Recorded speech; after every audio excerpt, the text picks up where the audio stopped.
go. Gotta restart all these pages. There we go. Making sure everything's set up. So, there we go. Okay. Shh. Still getting used to all this new stuff. There we go. There we go, Medley. I'm sorry, Mr. Wright. I'm sorry for what my sister said. Let's see. Drastic crimes require drastic measures. That's just the way it is. No!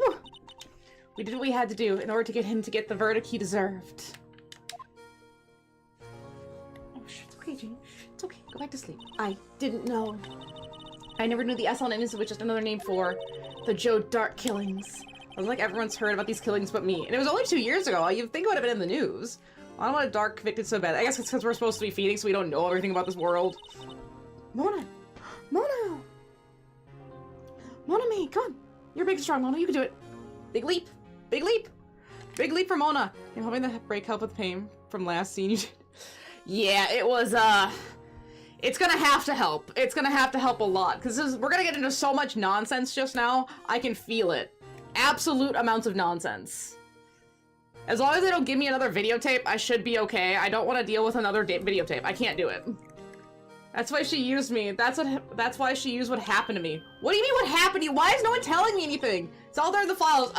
Dog, no one is fucking not. No it is not.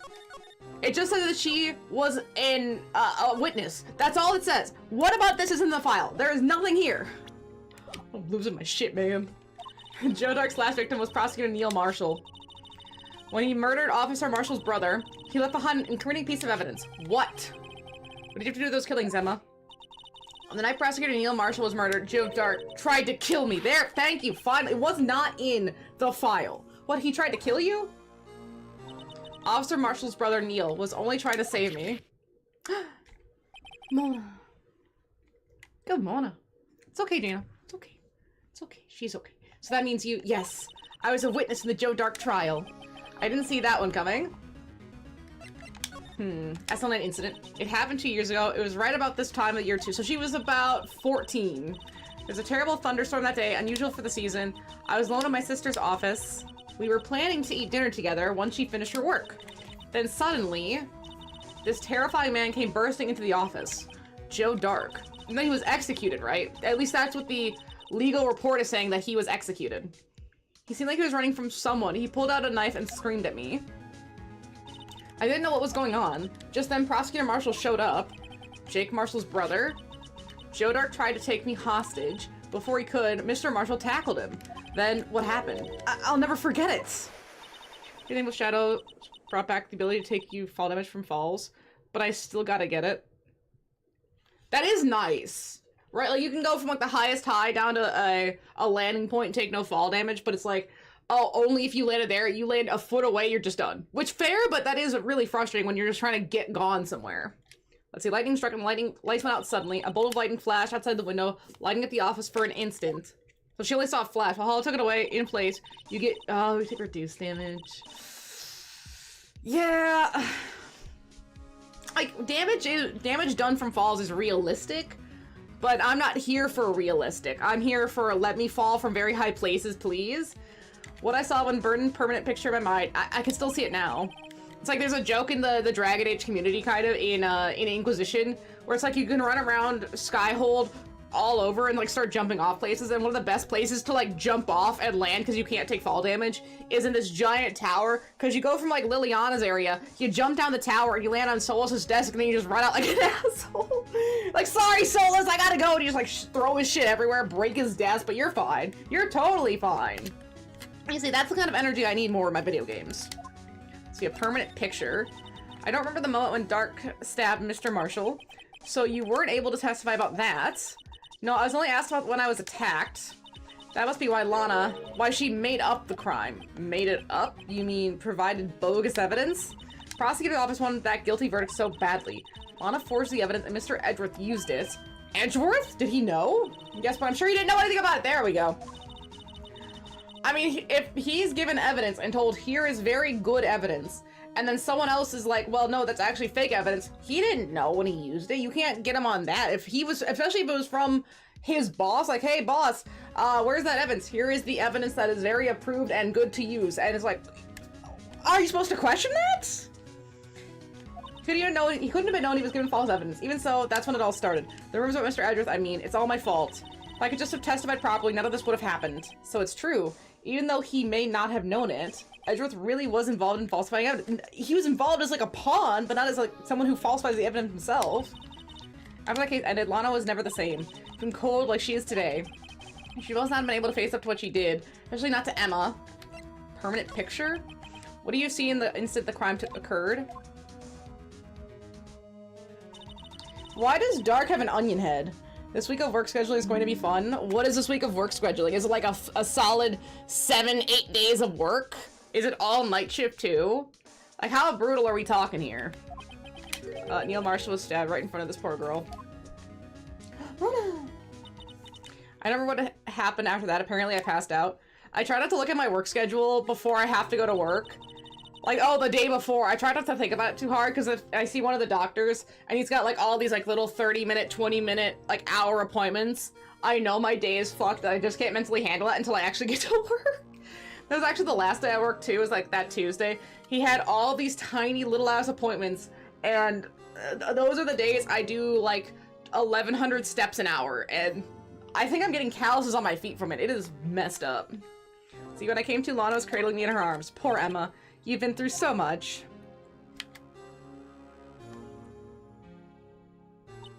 I couldn't bring myself to testify about that incident.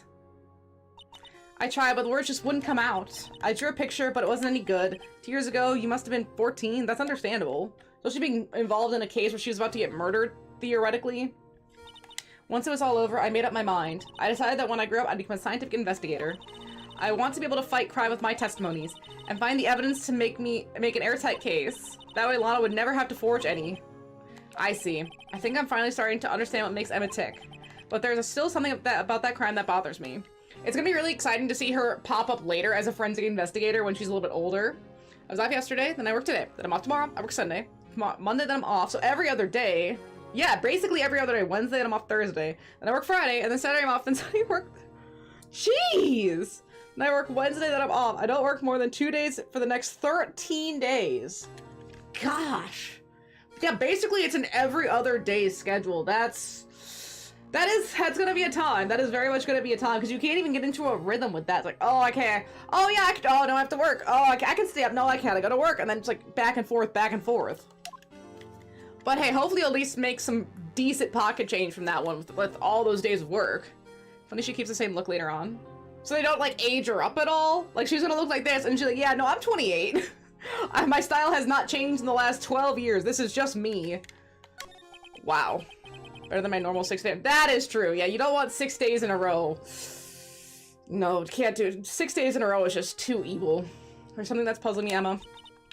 Especially 6 days of night shift. Like, no one should have to take on 6 days in a row of evening to night shift. That just basically ruins your entire week. It's like, oh, people are like, well, you could just get up early. It's like, no, no, no, no, no. I have to be up for that hours. When I work my late days, I try to get up as late as possible so I can just go to work right when I wake up, essentially, because it's like, I don't want to think about having to go to work, because if I think about having to go to work, I'm gonna have a worse day. I want to just, my brain's so tired that I'm all of a sudden at work, and it's like, oh, now I have to deal with being at work.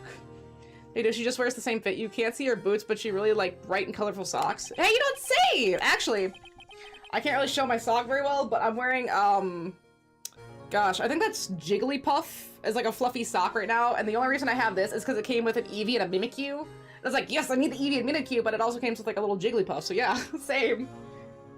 Fun socks are great, though. That's actually why I have 2 drawers of socks. I have small fun socks and large fun socks, because I need them for winter. Let's see, you said you were in Lana's office at the time, right? That's right.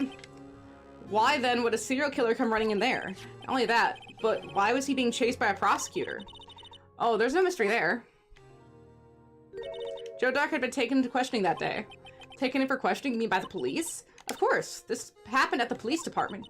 He tried to run away halfway through the interview and fled into my sister's office. But why did he run all the way over to your sister's office? Because the detective's office and the questioning room are right across from the elevator. Across from the elevator? But Lana was the chief prosecutor, wasn't she? No, silly! Didn't I tell you? 2 years ago, Lana was a detective. Oh! Wait, if she was a detective, how did she get a law degree in 2 years? So this game comes with concept art for the characters worth looking at once you finish 2 and 3. Ooh, okay, exciting. Yes, I'll have to look at the concept art once you finish 2 and 3. She was the best in the entire... I don't want to see any new characters or concept art that I haven't seen yet. What? That's news to me. After the Joe Dark case, she was transferred to the prosecutor's office and made chief prosecutor. She would have to have a law degree, though. Lana used to be a detective. I better have another talk with her. Do we present any evidence? I feel like no. I feel like we gotta move. While I'm here. It seems everything's somewhat related to this incident. What is it labeled again? The SL9 incident? Yes, the name of everyone connected to this trial is listed in here. All that's left is to figure out just what role everyone plays in this case. If we search hard enough, I think we'll find our answers. We owe our entire search to our court today in this tape. At first I thought it was a joke, but it turned out to be a gold mine of evidence. I counted a total of 5 clues in it. Wait, 5? Also gave the blue writer some publicity. Of the negative sort, that is. 5 pieces of evidence? I mean, there was the bloodstained coat, and then the coat in the locker, and then the light on, the glove. I guess. What about... Yeah, I really don't think there's much else. Let's move to the detention center. I gotta remember to use the blood spray, so the luminol spray, and then the fingerprinting more. I want to use the fingerprinting on the blue badger really badly. Lana! Mr. Wright, it seems I keep causing you trouble. Falsifying evidence. I didn't think you were the type. Criminals don't mind playing foul, why should we? But Lana, if you're wrong, an innocent person might be found guilty! Believe me, I understand the risks. Lana, Emma told me about you. Oh? About how you were a detective 2 years ago. And how the SL9 incident was the reason for your transfer to the prosecutor's office. That's right. Could you fill me in on the details? Especially about the unusual change of jobs? I suppose you have a right to know, Mr. Wright. Today's trial. Come on, Medley. Don't you want... Piggy? See, a lot of revelations were uncovered in the trial today, not the least of which was the fact that this case is largely connected to one another 2 years ago. Evidence from that case was stolen as well, though I expected as much. I know how obsessive Officer Marshall can be. Hey. Yeah, you want Piggy? You have to go get Piggy. The trial wasn't really fair, was it?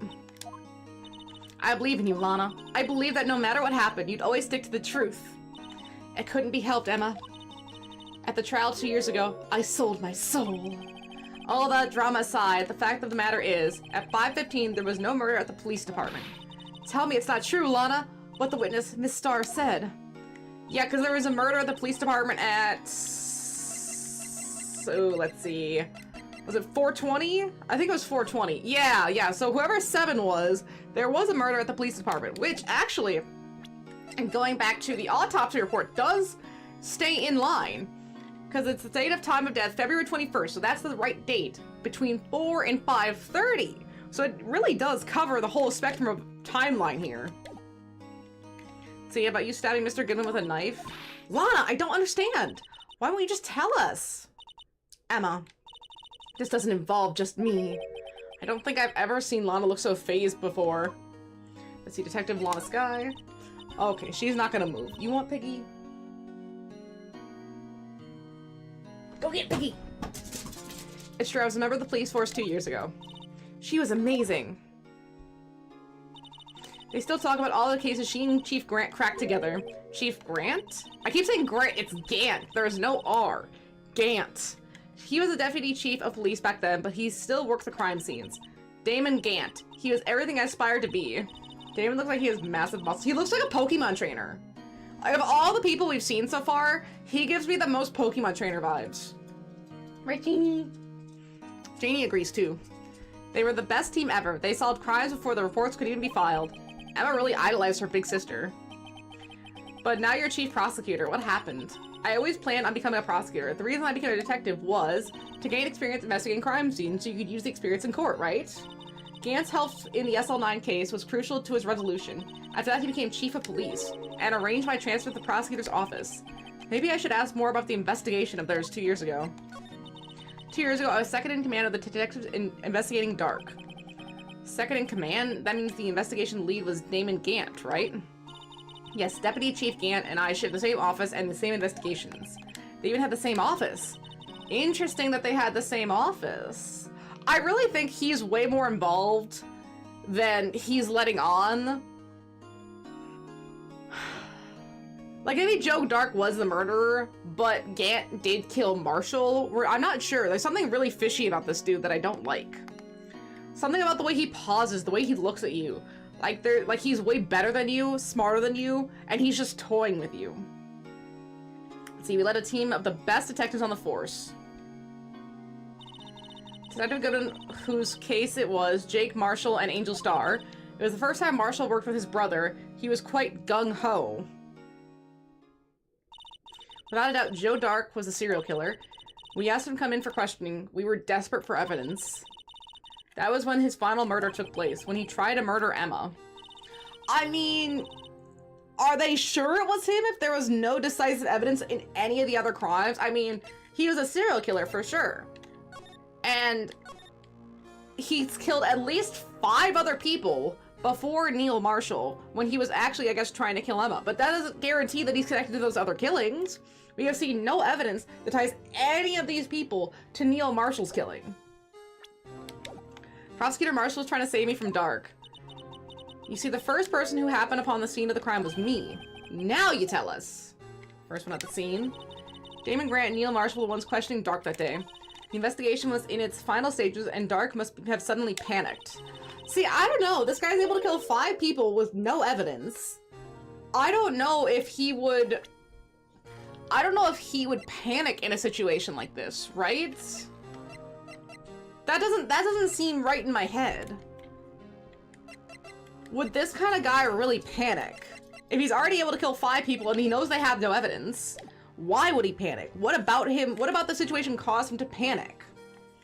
So we waited until Gant and Marshall let their guards down and then fled the room. I don't know if he would do that. Again, if there's no evidence to hold him. From here, he ran straight by to the office shared by Deputy Chief Grant and myself. That's where he found me. So you were the first person to run to the scene, Lana? It appears so. I was filing some papers while Gant and Marshall were questioning Dark. I want to say Drake, but it's Dark. Wait. When I returned to my office, I saw 3 bodies on the floor and smelled blood. If Dark is at the bottom, how would he have stabbed him in the back like that? 3 bodies, Prosecutor Marshall, the victim Emma, who had passed out, and the suspect Joe Dark. During the struggle, it seemed Mr. Marshall struck a final blow before he died. Joe Dark had incurred a minor concussion and lay unconscious. Okay, so this is just the Edgeworth case all over again, where it seems like Joe Dark killed somebody, but it was probably Gant, and then he ran off and, like, reappeared at the scene. Yeah. I mean, when everyone passes out, there's no witnesses. What did you do? To be honest, I panicked. I picked up Emma, carried her out of the room, and just held her. Can't blame her after all. Her sister must have gone through. After that, I placed Dark under immediate arrest. Let me get this straight. You were all involved in the SL9 incident. That's right. Quite a coincidence, I don't buy it. What are you saying? There's no way everyone involved in this trial was also involved in that incident. Just by chance. But that case was solved 2 years ago. Emma, you're so stupid.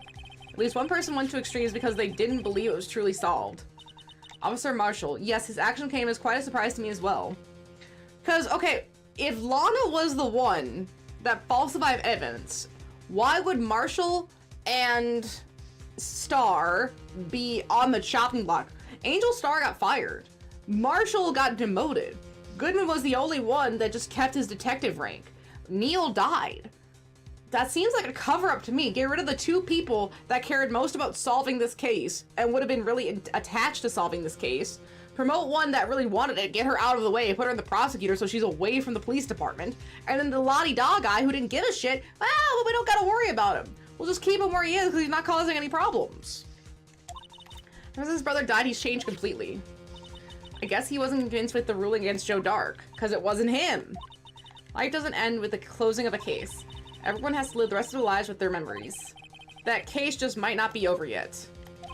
Emma was assaulted by Dark at the police department, right? Yes, in the office that Damon Gant and I shared. The office that Mr. Gant now occupies by himself, the chief's office. Maybe we should have a look at the chief's office, the site of the final SL9 murder. That'd be the criminal affairs department, right? I don't see Detective Gumshoe anywhere. Things seem kind of quiet around here today. You're right. The chief of the detective seems to be the same, though. Why don't we go look for some other people to talk to? Right. We can come back here later. Okay, so not here. The police department at the entrance? Let's try this. Marshall! Howdy, Bambino. Oh, Mr. Marshall. I never thought things turned out this way when I woke up this morning. Que sera sera. You never know where life will lead you, eh, Bambina? I should have known my luck had run out when old Billy dried up this morning. Billy? Must be his pet cactus. Say, where are you headed? Just over to the prosecutor's office for a little interrogation. It's a voluntary appearance. We all know it won't be coming back. Sorry, but you can't go in the evidence room today, partner. Mr. Marshall, why did you do it? Why do prosecutors head west? Or prospectors head west? If ever there was a case I need to know the truth about, it was this one. I guess that's why he became a day-drinking alcoholic, because his brother got murdered. Before you turn yourself in, Mr. Marshall, would you mind telling us exactly what happened? Looks like I won't be getting a steak lunch today. Dark trial. Something was fishy about that trial from the beginning. It wasn't just me either. All the detectives thought so. What do you mean fishy? Some of the facts reported were inconsistent with the evidence we found. For example, the murder weapon. The murder weapon? You mean the switchblade knife with the broken tip? That was Joe Dark's, all right. But in the initial autopsy report, a question was raised. A question? The blade of the knife was not a perfect match with the wound the victim sustained. What does that mean? It means it was a different weapon. It means there's a good chance the knife was not the murder weapon. Thank you. However, in the report that was finally submitted, the possibility had been erased. No, but see, that cast out, meaning you didn't find the murder weapon. Yes, it might have been a knife wound, but not the right knife wound. Could the facts have been concealed with forged evidence? The case left behind scars on all of us. The scars that SL9 incident left behind. I got the looks, but he got the brains. He was one of the best prosecutors around. I had just made detective when it went down.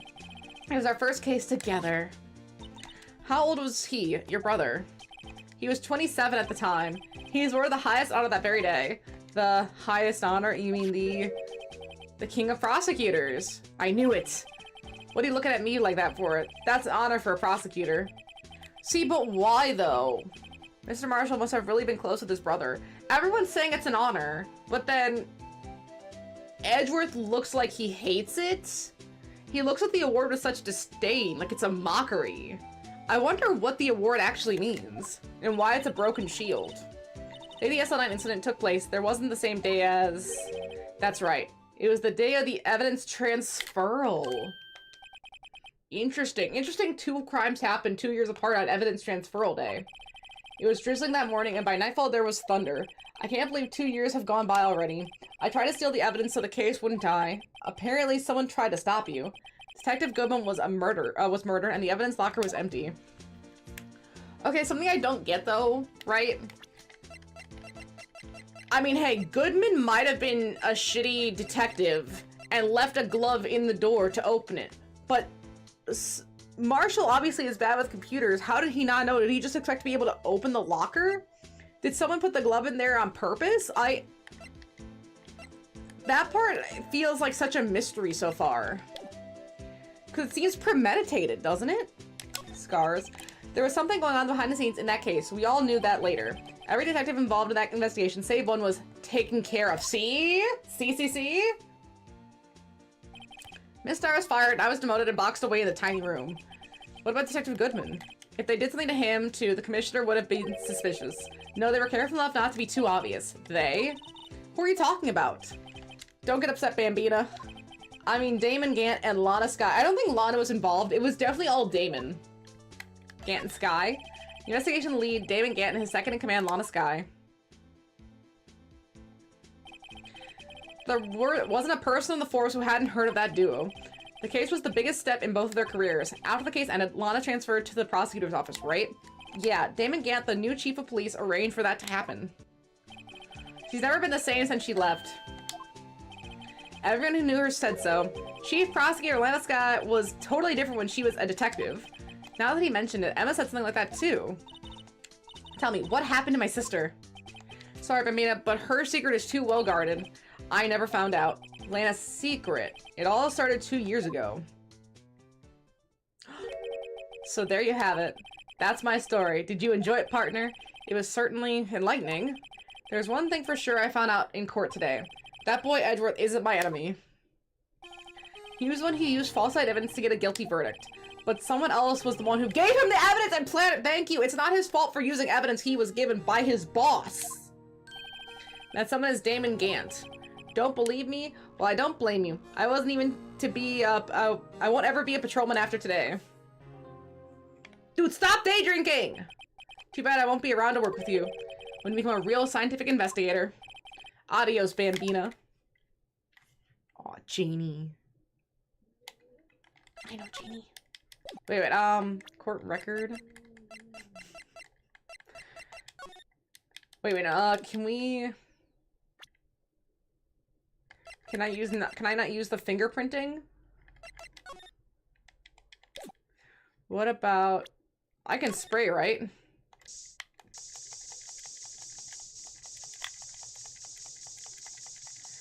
Ah, dang it. Okay, no luminol spray on this.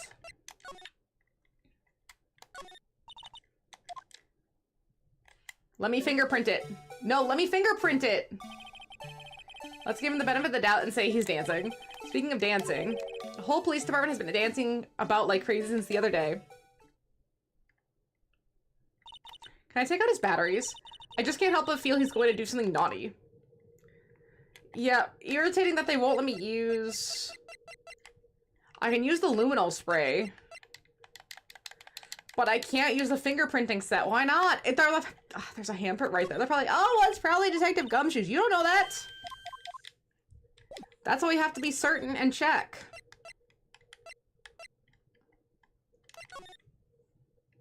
I guess we'll try back here. No one's here today, not even the star. Jaina likes that sound. Jaina likes that sound a lot. Here you go, Janie. Mr. Kitty. He's got a little kitty head. There you go, Mr. Kitty. Treats for all. Treats for all, Medley! Everyone's probably busy looking into what exactly went down in the evidence room. Yeah, there she is! Oh, there's a big Medley. She came for her treats. There you go. You can have some too. Maybe not these. You know, I don't really eat fish. I'm not a big tuna person. Maybe if it was like a nice meaty steak. A steak lunch, if you will. Here you go, Mr. Kitty. Go crunch? Yeah, he's gotta go crunch. Okay. A little bit more for Medley's. No Mona's. I guess she can't hear it. There you go, cheese. Good. Paparinos. Did you crunch those real good, Medley? Did you crunch those real good? That must be where the detectives are. You crunched those real good, didn't you? Okay, wait. Can I? Oh. Good, Medley. Good, Medley. She might be a little too thickums to make it into a spot. It's okay, Medley. It's okay for you to be thickums. She was here earlier. I don't know where Mona went. Mona! Mona! She might come if I call her. She's very good about knowing her name. Let's see. You proved in court today that on the day of the crime, no one was murdered in the evidence room at 5:15.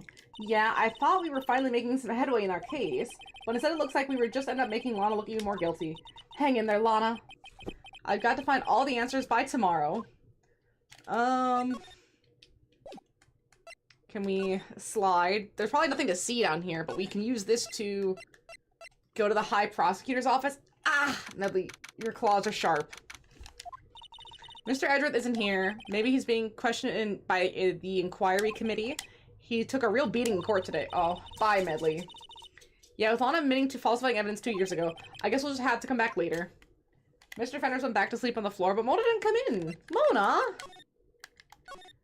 Mona's so rude. I guess we go back to the police department? Criminal affairs? Place is pretty empty, but today it's deserted. That must mean everyone's busy solving crimes. Oh, if you're looking for the others, they're all in the conference room. Thanks? Wow, he actually talked to us. The chief prosecutor saying what she did and the decision about what to do about Mr. Edgeworth, not to mention our statement to the media in tomorrow's trial. There's more chaos going on than Thanksgiving and Christmas put together. I think festive is the word usually described for these things. Sir, we'd like to have a look around Chief Gant's office. Did her sister get off? Not yet. We basically just made the sister look more guilty. So that's pretty great. So now we're going to go investigate the chief of police's office, I think it is. Just use the connecting hallway to the other building and take the elevator to the top floor. Really? You mean it's okay for us to go in there? I mean, we aren't police officers or anything. Hey, you're right. You can't go in there. It's off limits. Now I see where Detective Gumshoe gets his unique charm. Well, what are we waiting for? Let's head to the chief's office. Oh! Wow, he has an aggressive office.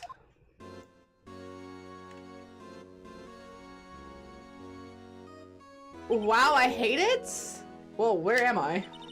The chief's office, so at least that's what it said on the door. Check out the pipe organ. That's real, isn't it? Hey, I used to take organ lessons in kindergarten. Kindergarten? They used to call me Little Miss Bach. I thought it was a wall organ in the office. Well, it kind of shows what kind of dude this is. I never could remember where C was. Holy shit! Oh, it's you two! Chief Gantz! He with the paper he was reading on his desk. So, Righto, have you been swimming lately? No, I haven't. I've been kind of busy lately. I can appreciate that. I've had my hands full too with Mr. Marshall's misconduct and Lana's provocative statement. Provocative statement? Oh, you mean about the forged evidence? No, I don't like this man. He intimidates me greatly. 2 years ago have passed since that incident. My, how time flies. See that big picture on the wall over there? That's a... Wait. Interesting. If you look at the award, and you look at the award here, the sword is gone. The sword is also broken, but it's gone, and that's the King of Prosecutors award. What happened to the sword? Yeah, oh, and the vase in the background. Yeah, that's another good one. But is it really a vase? Because they said it's kind of weird. It might not be a vase, so there's multiple inconsistencies in this too. That's a picture of me, Lana, and Neil. So this is Mr. Marshall's brother, Prosecutor Neil Marshall. We took it to commemorate our work together. And something's not right with the picture. I can't quite seem to put my finger on it though. The antique picture added to the court record. No, there's multiple things wrong with this picture. I don't like when the music comes out around the sky. And I like to reminisce all day, but there are matters that need my attention. I'm going to lock up here, so let's get going together. Oh, but this office, it was a crime scene 2 years ago, wasn't it? That case has long since been over. There's no need to investigate it anymore. All the same, we'd still like to have a look around. Perhaps you didn't hear me. I said there's no need to investigate it anymore. Now hurry up and get out. I have a meeting to attend to. And if you'll notice, by the way, who else also wears gloves? Someone who, you know, is very suspicious. Like, oh yeah, why are you wearing gloves everywhere you go? This man leaves no fingerprints. He has a meeting to attend. Look at those gloves. Look at them. Looks like we weren't welcome. It seems the case isn't over yet after all. What do you mean? Chief gave an order request to search the crime scene. That means there must be a reason he doesn't want us looking around in there. You mean like a clue? There's got to be a way we can get inside the chief's office. Check. Again, war gloves there too. And didn't they say something about a different kind of murder weapon? Like, yes, it was a knife, but maybe it wasn't the knife that was the switchblade. There's a blade gone there. Maybe that's where the murder weapon is. Maybe he hid it in the office. Maybe in the organ. Let's go back into the criminal affairs department. Gumshoe! Hey, pal! Detective Gumshoe! Are you supposed to be at a meeting? I'm, just taking a breather. My feet hurt. From sitting so long? Actually, from serving everyone coffee! No, Gumshoe got demoted! Sounds like Detective Gumshoe's still out of the loop. Say, have either of you seen Mr. Edgeworth? Mr. Edgeworth? No? Why do you ask? He's under fire from both the police department and the prosecutor's office. It's also the battles between the two of you in court. That sounds serious.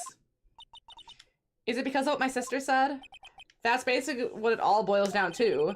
That falsified evidence 2 years ago. Now Mr. Edgeworth has the whole world after his blood. It wasn't his fault. Whoever gave him the evidence, you know, Gant? Right, that is a major objection. Crisis. But why would Edgeworth be blamed? It's not like he knew the evidence was forged. Thank you. Honest guy is the guilty party here, isn't she? In front of the sister? Really, Phoenix? Regardless, the prosecutor is responsible for the evidence they present in court. Wouldn't that be the detective who got the evidence? Just saying. Not only that, but as you know, there have been a lot of rumors going around about Mr. Edgeworth. His amazing talent as a prosecutor kept him safe from those who don't like him. But now with this, are there really so many people who hate him? In our world, only those with talent rise to the top. Mr. Edgeworth not only has that, but he's young. There's no better recipe I know of for making enemies. Hey, Hey, Dick! Keep up the good work. Yes, sir. Let's go out for lunch again. My treat. Yes, sir. You gotta take me back to that joint sometime. Okay, Dick? Yes, sir. Seems like you don't have any problems with enemies. Yeah, well, I'm careful not to stick out. Anyway, I'm a bit worried about him. Actually, you know, I feel like Gumshoe expressly sticks out. Under all this pressure, I'm afraid Mr. Edwards just might crack. See, actually, I took a look at the file earlier while the coffee was brewing. He seemed genuinely concerned for Edgeworth. You know, I really respect Gumshoe's dedication to Edgeworth. Like, he really is in this corner 100%. See, well, did you find anything? The only evidence Dark left behind was during this final attack. Well, Phoenix has only done, this will be his 5th case. What about all the other cases that Edgeworth does? Because you gotta remember, he's prosecuting all of the time, because court cases only last 3 days. So the game started in, I want to say August. Right? So it started in roughly August.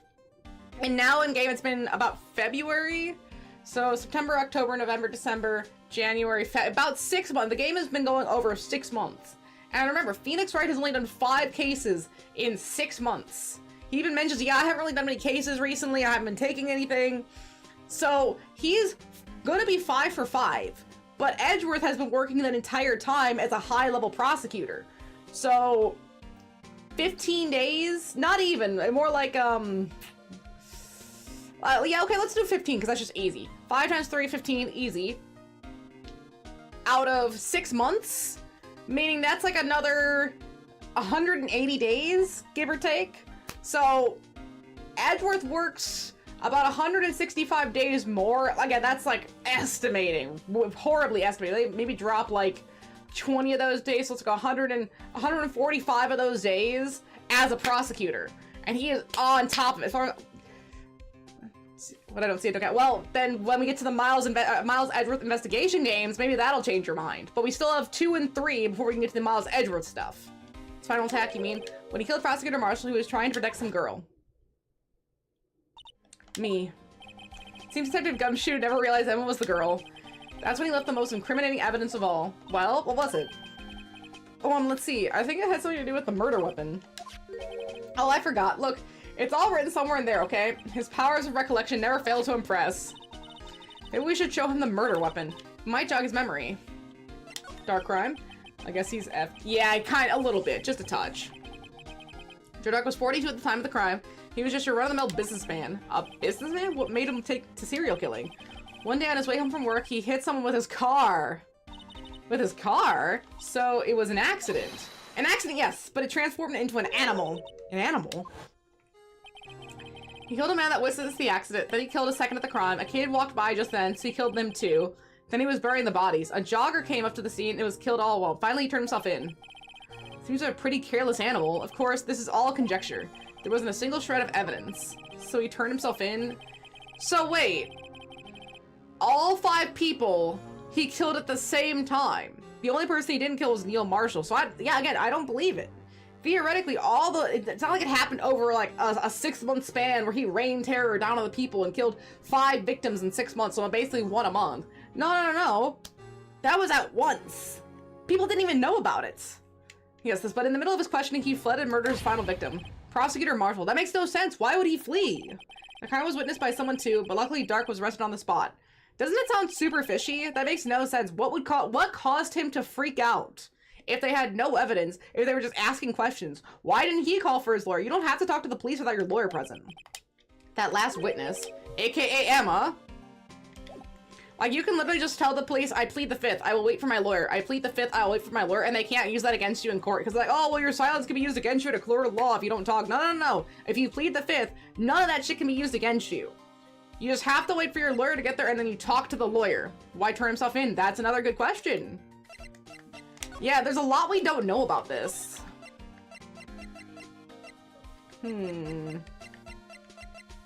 Present? About this? No. I believe this would be a broken murder weapon you speak of. What are you doing with that? However, since the case was closed, the knife's been locked away in a locker. On the day Detective Goodman was murdered, this suddenly disappeared from the locker. I was found in Mr. Edgeworth's car muffler. That's it! Now I remember what the incriminating piece of evidence was. When you showed me that knife, it all came back to me. Well, what is it, Detective? Quick, before you forget again. Before you forget again! Murder weapon. This knife, it was Joe Dark's, wasn't it? That's right. No, it wasn't. Look at that face. We traced it back to the store he bought it at, plus it had his fingerprints on it too. That doesn't mean anything. Someone could put his fingerprints on it. I have a lot of evidence, yes. I feel like we can get rid of some of it, but I don't know what they would get rid of. There's so many pieces that don't connect. Evidence from the past case of Edgeworth's. We got this Goodman's Lost Item report. Maybe we can get rid of that.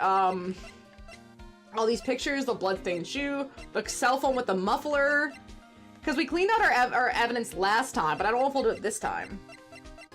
I mean, look at all of this evidence, dude! But for what? It doesn't mean anything if we can't put it together. But no one actually witnessed him using the murder weapon, right? That's where his luck ran out. When you take a good look at his knife, you'll see it's broken. You don't have to take a good look to notice that. Actually, also, look at the shape of the break. Look at the shape of the break. It's the same break! Someone broke it specifically so it would be the same. So it would look like the same kind of stab. Because if you stab with that, that's going to leave a very distinct stab mark. But someone stabbed him with that, hid the weapon, broke the switchblade so it would match. Oh yeah, it's all coming together. Take a guess where the broken off tip of the knife was found. That's what did him in. Where was it? The evidence, the victim Neil Marshall was carrying it inside its own body. It was found deep inside the stab wound. Did it match Dark's knife? You bet, down to the last fiber. Okay, but someone could have shoved that. What would cause it to break off? Think about a knife. It's made of very solid steels and metals. Stabbing it is not going to cause it to break, especially a break at the tip like that. Like, at most, you might chip the very edge of the blade on a bone, but you're not going to cause it to break off. And if it was broken off in the body, that... No, I'm sorry. That's not how knives work. The fact that no one questioned that is not how... The force required to break a knife like that in the place that it broke could not be done stabbing someone in the back. Unless the knife was already brittle and destroyed in the first place. What's the difference between Dracula and a lawyer? I mean, they're both bloodsuckers. But is it that a lawyer charges you too? Dracula does it for free? That's pretty conclusive. It is steel. It isn't gonna break like a stab. Right? Yeah, there's a vampire. Yeah. That's what Jada believes too. She would suck blood if she got the option to. She's kind of a vicious killer. But she's not a vampire. She's not a complete monster. She's just a vicious killer. Oh my gosh, she got wet today, and she's so curly. No, where are you going? No. Go back to sleep. Shh. Go back to sleep. There you go. Oh, no. Yeah, where are you going? No, you don't get to leave. Yeah, you don't get to leave. Sorry. That's illegal. Well, there you have it in a nutshell. Oh, okay, I'm sorry. I keep messing with her. Shh. Okay. She's done. She's so pissed off. She just wants to sleep. Well, there you have it in a nutshell. That's all I know. Can I ask you one more thing? What is it? If it's money you need, you should ask Chief Gant. It's not money, but it does concern the chief. His office is a crime scene, right? It's where Prosecutor Neil Marshall was murdered. Let's find the weapon. The chief's out right now, and his office is locked. But we'd like to have a look around if that's okay. Well, any detective's ID card can unlock that door. What, really?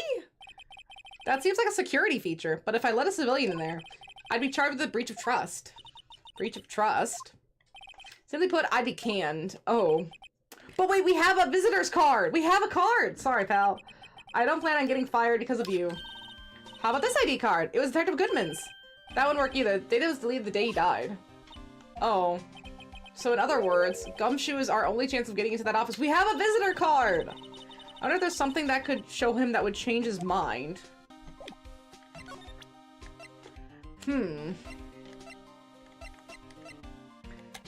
What if we present this?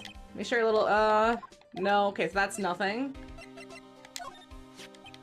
Oh, the jar. I think I've seen it somewhere before, somewhere. Or maybe it was one of those memories people have from previous lives. This must be the most uninformative detective I've ever met. Something about it makes me feel uneasy. It's like I'm in the chief's office and he's yelling at me. Chief Gant? Where would I have seen that before?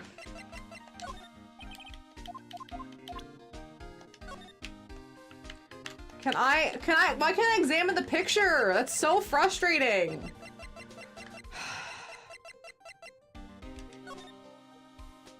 And see, look, it's gone. Look, you can see the slot where the knife is supposed to go in. It's easily removable. Look at that. Show. Hey, that's it. That's the King of Prosecutors award that Mr. Edward got the other day. Were you at the award ceremony? Okay, I think we've seen this. Congrats. Why is he wore a shield and why is it broken? But he doesn't know the reason. He's forgotten, yes. I had a question. You had a question. What's your question? What do we show him? This? No.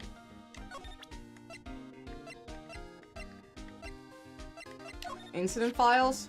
I've been setting up on those files. There's nothing wrong with Mr. Edwards' presentation. To think people are accusing him of injustice. I, for one, ain't buying it, pal. You're looking into the case for Mr. Edgeworth? Yeah, it was a pretty big deal while it was going on, you know. After all, a serial killer was on the loose. But Lana was pretty clear in her confession. She forged evidence in order to prove Joe Dark guilty.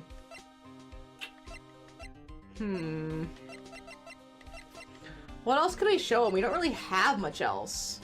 What do you think is the perfect length for a game? 20 hours, 40 hours, some games should be way too big and it can suffer. Ooh, yes, okay. Yeah, I think a really good game is somewhere in the like that 40 to 50 hour game. It truly depends on the narrative.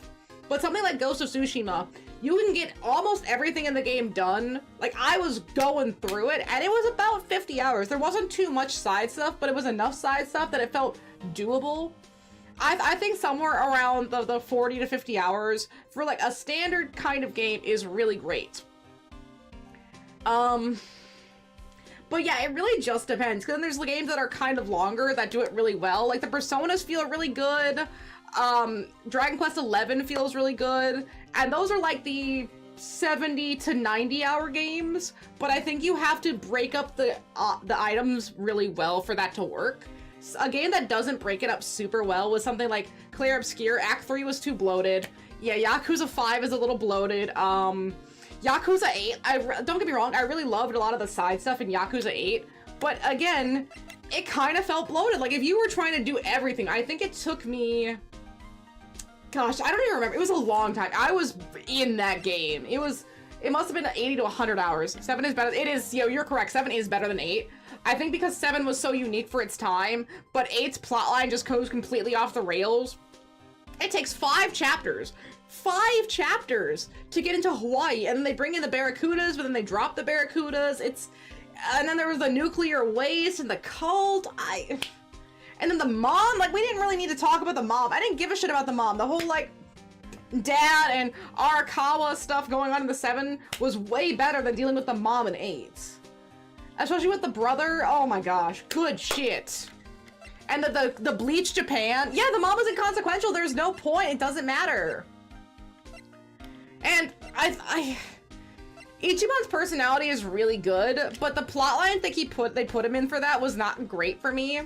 It worked really well in 7. I know they had to, like, build him, or throw him back down to build him back up in 8, but I don't know. I feel like they could have done a better job at it. It was not well done. I wasn't a huge fan of that. Some games do where you push the story, but then rush a lot of the last act. Yeah.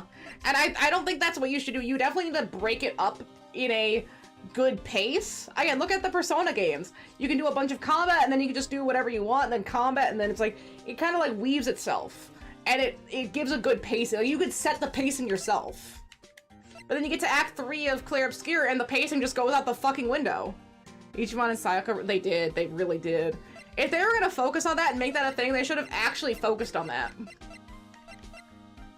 I think they fixed it in Pirates, because Pirates was a smaller, more inconsequential game about Majima having, amnesia and like him realizing he's kind of like the old guard now. He's got to like mature and stop being what he is a little bit. Yeah, modular games are really good. Again, that's like like I said, like around like the 40 to 50 hour games. Like a 20 to 30 hour game is also pretty solid. Again, depending on the narrative. Shorter games are a nice one-off. I really do think it depends on what the game is. For okay, for like a high-octane action game like Uncharted, 12 to 15 hours, super great. 20 hours, okay, getting a little bit long actually. I'm here for speed. I'm here for action. 20 hours is a little long for action. 12 hours is good for action. Same thing with Senua Hellblade. It's such a tight, cohesive narrative. 7 hours. Awesome. 7 hours is awesome for a really tight, cohesive narrative. No side stuff where you're just ramming through that plot. But then it's like, oh, I want it to be like opened up, lots of side content, lots of like side quest narrative. Okay, then more of like the 50 to 60. That's solid. For RPGs. JRPGs work well in the, oh gosh, in the 70 to 90 hour realm. So like a Xenoblade, a Persona, a Dragon Quest, they can work really well in the 80 to 90 hour range and like that higher octane range. But Western RPGs or RPGs made by the West, and then you have Elden Ring. But I feel like maybe not RPGs, but just like those RPG-like games. Gosh, what was it? I've been trying to think. Like Clair Obscur was like 40 to 50 hours. Like Dragon Age is another one where it can be like in that like 50 to 60 hour range depending on the Dragon Age. Mass Effect is technically an action RPG. I guess action RPG is a good way to say, like, it's not a JRPG, more like the action RPGs. Those work really well in the 30 to 50 hour range.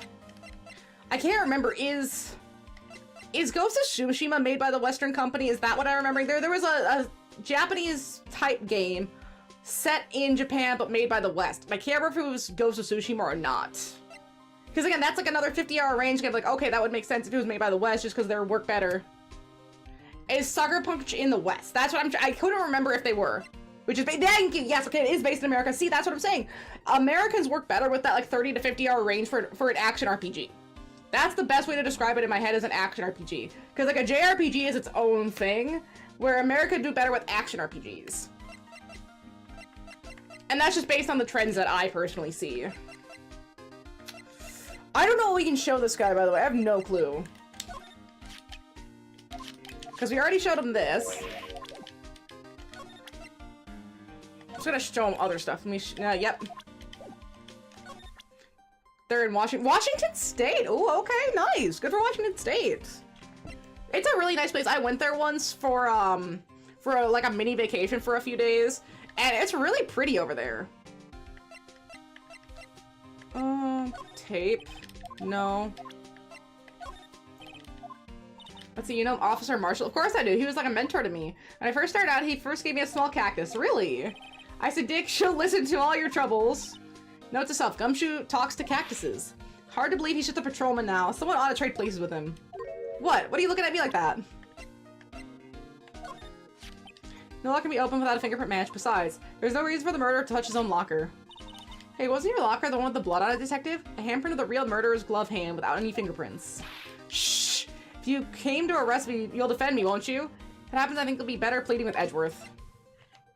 Pacific Northwest is a really cool place. It really is a cool place. That's why I like some of the games that are set in there. Alan Wake, Pacific Northwest. Oh my gosh, it's such a good setting. Those woods, that forest, great setting for Alan Wake. It was all right in Life is Strange, but Alan Wake is the shit for that.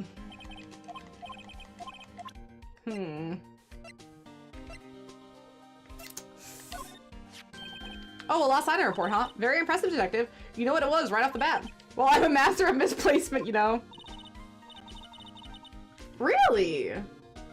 Maybe Sucker Punch can tell Valve to actually make a fucking game? You know, just send him like a little intercorporate message. Hey, Left 4 Dead, fix that shit. Please. See, master, that's such a cool ring to it.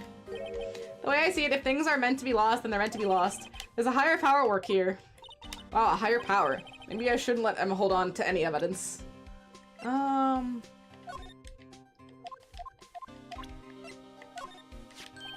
that powder's just for detecting fingerprints. Yeah, Mr. Edwards gave it to us. He did what? All I have is some flour. Are you okay, detective? Quick, run! Achoo!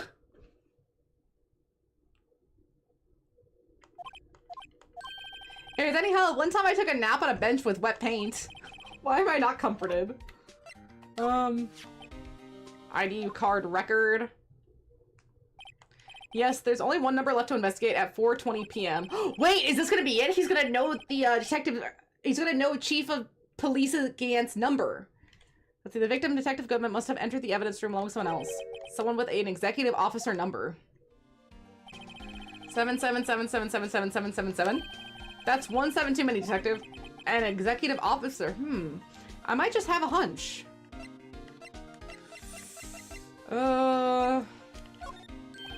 Hey, I just bought some of that stuff. Now I can go around detecting blood traces too. Wow, is that a new type? I've never seen that bottle before. Add 3 inches to your... Add 3 inches to your base height. Base height.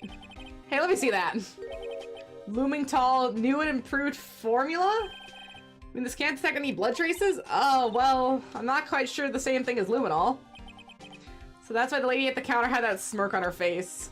What? I'm very concerned about what he means to base height. I'm hoping hair. That's the photo Miss Star took. Anything you can tell us about it? That Miss Star is quite the lady. Well, I remember when I was in the winter. Oh, okay, we heard this one already.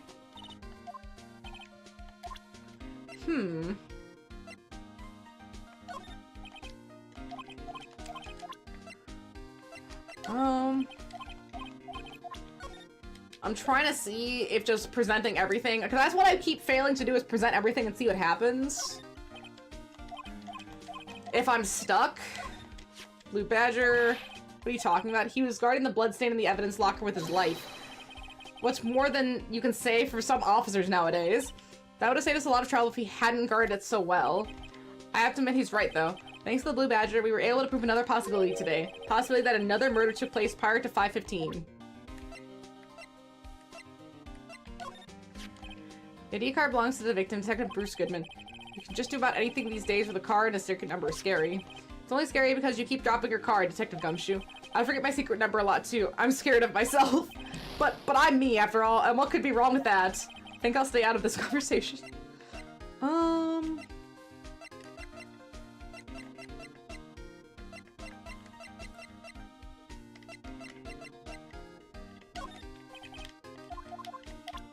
Okay, do we have to go get more evidence?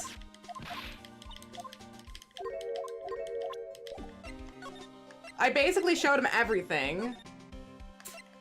Maybe let's go try talking to her. Attorney's prosecutors have no business showing evidence outside court. It's taboo, especially when the interests of both parties are involved. She really means it. Okay, so she's not gonna answer any of my questions.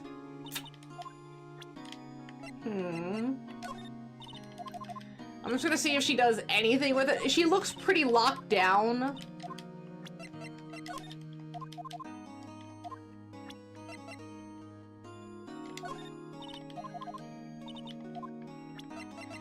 Okay, I don't think she's going to help me here. Oh, wait, no, I want to go to the High Prosecutor's office. Maybe Edward's there. I wonder if Edward is back yet. There he is! It looks like he's writing something. Wait, we might get something. What are you doing here? He sure was quick to throw that paper on the floor. Day in court. A tough day in court, huh? Had to live the past 2 years with rumors flying around. What's another allegation to me? Cheer up, Mr. Edwards. I'm rooting for you.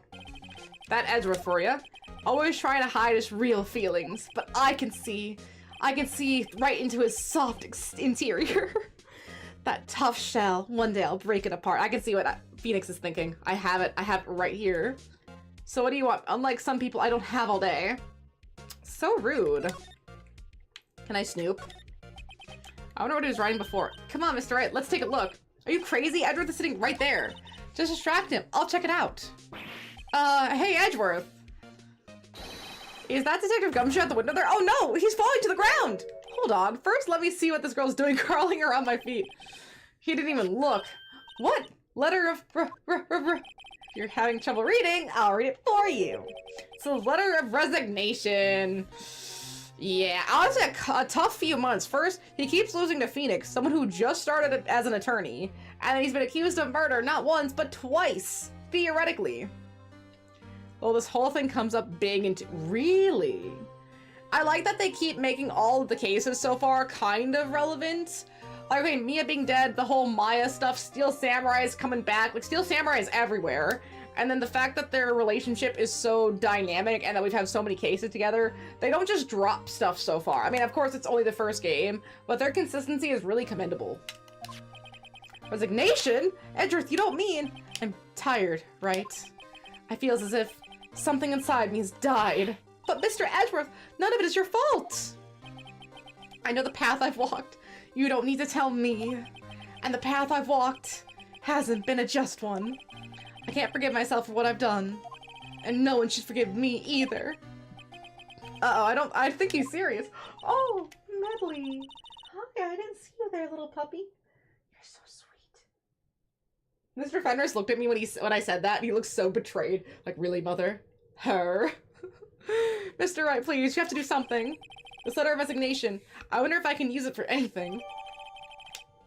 Let's see, Edward's discarded letter of resignation. He's serious. Oh, we gotta show it to Gumshoe! Forged evidence. There's no excuse for what I've done. 2 years ago, I used false evidence to obtain a guilty verdict. That's what it all breaks down to, and nothing I can do can erase that fact. But you didn't know, did you? I mean, that evidence was falsified. The police department and the prosecutor's office share a bond of trust. If that bond is broken, we stand to lose everything. The police department's error is my error. My responsibility as the prosecutor in charge. I always hope they would make another Miles investigation, but I highly doubt it. Yeah, I mean, if they haven't by now, but Capcom's kind of weird about this series. Okay, they get 1, 2, 3, 4, 5, 6. We got the 2 Miles investigations, so that's 8. And then we have the Apollo Justice Chronicles, so that's at least 9. And I know there's a couple more than that. Oh gosh, I don't know how many more. That's what I've been meaning to look up. All Ace Attorney games. Because, like, I know that there's a couple more that we don't have, but I don't know which ones. Because there's, like, it says 1, 2, 3, 4, 5, 6, 7, 8, 9, 10, 11, 12, 13, 14, 15, maybe? 15? Excluding, of course, the Professor Layton Phoenix Wright, even though I really wish that would be on Switch. I would play that so quick if I was on Switch. Oh my gosh. So I have to play it like this. 1, 2, Miles Investigation, and 1, 2, and then Apollo. Interesting. I don't know how I have it on my list right now. I do need to adjust it a little bit. I'm trying to refine it for the Ace Attorney stuff specifically. The fact remains that no matter what excuse I might have, Mr. Edgeworth, I take pride in my work. So tell me why has it all come to this? So like 1 and 2, or like the first trilogy, second trilogy, and then Miles Edgeworth? Because that's kind of how I have it right now, I think, is the first trilogy, second trilogy, then Miles, and then Apollo. Of course, intermixed but that's like the order that it would appear on my list. So tell me why has it all come to this? Even Edgeworth can't keep his kind of emotion bottled up. Honestly though, Miles Investigation can be played at any time, only because it really has its own story and characters. I do think I want to adjust it. Do the first trilogy, Miles, second trilogy, Apollo, and then hope that they just release more of them onto Switch. I'm still so pissed that Level 5 can't figure out a way to put the Professor Laytons onto Switch. That's so irritating. Are you up for the trial tomorrow? First, last year's trial, and now this one. It seems all you do is worry about me. I think it's because Professor Layton games are heavily reliant on a stylus. That's like a big thing about this game, is that they literally require a stylus. So translating it into a controller style is really difficult. Because it's a lot about like drawing or taking like things and moving them and drawing stuff. So they're gonna really have to change how they do the puzzle. Probably why the SteamWorld game is taking so long to come out, is it's so hard to translate that. To be honest, you're getting on my nerves. But Mr. Edgeworth, you can't just walk out on the trial. Tomorrow is the last day. It's too late to change prosecutors. I'll bet that's why my superiors are banking on. I never thought that case would come back to haunt me like this. What do you mean? The list of evidence, it seems too short. Most lists run twice as long.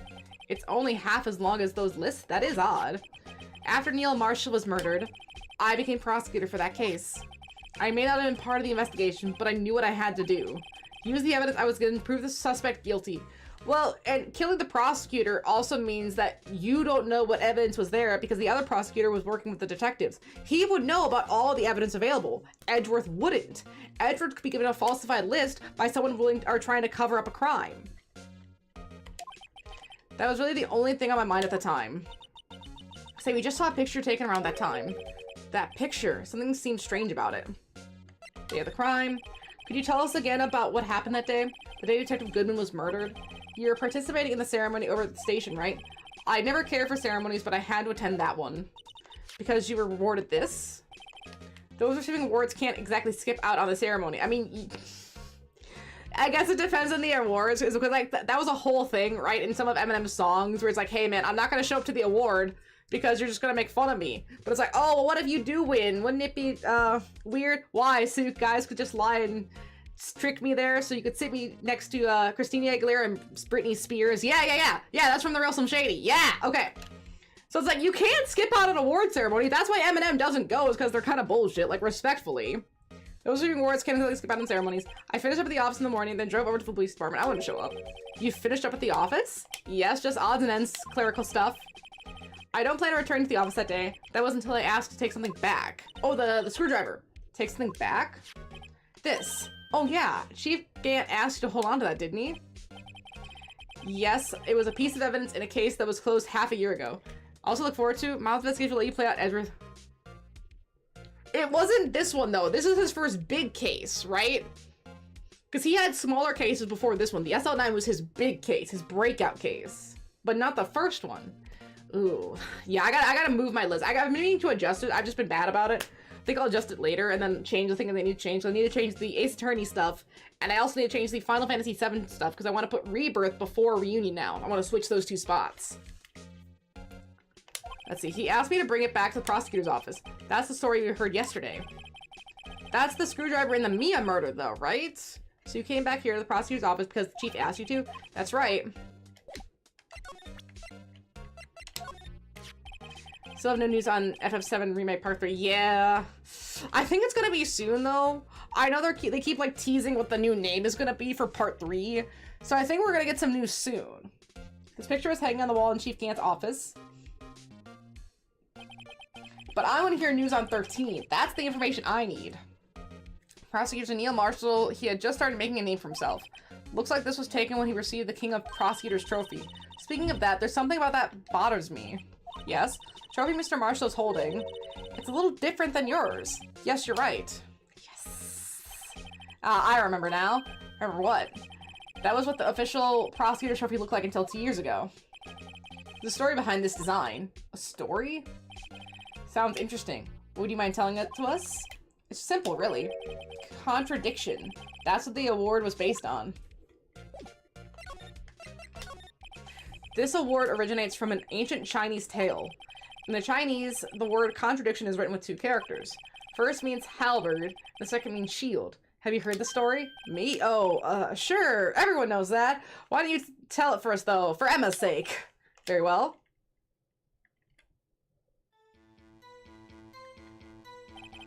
Long ago in the kingdom of Chu, there was an arms merchant. One day, he presented the king with 2 items. First was a halberd he claimed could slice through any shield or armor. The second was a shield he claimed could withstand any weapon. But wait a minute. Those claims contradict each other! Very perceptive. But then again, you've heard this story before, right? Anyway, as you mentioned, the very description of these items discredit them both. When the king pointed this out, the merchant was left speechless. And thus the Chinese word for contradiction was born. Oh, I see! So the chipped shield and broken knife symbolize? Precisely so. They symbolize the merchant's items. The ancient tale ends with the merchant at a loss for words, but it is in our nature to pursue matters to their conclusion. Even if it results in something as ugly as this. Wow, thanks, Mr. Edgeworth. I learned something new today. That's funny. If that's so, then why were you the only given the shield? You'll have to ask Chief Gant. 2 years ago, he had the Halberd part of the award abolished. Chief Gant. Why would he do that, though? Because he used it as a murder weapon? Let's go back to... Excuse me? Ah, shit. Would either of you care for a quarter pound of roast beef? Hey, Miss Star. I guess she's out of lunches. You certainly are a curious sort, aren't you? Kind of like the first person who sucked a cow's nipple to discover.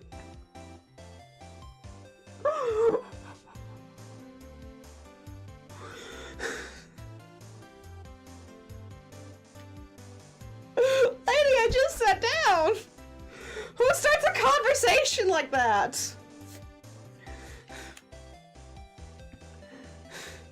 Kind of like the first person who sucked a cow's nipple to discover milk. Still, I never thought you'd go digging up that case from 2 years ago.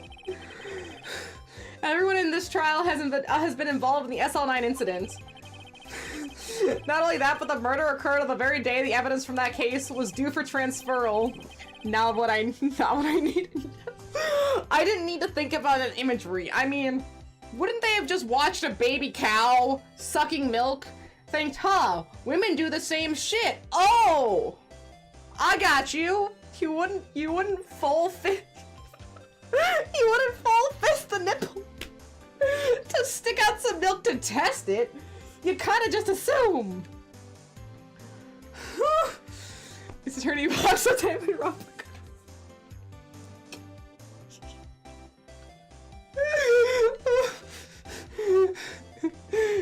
It's not just running. I played Ultra to scare girls. Danganronpa is sprinting into orbit. Oh my gosh.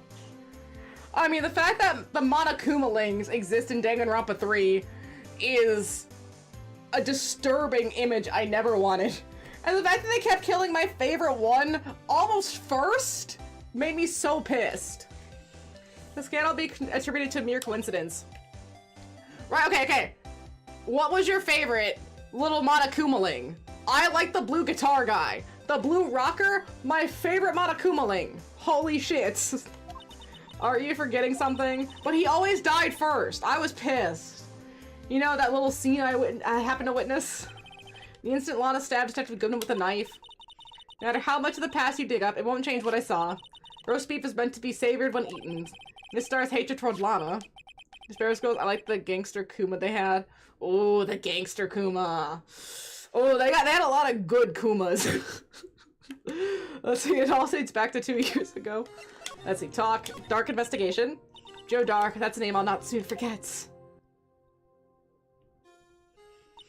We trailed him for half a year. Oh, the pressure. I've heard currently that the release date of the 2x2 is like mid 2026 to early 2027, which I really hope it's summer. That would be such a fun summer game. I don't know why summer sounds so good for a little Danganronpa, but maybe it's because I'm always feeling good in summer. I've been out in the yard, I've been doing yard work, I'm getting tan, I feel great, and I need a good vibes game, and that's a great vibes game. That game is so aggressive. Let's see, you trailed him for half a year with pressure. So I don't think I was ever more alive than I was then. Those days were steamier than a bowl of hot gravy.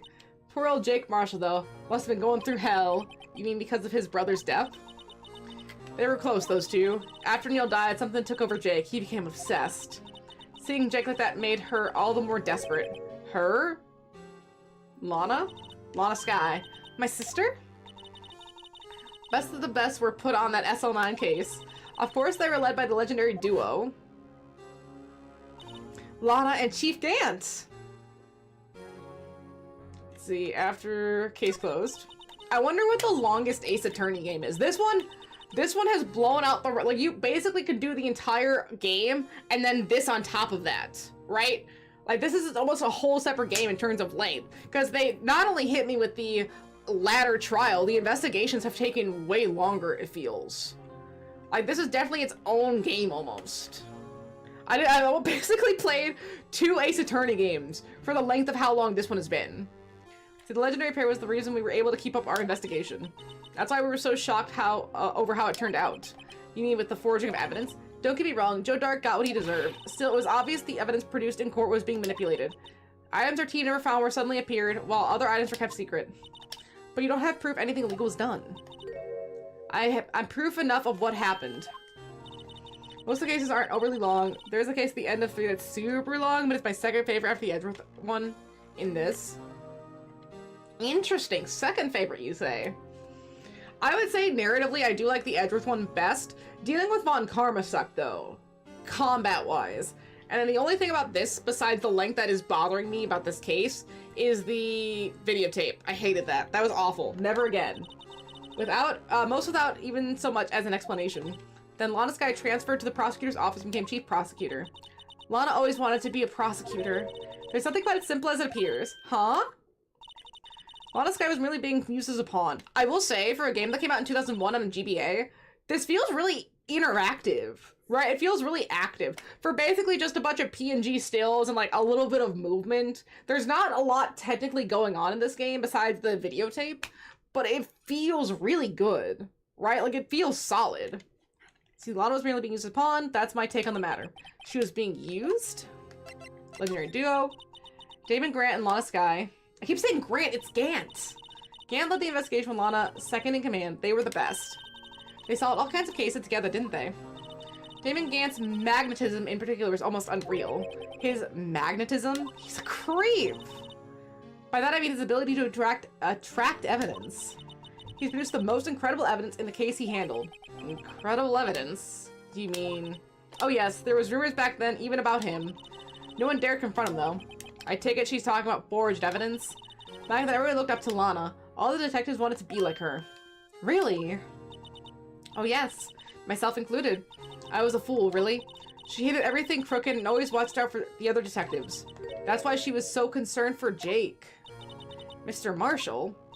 When Jake's brother was murdered, she felt as if she had lost her own brother. If it wasn't for her, I don't think Jake would ever have recovered from his shock. That makes it all the more infuriating. Miss Starr. That's why I'll never be able to forgive her. Why did she have to turn so cold after that? Being used? Lana traveled to the prosecutor's office 2 years ago, didn't she? Yes, thanks to Chief Gant's powerful influence. Chief Gant. That's right. Having solved the SL9 case, his position was chief was secured. There was... Oh, see, he used the case as a stepping stone. There was only one thing he left for him to control. And no one could stand in his way. The prosecutor's office. What? You mean that's why Lana was transferred? Person like 3 of the most because prosecutor of that game is hot and smooth as fuck. Ooh. He's hot and smooth as fuck? Damn. I mean, we already have Edgeworth. So there's hotter and better. I don't know if my soul is prepared. That must have been his goal all along. But how could he control Lana? I don't know, but one thing's for sure. Ever since that case ended, she's never been the same. It's only logical to conclude there must have been a reason for her change. At last. I'm finally getting close to the bottom of this ugly mess. Thank you, Miss Starr. You'll listen to me, rookie. It takes more than just ingredients to create fine cuisine. I hope you turn out to be a better chef than I've been. Present.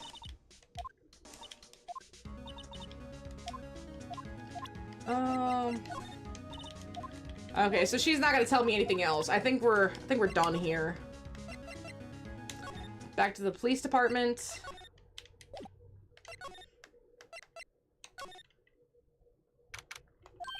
Oh, you're back.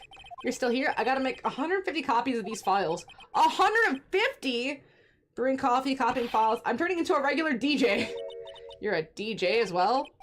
If I'm not mistaken, I think he means desk jockey. Oh, that DJ. Yeah, I didn't know. You gotta admire your persistence. Persistence? Yeah, persistency? But my answer's still no. You know what I forgot about that's coming?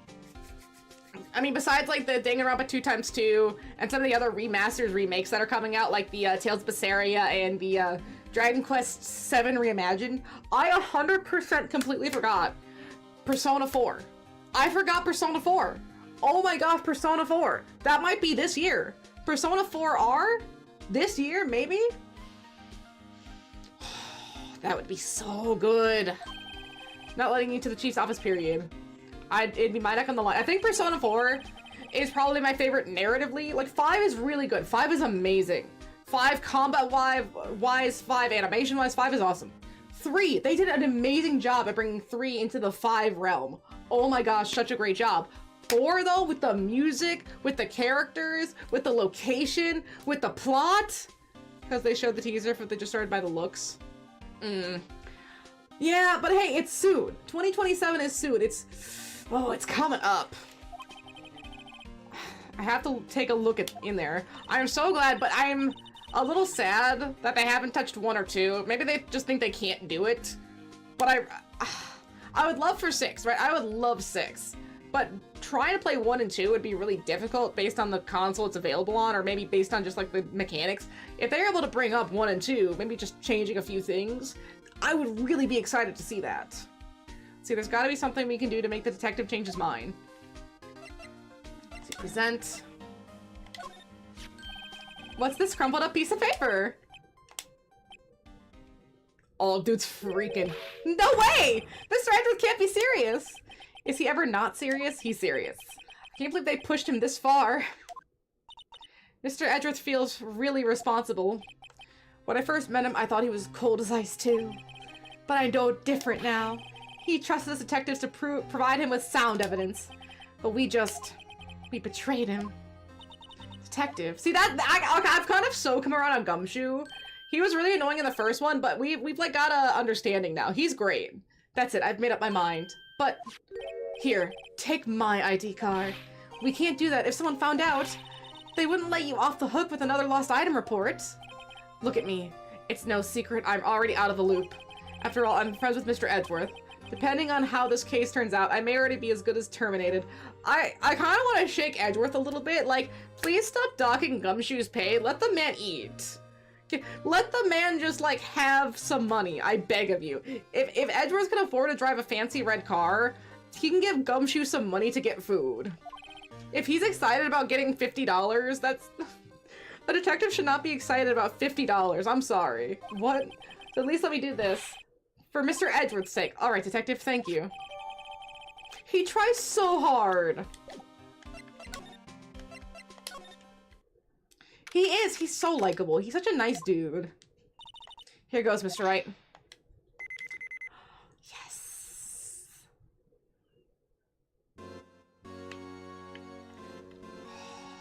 Are you ready? This is it. We're in. If anyone finds us now, Detective Gumshoe's a goner. If that happens, I'm counting on you to bail me out. Eek! Ah!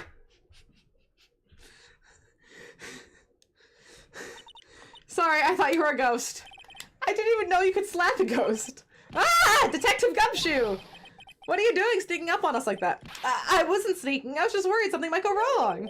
So I came too. If you're here, then what's the point in giving us your ID card? Gumshoe's ID crushed and rendered unusable in pocket. Hey, don't do that to my card!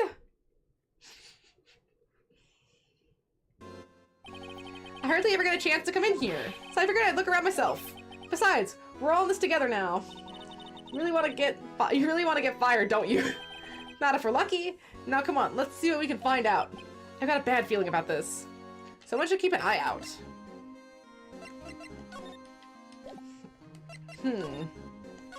Let's talk to Gumshoe first. That desk on the other side of the room. Was that your sister's? Yes, that's where I was waiting for Lana. On that day 2 years ago. Is anyone using it now? No, sir. This is entirely Chief Gant's office now. He practices a strict policy of preserving the crime scene. That's a strange reason to leave it here. He leaves it as a warning to everyone else. He wants us to always be alert. He told us so himself at our New Year's party. Of course, he was pretty intoxicated at the time. I see. So, ever since Lana left, no one has ever touched that desk. No one except Chief Gant. And the cleaning lady who's in here each morning. Still 2 years have passed since that incident. That can't possibly be any clues remaining. Can I ask you something? Sure. You only came here to look around, right? Because it's one of the SL9 crime scenes. I mean, that's your only reason for coming here, isn't it? Why do you ask? You don't think... Nah. You wouldn't be... No. No, there's no way. Never mind. Don't worry about it. Okay, now then, let's look around a bit more. Hey, hold on. Not so fast, buddy. Huh? What is it? When someone tells you, don't worry about it, it's supposed to start bothering you, pal. He's fishing for me to ask questions. You don't just let it go at that. Sorry, this guy's starting to get on my nerves. Okay, so what's bothering you? Yeah, he was trying to make me fish. You two don't think Chief Gant might be a suspect, do ya? I mean, yes, I've thought that the whole time. He is incredibly suspicious. What? He's right, Mr. Wright. What do we think of him? He's a creep. Chief Gant. So it's finally come to this. What do I think of him? Perhaps it's best I don't divulge my feelings. Yet. There you go, ignoring me again. Wow, look at the side of Chief Gant's desk. Speaking of that, when we were here earlier... Oh, it's you two. Chief Gant. He put that paper he was reading in his desk. Again, this would be like breaking and entering and then illegal search and seizure. We don't have a warrant. Wonder what he's reading. This looks like a list of evidence. A list of evidence? In most cases, the list runs twice as long as this, though. That's what Edward said. Hey, look at this case name. Huh? SL9 incident. I wonder what this is doing here. Hold on, detective. What did you just say? I said, I wonder what... No, about evidence lists. Normally, they're twice as long. The same thing that Edward said. That's right. I guess there isn't a lot of evidence. A half-size list of evidence. The list of evidence. It seems too short. Most lists run twice as long. What would the other half of the list be doing here? I knew it! The chief must be hiding something about that case. It would appear so. Let's see, it was ripped in half, so this is all we've got.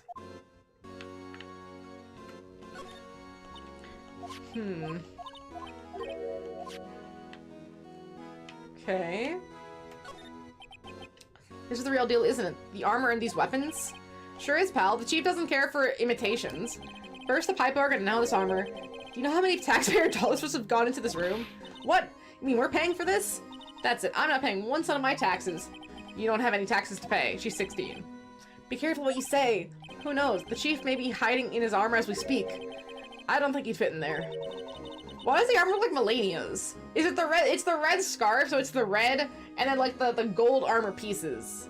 It keeps reminding them of Melania. That's all I see. Even if he did, he'd never be able to get back out. Cut it out. You guys don't know how scary that guy can be. You can see pretty far from 15 stories up. If you were to drop that suit of armor from here... First Chief wanted to use stained glass for this window. Really? Why didn't he? Why is he making this a church? They say he changed his mind because he wouldn't be able to see the view. Okay. So he still did some, though. Stained glass or not, it's a huge window. This is safe, isn't it? Safe. The word is ripe with intrigue. Okay, if you say so.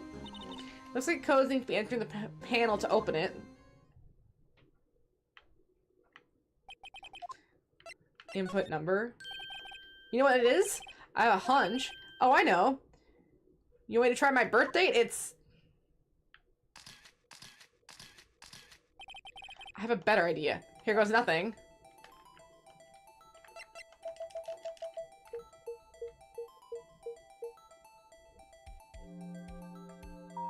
Oh! It worked!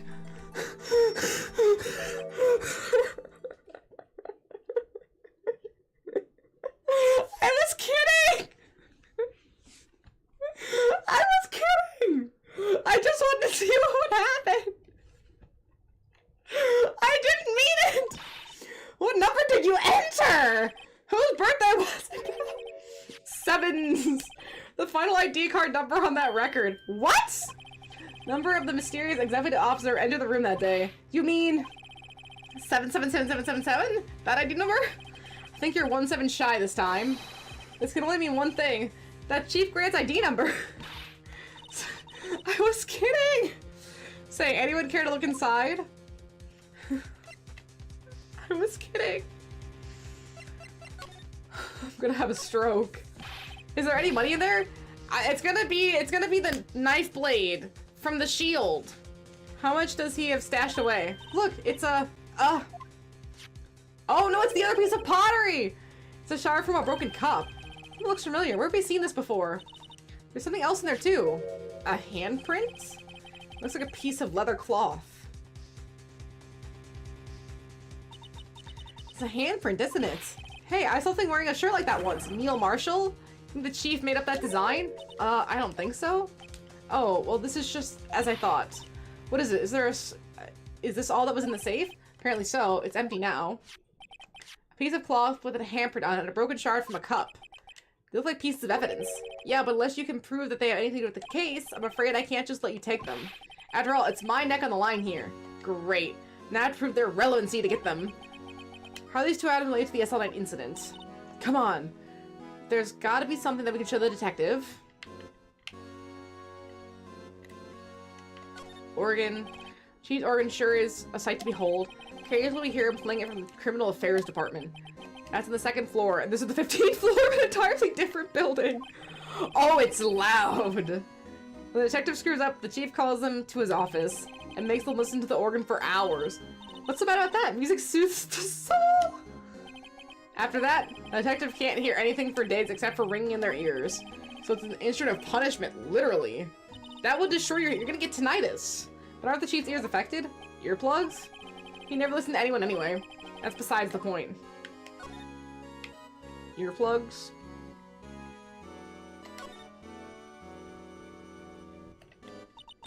This was taken on that day 2 years ago. The day Joe Dark ran out of the questioning room and tried to kill Emma. After receiving his award trophy, Mr. Marshall took a picture here, then went along with Chief Grant to question Dark. But he never knew he'd be dead just a few hours later. Gee, you think?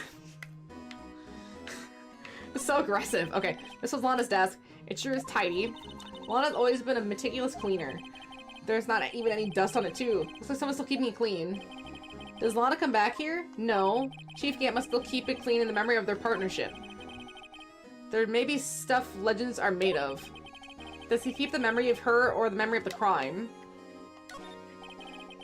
Their shelves are mostly empty. Lana must have cleaned them out when she transferred over to the prosecutor's office. There's a small picture frame to the left shelf. Hey! This is when Lana and I went to that theme park.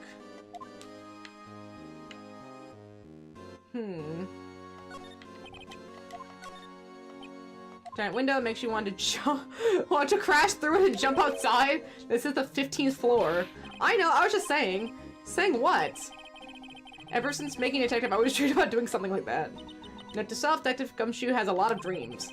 As long as he doesn't go crashing through that window when he gets fired. Don't say that! Oh my gosh, has anyone ever seen the show, IT Crowd? And that's where the meme comes from, where the guy, like, opens the window and just walks out. just like, oh, they're like, oh, the 15th floor. Dude just opens the window, walks out, and he does it very, like, no hesitation. That was the only thing he did. It's an incredible comedy show. Okay. Present.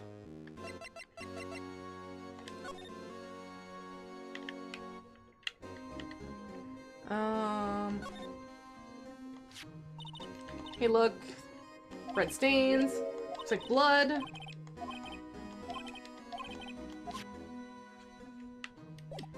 Do we present it instead? Head of Gumshoe. Could you have a look at this jar? I remember the three of us put this back together. Ah, those are the days. It's kind of early to be nostalgic. Wasn't this jar a piece of evidence from that case? That's right, one of the shards had an SL9 incident sticker on it. Doesn't this ring any bells? You know, the fragment we just found? You mean this one that was in the safe? Yes, that one. That was just in the safe. Now that you mention it, it's ringing a lot of bells. Let's see if it fits. Simple fragments. Here, let me see that shard. I'll take a crack at this. Go ahead, pal. Show us what the rookie can do. Mr. Wright, here's some glue. If I can piece this together again, I'll prove Chief Gant was knowingly hiding evidence. Here goes.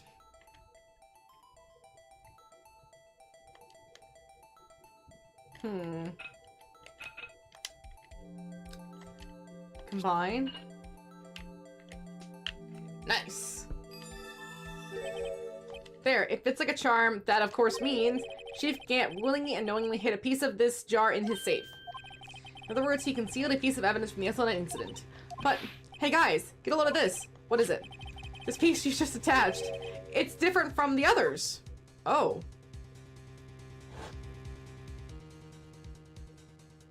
Is that blood? There's a reddish line on it. A reddish line? That's blood! I don't get it. Why would Chief Gant hide this in the safe?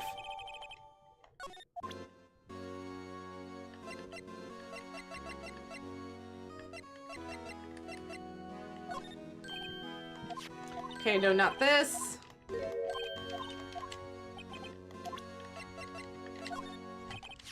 Gumshoe. Okay, let's try it. Go to town, sheesh. Yes, okay, so we can fingerprint the evidence. What are you doing? Why are you sticking your hand out like that? Go ahead, take my fingerprints. It's not your fingerprints we want to take. Huh?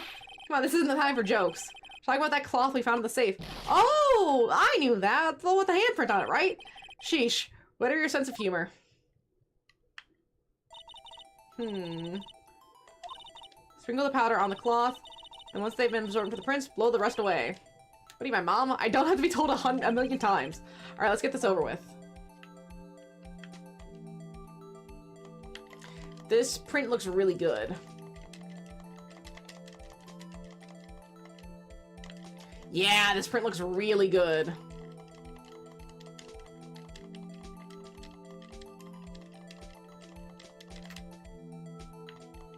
Still more, okay, where? It looks pretty bare up here. Let's try that, and then... Yes.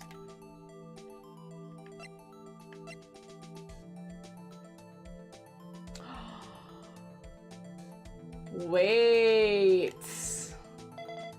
These are Emma's fingerprints.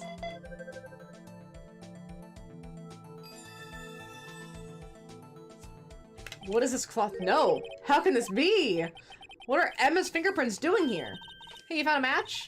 Whose fingerprints were they? Huh? It seems the prints are too old. They aren't clear enough to get a match. Oh, that's too bad. I thought they'd be Dark's prints. Psst. Hey, you. Over there. What's going on here? What are the kids' prints doing inside the chief's safe? Don't ask me. Let's just keep this information from Emma for now. Here. Maybe you should hold on to this. Nice. Well, was I any help? Of course!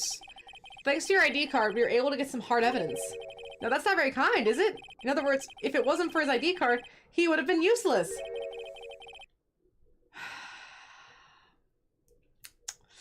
Isn't that right, you in the coat?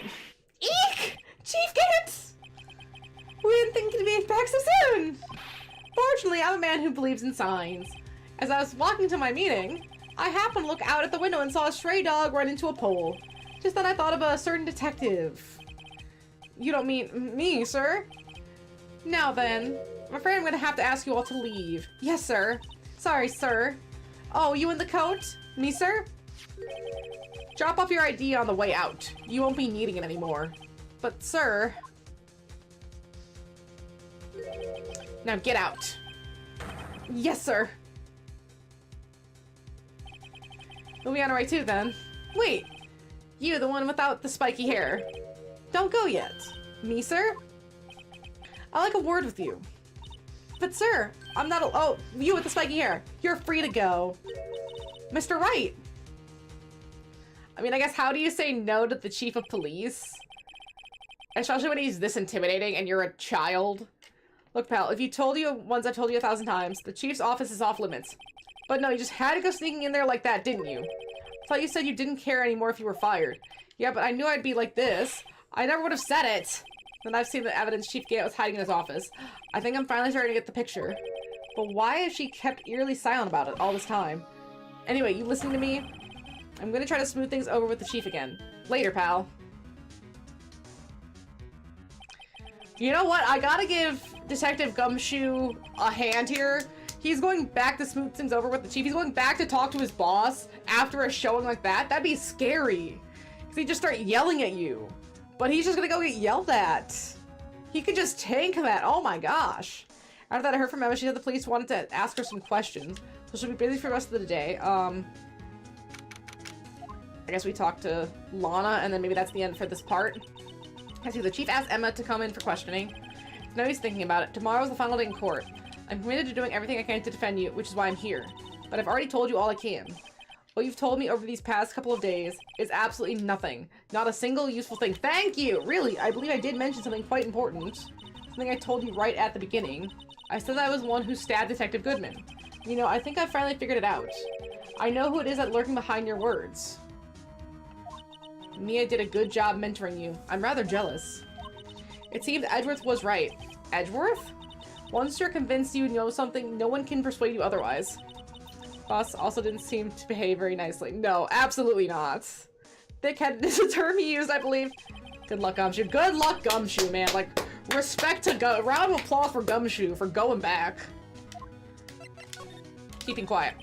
You have to admit I was more than a little perplexed at first. You insisted you did it, yet there was no incriminating evidence. That's when it hit me. It's not that you're unwilling to tell the truth. It's that you're incapable of doing so because of a certain individual. What an intriguing notion. A certain individual, you say? So you think I'm protecting this person? Protecting? No, I think afraid of is more like it. If I'm not mistaken, the person in question may have persuaded you to silence. For argument's sake, Mr. Wright, who may I ask is this person you're speaking of? The one I'm supposed to be frightened of. Who is this person's name? Well, Miss Skye? Mr. Wright? You're addressing the chief prosecutor. Not forget your place. I take it she's still not ready to spill the beans. My apologies. Could you please tell me a bit more about what you think you know? We were partners until 2 years ago. I respected him as a detective. Assuming he is respectable, then tell me something. Why would he try to hide his crimes? His crimes? Both you and Edgeworth will be brought before a board of inquiry for what you did. Specifically, hiding and forging evidence. Of course, these are serious offenses. Why is it, though, that Chief Gant's name was never mentioned? Chief Gant? Edgeworth didn't know the truth behind the forgery. The only party who could have possibly tampered with evidence was me. I had access because I was second in command at that investigation. Yes, you, but also one other, Damon Gant. If you intend to accuse Chief Gant, you'll need more than just words. Show me proof that Chief Gant falsified evidence in that case. Not this. Present this. I just found this in the safe in the chief's office. This jar piece and this piece of cloth. Do you know what these are? These are pieces of evidence from the SL9 incident. Person concealing evidence from other than Chief Gant himself. Now tell me, why are you taking all the blame for him? Touché, Mr. Wright. It's as you surmised. I cannot disobey the chief's orders, even if it means being found guilty for murder. Why not? Come now, Mr. Wright. You can't possibly expect me to be able to tell you that. 3 days ago, I had no choice but to cooperate in the murder of Detective Goodman. Or perhaps I should say, follow orders. Yes, that's more accurate than cooperate. Orders. Although I can't tell you the details, I can say that I was given an order that day. I need you to dispose of Bruce Goodman's body. You'll find it inside the trunk of Miles Edgeworth's car. And let's be real, Damon Grant is a big guy, big enough to lift up another adult man and put them in the trunk of someone's car. He's very strong. Just as I suspected, despite what everyone believes, you are not the one who murdered Detective Goodman. Correct. I was trying to take the body out of Edgeworth's car. The trunk's lock was broken, and I discovered the murder weapon while inspecting the body. The murder weapon? You mean Edgeworth's knife? No. When I found the body, this was the knife stuck in it. The knife from the SL9 incident. Serial killer Joe Dark's knife. I couldn't just leave the knife in him, so I took it out and stabbed him with another knife. That would be Edgeworth's knife. That's right. Even though he was already dead, my hands were shaking at the thought of stabbing him. That's why I ended up cutting my hand. And that is the reason for the bandage on your right hand. Yes, it seems I got blood on the victim's shoe as well. Then, she saw me just as I plunged the knife in. Miss Star, huh? So that's why it's all true. But he was already dead. Why did you need to hide Dark's knife so badly? It took a lot of work to finally close the Dark case 2 years ago. It was over with. I didn't ever want it to be opened again. So then she took off her scarf and shoved the knife into the muffler. My intent was to prevent that by whatever means possible. So you hid Dark's knife. The weapon used to stab the detective was evidence in the Joe Dark case. If word got out, which it would, the reporters would have a field day with that. So you wrapped the knife in your scarf and hid it in Edward's exhaust pipe. Right. Then I called my sister to tell her what happened and to ask her to hide the knife that was inside my muffler. You asked Emma? I didn't want anyone on the force to know about this. That would explain why Emma was so confident about Lana's innocence. Speaking of phone calls, I had a bad feeling about one of them that day. A bad feeling. Truth is, after I received orders from Chief Grant, the first thing I did was make a phone call. A phone call to Patrolman Jake Marshall! To Marshall? Why on earth would you call him? The lead investigator for the SL9 incident had been murdered. I wanted that fact to be kept hidden, and I needed help. He was the only other person I could trust. At least I thought I could trust him at the time. However, it seemed that after I spoke to him, he went off on his own escapade of his own. You mean, not wanting the case to die, he decided to take things into his own hands. That's why he dressed up as Goodman, because Goodman was dead. That's how he knew. He disguised himself as Detective Goodman and tried to steal the evidence. Yeehaw!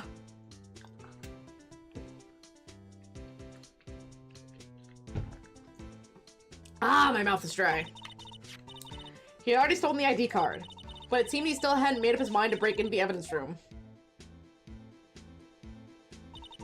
After my phone call, any remaining doubts he had must have disappeared. So your phone call caused the incident at the evidence room. Medley. You're such a soft puppy. I'm afraid that's all I can tell you. But Lana, you've earned my respect, Mr. Wright, both as my defense attorney and an investigator. Now please, don't pursue this any further in court tomorrow's trial. There's only one way to drive off Laura's demons. Or Lana's demons, not Laura. I've got to get to the bottom of everything. Detective Goodman's real murder. Yeah, we have like 3 cases. And what went down in the chief office 2 years ago. And the SL9 incident separately. Like, was he actually a killer? Who can say? They didn't have decisive evidence.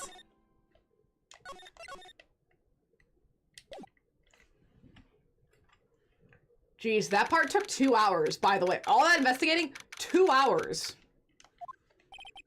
This is the defendant lobby, alright, but there's no defendant. I've been trying to reach Lana all morning. Where could she be? And where's Emma for that matter? It almost seems as if something's been happening behind the scenes. Edgeworth. Knowing you, you've already figured it out. Who the owner of the 7 ID number is, that is. Well, I have a pretty strong hunch. Looks like I'm not the only one who's figured it out. You know, the only reason this trial didn't reach a verdict yesterday is because there was still room for doubt regarding his ID record. If that number does belong to whom you suspect, then no doubt will remain. After all, he hasn't been officially charged with anything. True, not yet. In any event, once all doubt has been removed from that list, I can call for a ruling. 5 minutes, right? And Prosecutor Skye will be found guilty. But she didn't do it! I figured you'd say as much. That's why I came here, to hear what you have to say. This is the first time he's ever done something like this.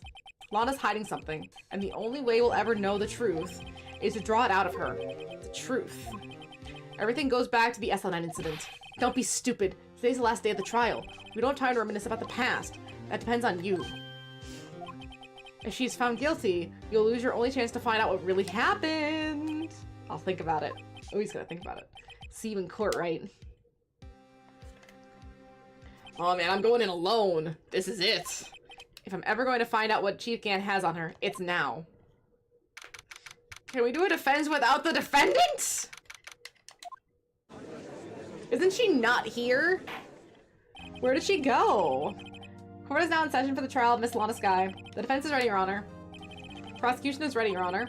Notice is when the prosecution puts forth his opening statement. Before that, the police chief has a proposal to make. Chief Gant?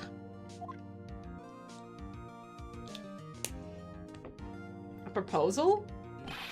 Morning, folks. How's everyone doing? Hey, Udgy, you been back to the pool yet?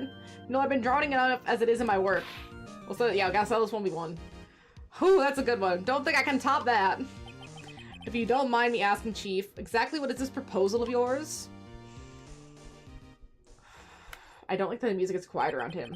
Lana, that is to say, the defendant, has asked me if she could speak directly to the court.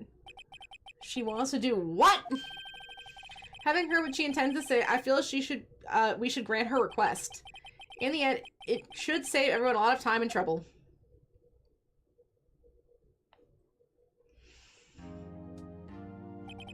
What's this all about, defendant? I'd just like to make one simple request and I'll be finished. Well then, what's your request? Your Honor, I'd like you to put an immediate end to this trial. Huh? I confess to all charges against me. On February 21st of this year, I murdered Detective Bruce Goodman in the underground parking lot in the prosecutor's office. No, Lana! Objection! You can't! Your Honor, the defense claim does not change the defense's plea. In that case, Mr. Wright, I no longer require your services. But Lana! Your Honor, I hereby forfeit my right to attorney. Prosecution may lack evidence against me, but it's sufficiently proven its case through testimony and circumstantial evidence. I would like you to render your verdict now, if you please. Well, the defendant certainly has the right to self-representation. Her request is legally valid, although this is an unprecedented situation. It appears there's no further need to continue this trial, even if Mr. Wright may feel otherwise. This can't be happening! It appears the time for the verdict has arrived. This court finds the defendant... Objection! One moment, Your Honor. Mr. Edgeworth? The prosecution has not yet proven the defense's guilt beyond reasonable doubt. Hey! You know what's nice about Edgy? Is that he knows when he needs to jump in to save the case. Like, he knows as a prosecutor, he can say certain things that the defense can't. Any ruling at this stage would certainly be premature. Come now, Worthy. I know this is a difficult time for you, but why don't you just be a good little boy, keep your mouth shut? Right, he's such a bro. That's why the Edgeworth and Wright couple is so strong. That's best pairing, top tier pairing. I will hear no objections. I don't think I care for your tone, Chief Grant. What? Creating another fabrication to cover up your past mistakes? Sorry, but I'm no longer the naive little boy you would have me be. With this sudden confession from the defendant, it's obvious to me some kind of deal was struck behind the scenes. Some kind of deal, Not everyone operates as you do, Worthy. I thought so. Your Honor, the prosecution would like to change its first witness. Oh, to whom? As its first witness, the prosecution would like to call Miss Emma Skye. I request the court hears her testimony. Mr. Edgeworth, I'm exercising my right to self-representation. I don't think we need to continue. I don't care what you think, Miss Skye. The exposure of truth sometimes results in tragedy. However, no matter how tragic the truth may be, it would be even greater tragedy to avert one's eyes from it. Very well, the court shall grant the prosecution's request. You know, that's actually in line with prosecution. He's trying to get to the truth of a crime because he's trying to meter out crime. And he's doing it the right way instead of just going, oh, guilty verdict. Okay, another criminal in jail. Awesome, she confessed. Like, he doesn't just believe that. He wants the real truth. Is that okay? That's okay with you, right, Chief Gant? Worthy. You'll live to regret this. Mark my words. Miss Emma Skye, please take the stand. Looks like Edgeworth has decided to take the horse by the reins.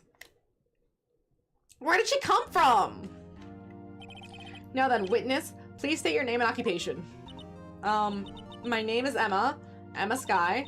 My occupation, I'm Lana's little sister and I want to be a scientific investigator.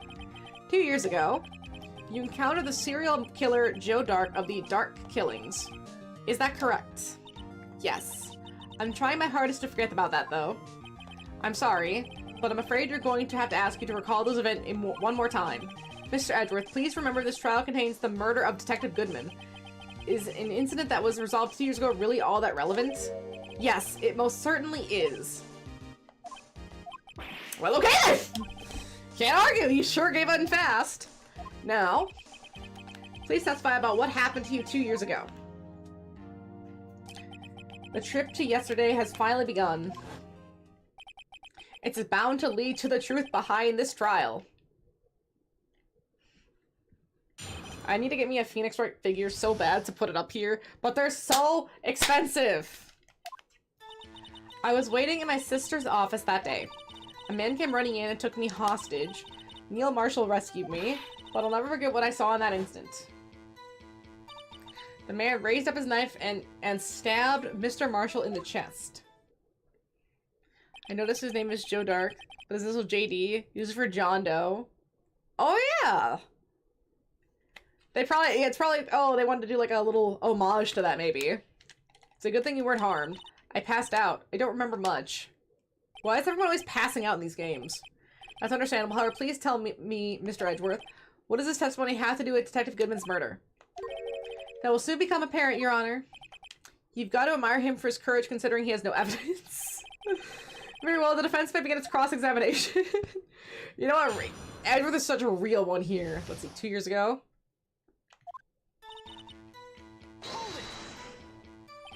2 years ago, the defense was a detective at the police department, correct? Yes. She was the second in command and under the deputy chief of police, Gant. My sister, she was the best detective ever. Yes, I remember. Deputy Chief Gant and Miss Sky used to be quite the pair. I believe they shared the same office. That's right. I've always sat at my sister's desk. And dreamed about playing that organ. I wanted to play it that day too. The police department and the prosecutor's office held a ceremony that day. Lana promised to take me to dinner after she finished her work.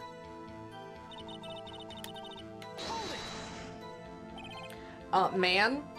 Yes, Joe Dark. He was a serial killer. Joe Dark, who was brought in for questioning on the day of that ceremony. He was desperate to get anything on him that would lead to an arrest. When he saw his chance, he fled the room, right? Upon fleeing the room, Dark proceeded to take the elevator. He must have been in panic because the elevator was going up. Then he ran into Sky in Grant's office. There was a lot of noise coming from outside, so I opened up the door to have a look. That's when I saw him. Neil Marshall rescued me. What was the prosecutor doing there? That day, there were 2 people present during Dark's questioning. Deputy Chief Damon Gant and Prosecutor Neil Marshall. Almost forgot about Gant. Neil Marshall had just received the King of Prosecutor Awards. Young and dedicated, he went straight to the questioning room after the ceremony. I assume that would also be why he was the first to run after Dark. When Dark grabbed me, I thought I was as good as dead. And that's when Prosecutor Marshall came running in. I don't clearly remember when it happened, but I'll never forget what I saw in that instant. Can you tell us about that? Mr. Marshall jumped on Dark. Just then, the lights went out. The lights? It was just about this time of year. There was a terrible storm going on and lightning struck nearby. So the electricity went out? Wait a minute. If it was pitch dark in that room, you shouldn't have been able to see anything, right? Right, but just then lightning flashed again outside. That sudden flash left an unforgettable image of the scene in my mind. I see. I told the detective about what I saw then. The detective? Yes. Detective Goodman! He was in charge of the— so Goodman was there too! Detective Bruce Goodman, the victim. Hear more. So you spoke with Detective Goodman about this 2 years ago? Yes. That's what's so scary about this trial. And you told Detective Goodman about what you saw? Yes, but at the time, the words just wouldn't come out. That's why I drew a picture. A picture, yes. I think she mentioned that before. Well, Mr. Wright, have you heard enough? Ask about the picture. Yeah, ask about the picture. This picture the witness drew, I believe it was a very important meaning. But the list of evidence I was given 2 years ago didn't contain a picture. Witness, would you mind if we add this statement to your testimony? Yes, Your Honor. Wait, she lost it? You drew a picture of the scene you witnessed, right? Yes, I wanted to do everything I could to help the investigation. I can still see it now, even when I close my eyes. That's strange. I took over the case after Prosecutor Marshall died, and I never received any picture. Perhaps the witness is mistaken? But I drew it, I swear! I'm not just imagining it. This picture that Emma drew, it reminds me. I guess I should check the evidence again. Well, anyway, let's continue. The scene that imprinted on an image on your mind. Can you please describe it to us? Man. Oh, 1 second.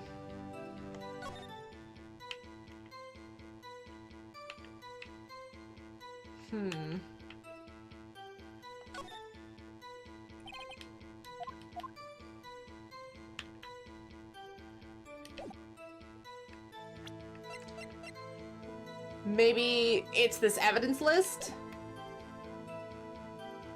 Press. That must have been a real shock. Even now when I close my eyes, I can still see it just as clearly. Tell us, what were you doing at that moment? I believe you testified that Joe Dark was holding you hostage. When lightning struck and the lights went out,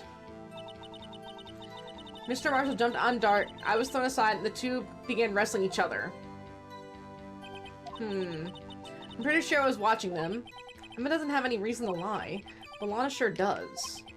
I need to get Emma to tell me as much as she can. Let's see. Okay, save.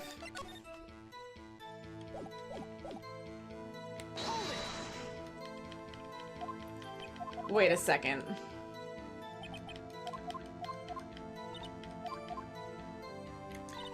What evidence do I have? It seems to have been lost. Oh, I'm thinking the evidence list.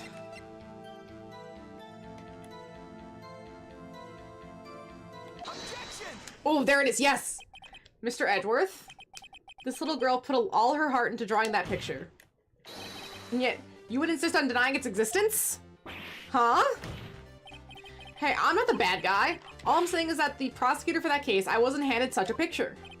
That may well be, but that doesn't mean it doesn't exist. Behold, this is the evidence list of the SL9 incident. Please turn over, Your Honor. Turn it over. Turn. Oh, what's this? Oh, yes. What is that? Hey, that's it. That's the picture I drew. Indeed. Two men appear to be wrestling there. What's the meaning of this? What are you doing with that list? Me? Holy! Look, the prosecutor in charge should have had access to that list. Huh? These lists, they're different from each other. What? It would appear, Mr. Edgeworth, that the evidence list you were handed 2 years ago was incomplete. These two lists fit together to form one. You can see the marks here, where they were torn apart from each other. So you see, Mr. Edgeworth, it's quite obvious what happened. 2 years ago, only half of the evidence in that case ever reached you. What? What? Order, order! But, Miss Sky, why did you draw such a picture on the back of such an important list? Because that's what Detective Gooden handed me in the questioning room, Your Honor. Wait a minute. If this list was torn in half, then that means... Your Honor, are you all right, Mr. Wright? Your eyes are bulging from your head. If the evidence list was torn in half... oh, yeah, that's what I'm thinking. Then there might be more of the drawing on the back of Mr. Wright's list. Did he not check the back? Does no one ever look at the back of a piece of paper? Maybe it's just me. I'm always like checking the back of things, like when I pick up a piece of paper, because there's two fucking sides. That's quite conceivable, Mr. Edgeworth. It's possible. Oh, let's see! He never checked the fucking... Is something wrong? Do you even have to ask? Sorry, Your Honor. There is indeed something drawn on the back of my list. It's that thing.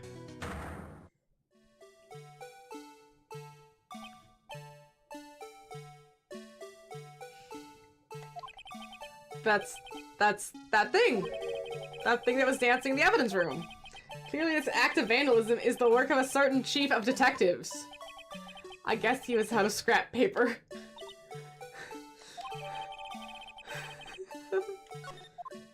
Wow. Very well, witness. Will you please testify about this picture you drew 2 years ago? Oh, yes, Your Honor. What's wrong with Emma? She seemed to be thinking about something when she was looking at the picture. Emma's picture. This is the picture I drew 2 years ago. You can't see who that is. Flashlight was so bright, all I could see were shadows. After that, I must have fainted. This picture shows exactly what I saw in that instant. And it looks like the person was, again, left-handed. To think a flash of lightning could burn such an image in your mind. Thanks to that, though, she was able to show us exactly what she saw. Well, I don't see any contradictions here. This clearly shows Joe Dark about to murder Prosecutor Neil Marshall. No, it doesn't! The defense may now begin its cross-examination. Man, she didn't see shit, I'm telling ya. You draw this picture right after the incident? I think I drew it 2 or 3 days later! First, I was in such a state of shock that I couldn't do anything. During the time the investigation team was reorganized, Detective Goodman was placed in charge under the direction of Damon Sky and Lana Grant. No, I said that wrong. Damon Gant and Lana Sky, my goodness. 2 or 3 days later, the murder should still have been fresh in her mind. Excuse me, witness? Yeah, see, left-handed. But can you please tell us why this picture is painted all black? Flash of lightning was so bright, all I could see were shadows. So the time you didn't even know it was Mr. Marshall who had come to rescue you. No, I couldn't see him clearly. The lightning was so bright, and I was knocked to the floor. You were knocked to the floor? Dark had a tight grip on me, but when Mr. Marshall jumped on him, I was knocked away. I turned around, and that's when the lightning flashed. Poor Emma. I'm just glad she wasn't hurt. What happened after the lightning flashed? Must have fainted. You mean you didn't see the actual murder take place? No, I'm sorry. The flash of lightning only drove off the darkness for a split second. Not only that, but the trauma of the situation understandably caused the witness to faint. Do you really need to torture this girl any further? What? Hey, I'm not the bad guy here. Anyway, this picture.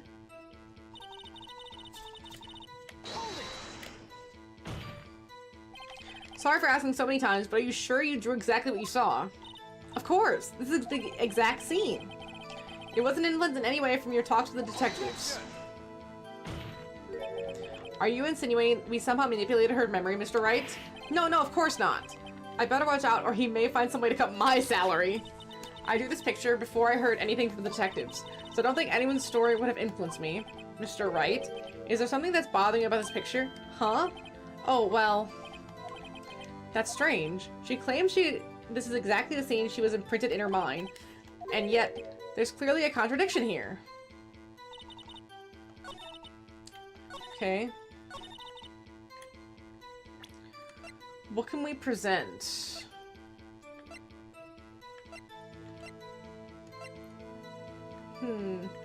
Oh!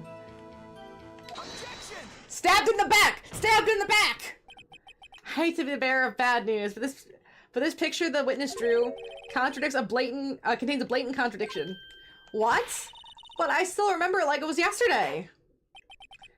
Mr. Wright, perhaps it would be faster if you simply pointed out this contradiction for us. What part of this picture contains the contradiction?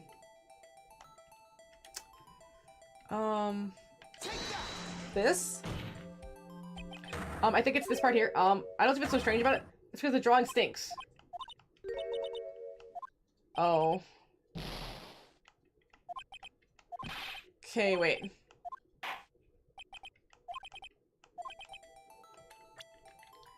Can I check? I'm gonna go with the knife. The contradiction, of course, lies here. Take a look at the knife the man is holding. Look closely, you can see the tip is broken. Even I don't have to look closely to see that, Mr. Wright. But Mr. Wright, look at the evidence. See the murder weapon? The tip is broken too. If I recall, the tip of the knife was found broken off of the victim's body. It was the conclusive piece of evidence that proved Joe Dark was the murderer. But it wasn't broken yet. I'm afraid it's not so simple, Emma. And what, Bertel, could there possibly be a problem? It's obvious, really. The victim suffered a single stab wound to the back. If the victim was only stabbed once, then the murder weapon should not yet be broken! Unless it was already broken! Oh, what is the meaning of this? Perhaps the knife was broken beforehand. But then why was the tip in the body? Sorry, but I'm afraid that's not possible. The tip of the knife was found inside the victim's body. If it was broken beforehand, it couldn't possibly wind up in there. That's right! What does that mean? The tip of the knife was undeniably discovered within the victim's body. The only possible explanation is the witness' memory is mistaken. That's why I asked her so many times if she was sure she remembered correctly. I believe you were annoyed at the time, but she was sure she remembered correctly. But there's no other way to explain this inconsistency. Yes, there is. Not so fast, Mr. Edgeworth. There is another explanation. Have you forgotten already about a little something called falsified evidence? You're treading on thin ice, Wright. All I'm saying is that this broken knife tip might be the piece of evidence that was forged. You can't deny the possibility. No. Ugh! Meaning that the whole switchblade was forged. Are you saying the investigation really was corrupted? Your Honor, please allow me to once again go over the events that took place the day of the murder. The police department and the prosecutor's office were holding a ceremony that day. After receiving the King of Prosecutor Award at the ceremony, Neil Marshall questioned Joe Drake along with Damon Grant. It's Gant! During his questioning, Joe Dark fled the room. Prosecutor Marshall chased after him and was killed by Dark. This is my belief that somewhere in the story, there is a lie. I'm not lying. No, you're not, but there is a lie. The man really was holding up a broken knife. If that's true, then there's no other way around it. This could not have been the actual murder weapon. There must have been another broken knife. There is! Is there a chance of there being two broken knives? Another broken knife besides Joe Dark's? Could there have been one? There is another one. If the witness is this adamant about this accuracy of what she saw, it can't just be explained away by a simple observational error. Mr. Wright. In that instant, Emma really did see a broken knife. I assume, then, that you have some information about this other broken knife. If so, please feel free to enlighten us. Murder weapon was already broken prior to the murder. There's only one way. Take a look at this. Here, the real murder... Shit. I clicked through way too quick. Present. The answer lies in the past. 2 years in the past. Right here inside this picture. This is a picture of the award ceremony. Ah! What is this, Mr. Edgeworth? It's the broken murder weapon! Notice the award Prosecutor Marshall's holding. It's a broken knife! A broken halberd! As we earlier concluded, the knife in the drawing was not Joe Dark's knife. That being the case, the knife the witness saw was in likelihood from this award. Okay, let's see. Neil Marshall was awarded King of the Prosecutors that day. As an award, he was given this broken shield and knife halberd. When he chased after Joe Dark, he pulled out this knife. Being a prosecutor, he did not carry a pistol. This broken knife was the only weapon he had in the dangerous situation. But that can't be. Oh, and why not, Mr. Edgeworth? Because the King of Prosecutor Award knife was the murder weapon. The murderer and the victim should be reversed. What do you mean? I mean... this man raising a knife would have been Prosecutor Neil Marshall. Oh. Oh! That means it's not Joe Dark who killed him. But the prosecutor's the one who actually died. That's true. What's going on here? It seems Mr. Wright has been a bit too eager to jump to conclusions. Hold it! Wait, I remember now. I remember everything. Witness? Mr. Edgeworth. Miss Daleworth! Hi, Jeannie! Oh, do you need help? No. Ah! I think she's got it. Where are you trying to go, lady? Ow! Oh, okay, there. You want the prime spot? I got you. What is it? Could you show me your evidence list again, please? This list? The one with that picture scribbled on the back? No. I knew it! This picture. I'm the one who drew it. What? You drew that? That's right. The list wasn't torn in half, but the picture I drew at the time I drew this picture.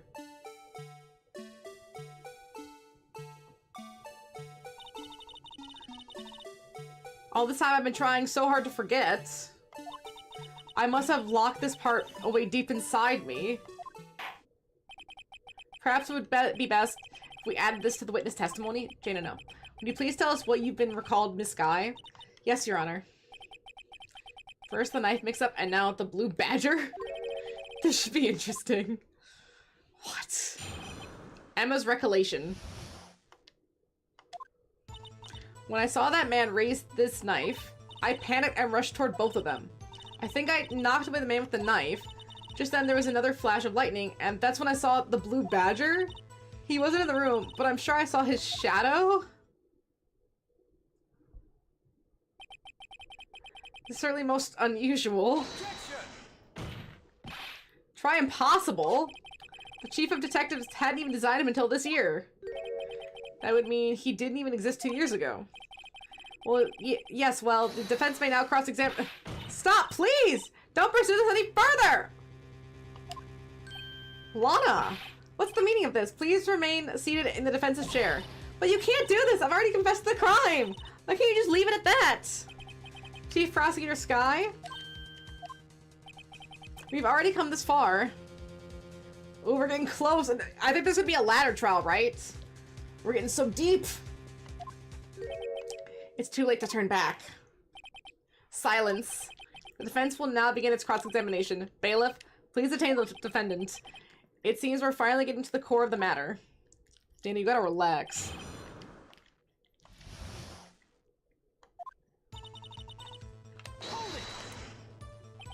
When you say that man, I assume you refer to Joe Dark. Yes, at least I think it was him. You think? All I could really see were shadows. The power outage that immediately preceded the incident is also documented in the prosecutor's office reports. So then you... I panicked and rushed toward both of them. Why would you do something so dangerous? What else could I have done? He was about to stab Mr. Marshall. She seems convinced that Dark was the one holding the knife. We just theorized Mr. Marshall was the one holding the knife. Well, I didn't know that at the time. When the dark guy knocked me down, all I could think was, I've got to help the other person. I think I knocked away the man with the knife. What do you say you mean you think? It all happened so fast, and I was in shock. I don't remember everything clearly. What I did, it's all kind of a blur. Miss Sky was almost killed before she witnessed to a murder about to take place. With so much happening in a matter of seconds, a little disorientation is only natural. I saw the man about to stab the other person, who I thought was Mr. Marshall. I knew I had to stop the man with the knife. What you did was very brave, young girl. So then, what happened next? Just then, there was another flash of lightning, and that's when I saw the blue badger. His shadow? You mean you didn't actually see his face with his winning smile and all? That's right, but I still remember it. He had 3 creepy horns. This is pointless. That thing couldn't have possibly existed 2 years ago. Witness must be mistaken. That may well be. What's important is what caused her to think she saw what she saw. Oh? And I suppose you have an explanation? So then, by all means, please tell us what this shadow really means. What was it Emma saw when that lightning flashed? Who is this blue badger really?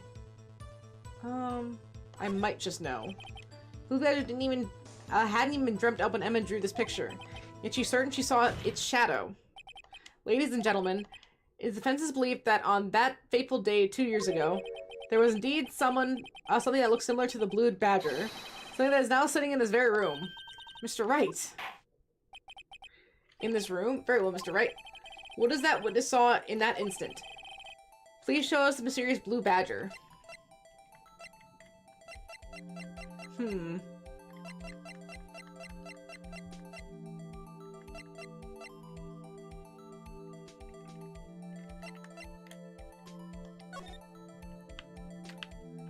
Wait a minute.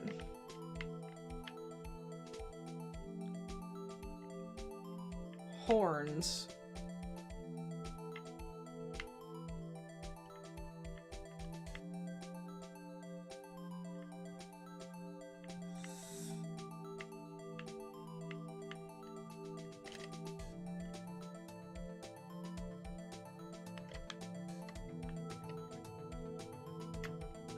I want to think it's this, right?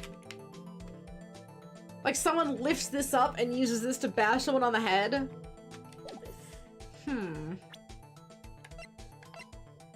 And in my head, it's the only piece of evidence that makes sense. You can't turn this to get horns.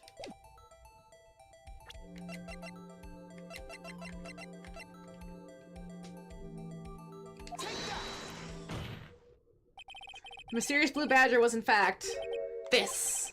But that's... what exactly is that? I believe it's some sort of jar. But Mr. Wright, that doesn't look anything like the blue badger. Indeed it doesn't. As it stands now, it's just a plain jar. However, what if it were to change our viewpoint? Our viewpoint. I've got to show them. Okay.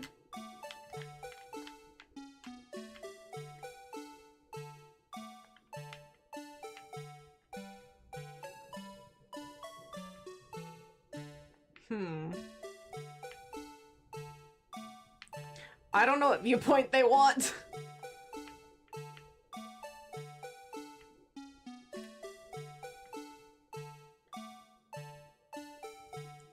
Ugh. Holy shit.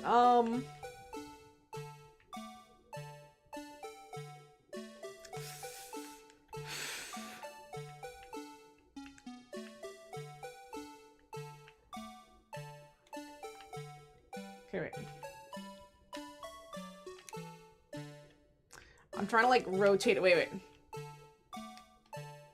There we go. Oh, wait! Well, is this a miracle or what? No one can possibly deny this jar resembles the blue badger. No, it can't be! Order. The defense has proven its claim. The mysterious blue badger witnessed on the day of the crime was actually this. Although we really enjoyed Mr. Wright's dramatic performance, one question remains. Hey. What's your point? What do you mean? So the the badger thing was just actually just a jar. That doesn't change anything. I'm afraid that's where you're wrong, Mr. Edgeworth. You see, this changes everything. Indeed? Very well, then please tell us, what's different now that we know the witness saw this jar?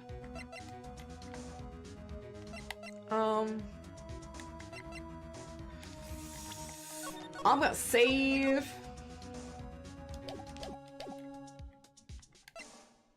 The murder weapon?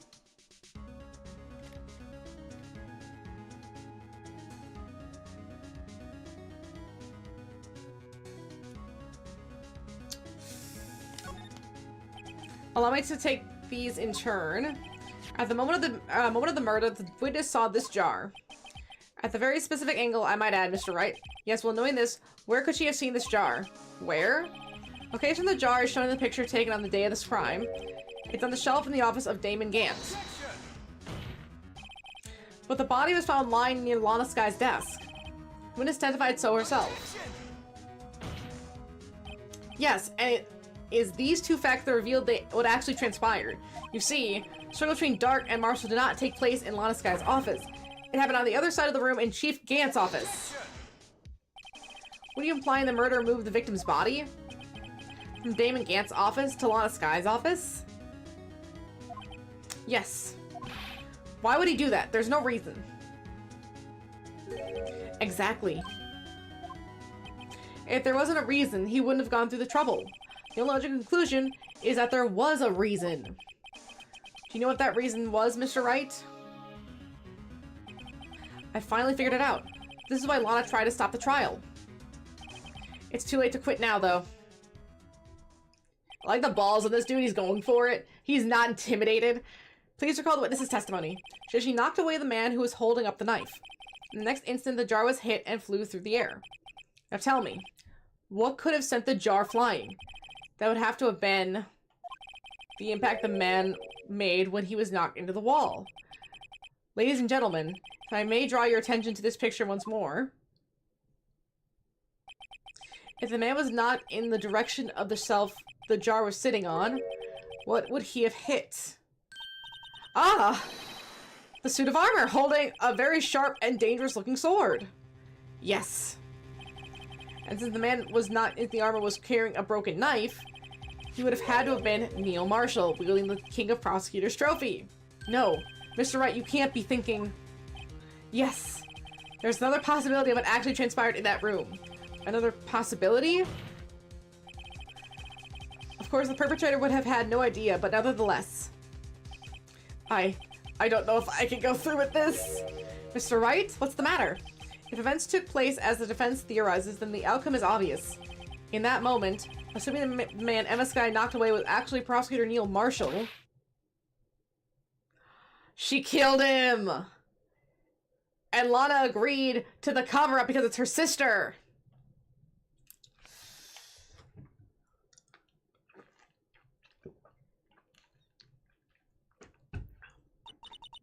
You mean Mr. Marshall died because of me? And I guess Joe Dark too, because he got executed. No! Oh, she fainted again! Hi, Jaina. I didn't imagine her testimony would lead to this. So it was a witness who took the victim's life, and then proved so with her own testimony? This is unprecedented. Objection! What are you saying? I'm sorry, Miss Skye, but given the circumstances, Joe Dark murdered Prosecutor Marshall. How can you think it was Emma? How dare you try to pin the crime on her? So imagine that coming from you. If you recall, it was you who admitted to forging evidence 2 years ago. The reason you moved Prosecutor Marshall's body was to keep anyone else from finding out about what Emma did, wasn't it? I assure you, Mr. Edgeworth, I have no idea what you're talking about. If you hope to have anyone believe your insane allegations, I'm afraid you're going to have proof. Tell me. Do you have any conclusive evidence that proves my sister killed Neil Marshall? Evidence? I'm willing to bet you don't. Yes. It certainly would be difficult to prove this with evidence. We don't have any evidence. Then we'll have to rely on testimony. I'm afraid that won't work in this case. Both parties involved in the incident are dead. We certainly can't get dead people to testify. There has to be a wild goose chase from the beginning. No, we have the fingerprint! Touche, Miss Skye. Of course, that only leaves us with one possibility. You mean there's still another possibility? What do you mean, Mr. Edgeworth? I mean the possibility that the victim was left us a message. For better or for worse, Mr. Marshall did not die instantly. He may have left behind the name of the person who took his life. In one manner or another. That's impossible. What? Well, Mr. Wright, this is the only possibility left to you. The message from the deceased. Does such a message exist? Gotta think back to the court record. The real murderers is in the evidence. This message from the deceased is already in our possession. Mr. Wright! Will you stop at nothing to prove my sister a murderer? Do not be mistaken, Miss Skye. Our purpose is not to accuse Emma of any crime. There's only one thing we seek. The truth. No matter how painful it may be. Now then, Mr. Wright, please show us the piece of evidence that conveys the message from the deceased.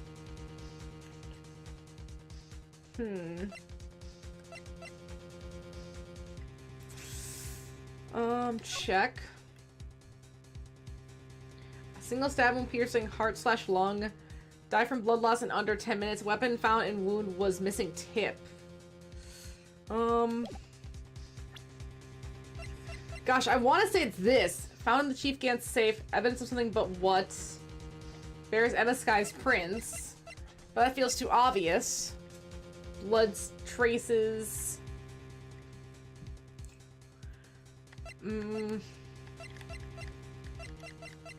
It's gotta be something here. This feels like the only option.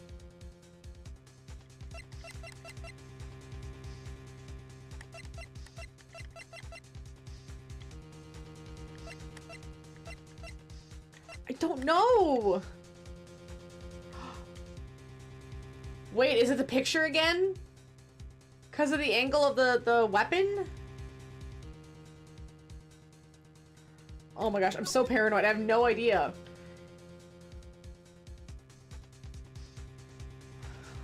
Is it that? I'm willing to see signs.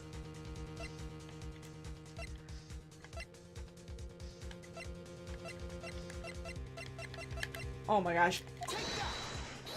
This is the message from the deceased. Right. Now then. This is the message from the judge. Oh. Uh-oh. I guess that wasn't right. Written in... would have been in written form. That's the only logical conclusion.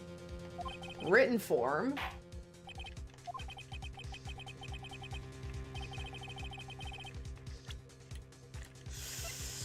In written form, meaning...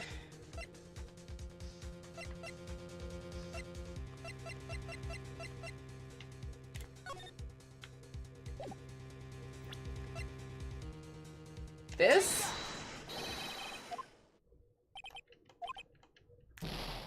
Shit.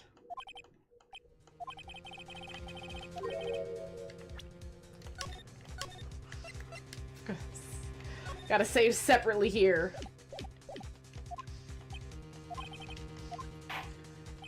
In written form, what? Oh, wait, I know, the thing written, oh gosh, I got it. It's on the vase. The wiped message. This is that blue badger from before, right? Yes, I got it. Oh, he was going to just speak the killer's name? If that thing could, I'm sure it would. Looks like everyone's just forgotten this is just a jar. A message was left here, on the surface of this jar. What do you mean? If you look closely, you can see a faint trail of blood on this jar. It looks like someone wiped the blood away. Yes, but notice. For some reason, the blood is on some part of the fragments not wiped away. Yes, there's a line here. Drawn in blood. So what you're saying is these dots were once lines. Prosecutor Marshall did not die instantly. He used the last few precious moments left him to leave behind a message. One that someone apparently wiped away. The blood must have seeped into the jar where the lines changed directions. Precisely so. All we need to do is to connect those points. Victim message will become apparent. No. Mr. Wright? What kind of message did the victim leave for us? Your Honor? I believe these bloodstains reveal to us the answer. There's only one thing the victim could have written, given the circumstances. His murderer's name. It looks like Emma!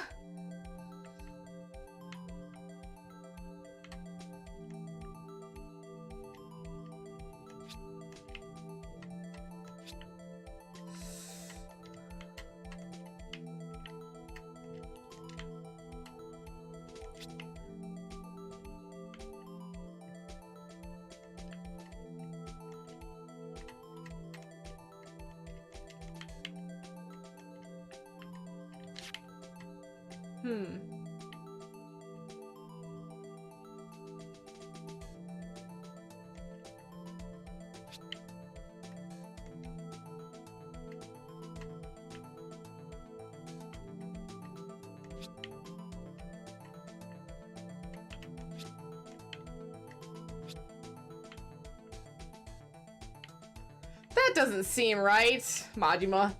That's the only real answer. Holy shit, undo all of that.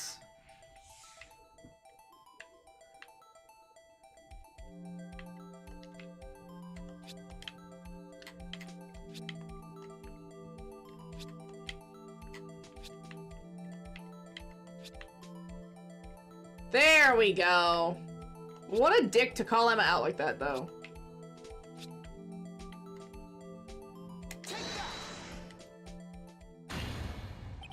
It's a defense attorney's duty to prove their client's innocence. That's what all I've been thinking about when saving Lana. After all my efforts, I never thought it would turn out like this. Emma. So this is the final message Prosecutor Marshall left behind.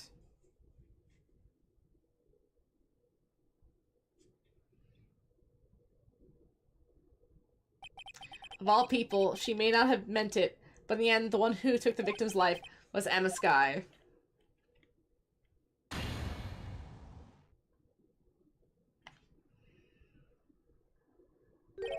Seaworthy, can't say I didn't warn you! Chief Gant, do you understand the implications of what you've done? What? What are you talking about? 2 years ago, Joe Dark was sentenced to death. He was convicted because of his final murder. I believe you were the prosecutor in that case, were you not? Ugh.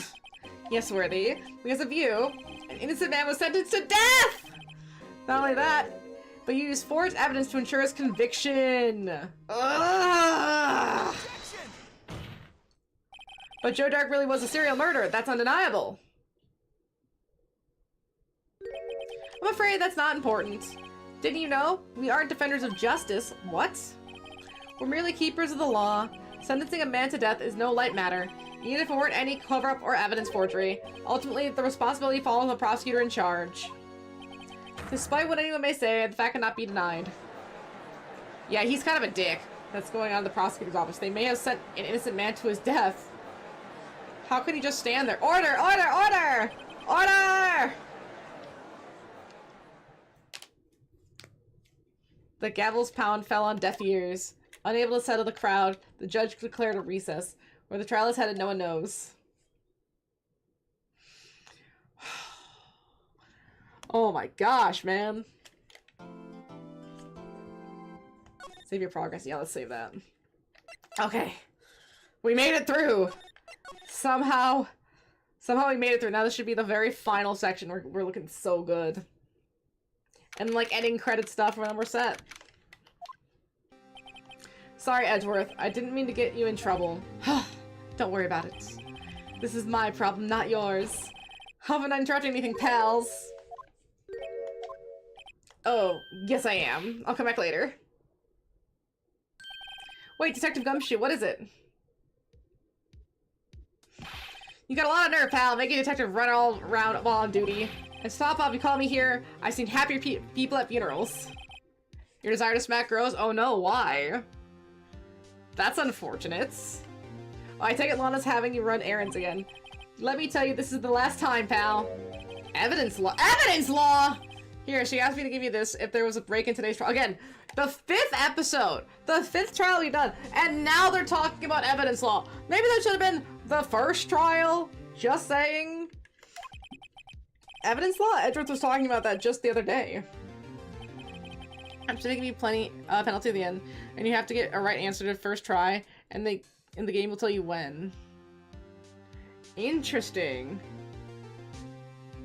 You have to do it on the first try? That's aggressive. Rest of the 2 rules of evidence law. Rule 1, no evidence shall be shown without the approval of the police department. Is that right, Mr. Wright? So the police have to approve the evidence. You can at least study some evidence law, really. Chief Prosecutor also wanted me to give you a message. A message? She said, if you're planning to take him on, you're going to need this book. Him. I guess I'll need to give the book a thorough read. I need it. Okay, so police have to approve it. Holy shit, 3 full pages of evidence. They came in and showed me a photo of a geek bar, that he wants that. I tell him there's like 30 flavors. Which one does he want since the photo just says geek bar? He told me just pick one. I did, and he immediately said, I don't like that one. Right, don't ask for a recommendation if you're not gonna like it. Or if you know you don't like it. Like, dude, you asked. Like, why is he putting that effort on you? What if you just, like, named 5 of them and he's like, oh, I don't like that one either. Not that one. Not that one. Not that. Bro, go and just pick one yourself. Why you gotta involve someone else with this? It's ridiculous. See, unregistered evidence presented must be relevant to the case on trial. Okay. No evidence shall be shown without the approval of the police. Unregistered evidence present must be relevant to the case on trial. Okay, I mean, you can bring evidence in only if it's relevant. You can't show irrelevant evidence, because I guess that wouldn't be evidence then.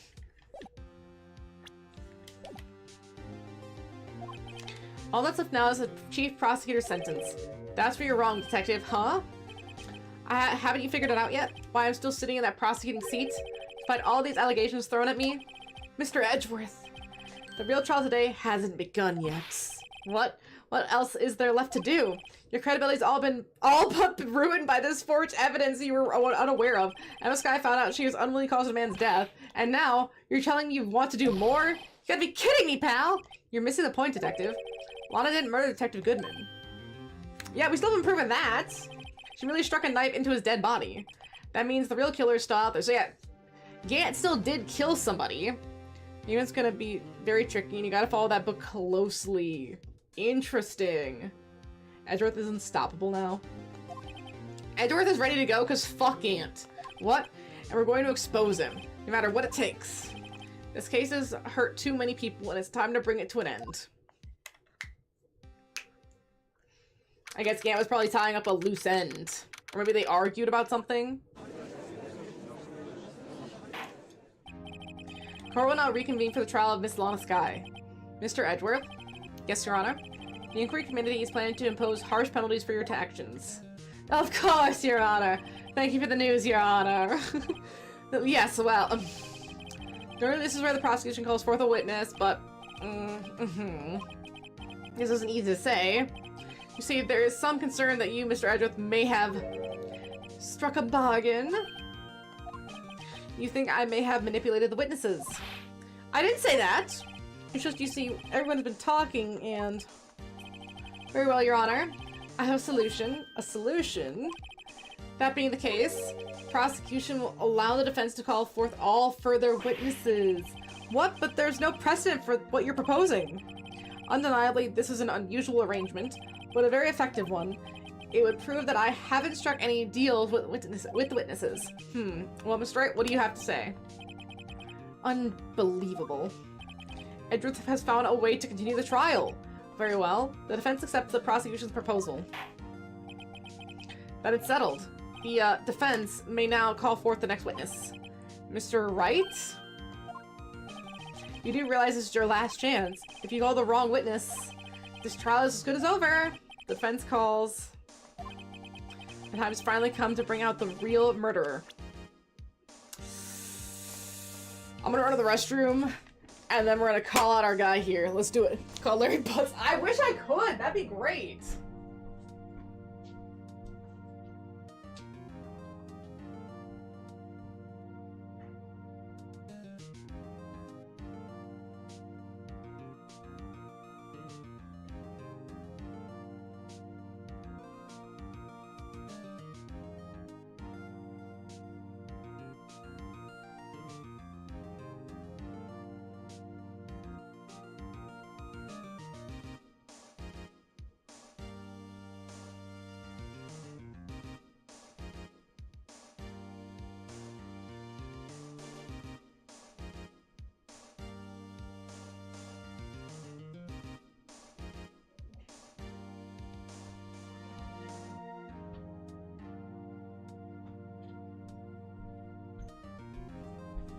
Oh, Medley. There you go.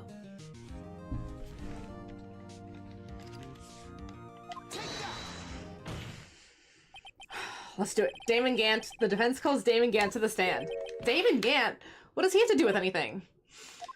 As a defendant's partner who 2 years ago, Mr. Gant has first-hand knowledge of the crime. I feel we should hear what he has to say about it. As luck would have it, he should still be at the courthouse. He would also be the least likely to have been manipulated by me in any way. Wouldn't you agree, Your Honor? True. All right, bailiff, please escort Mr. Gant to the stand.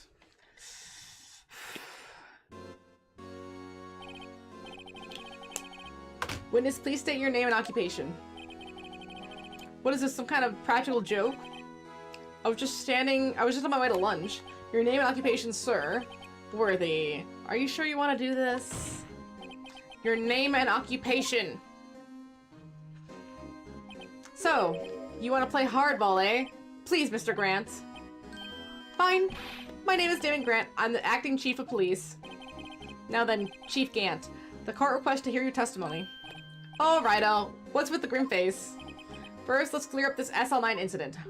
Oh, you mean the time when Lana's sister murdered that prosecutor? Personally, I think it's been made pretty clear already. There's still some things unaccounted for. Oh, like what? But the role you played in all of this. Son, either you're very brave or very foolish. You are aware, of course, that a police chief has all kinds of weapons at his disposal. Weapons? Sure. Take my testimony, for example. I don't have to give it if I don't want to. What? Is that true? I'm afraid so. Chief of Police has the right to refuse to testify. Why? Of course, such an action carries with it certain risks. Don't worry, I'm not here to hinder your trial. Just remember, if this turns out to be a big waste of time, don't say I didn't warn you. Well, the witness may now begin his testimony. Hey! SL9 incident. We're trying to catch a real murderer now. This is the guy. This is the end. We're so close. As I recall, Neil and I were questioning him that day. To make a long story short, we slipped up, That power outage didn't help either. When I went to my office, I found Lana there. Apparently she had already arranged the crime scene. As you can see, I had nothing to do with the forgery. He's trying to put all the blame on Lana. So that, is that when Dark was arrested? Him? He was lying on the floor unconscious.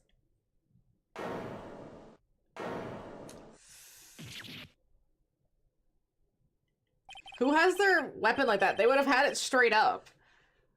When Emma sent Neil flying, it seems Dark bumped his head. I see.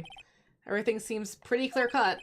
The police chief has the right to refuse to testify, but I better hit him hard and fast.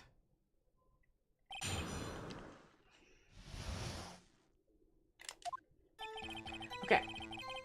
I'm gonna be really careful with this guy like I was with Fun Karma. We're just gonna save a lot. As I recall, a ceremony was held at the police department that day. Yes, that's right. I guess you could say I'm a workaholic. After winning his award, Neil was all fired up too. That's probably what spooked Dark and made him run away like that. Was the defendant Lana Skye also present in the room? I don't quite remember. At the very least, she wasn't there when Dark ran for it. Why did they slip up? So the two of you ran immediately after him, right? That's right, but Dark made it to the elevator first. So Neil and I split up. He went upstairs and I went downstairs. I guess you could say he got lucky. What's this about a power outage? Oh, that. The elevator stopped all of a sudden and I got the shock of my life. Well, probably not as shocked as Neil was when that knife went through his heart, though. That's not funny. When I went to my office, I found Lana there. Can you tell us what you saw? It was a shocking sight. Neil and that serial killer were lying on the heap on the floor, all tangled together. Dark was also lying collapsed on the floor. Yes, apparently he hit his head and was knocked out. Next to them were those two poor girls, Lana and Emma. Lana was cradling Emma in her arms. Looking back at it now, she must have already known what her sister had done. Apparently she'd already arranged the crime scene. How can you know that? Because of the victim's body, it had already been moved. So that means you found the body near Lana's desk. That's right. I think you said earlier, it was my suit of armor that really stabbed the prosecutor. Yes. Anyway. As you can see, I have nothing to do with the forgery. So you're saying that the forgery had already taken place by the time you arrived at your office. That's exactly what I'm saying. I can understand how Lana must have felt. But moving a body and hiding evidence are inexcusable no matter what the circumstances. Is that how it really went down? Staring at the witness won't do you any good, Mr. Wright. If you're going to stare at anything, you'd better be off staring at the court record. Which piece of evidence ties Grant to the forgery? Lana did admit to forging evidence, but that can't be the whole truth. So I've got to link Grant to the incident.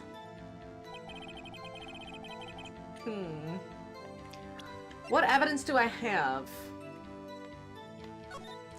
No evidence shall be shown without the approval of the police department. Unregistered evidence present must be relevant to the case on trial.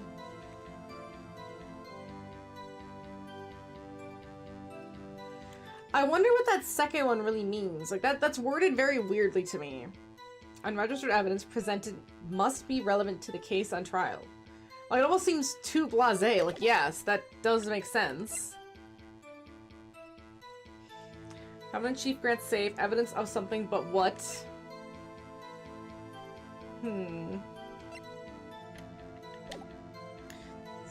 like I'm almost gonna have to be defined a bit more. Maybe right? When I went to my office, I found Lana there. Apparently, she had already arranged the crime scene. As you can see, I had nothing to do with the forgery. I'm gonna save here.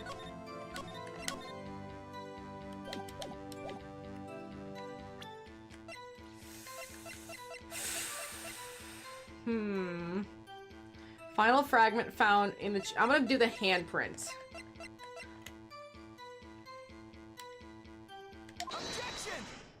Okay, the music stopped. Good. If you really had nothing to do with the forgery, then how do you explain this? What's that? And what's that on it? A handprint? Chief Gant, your explanation, please.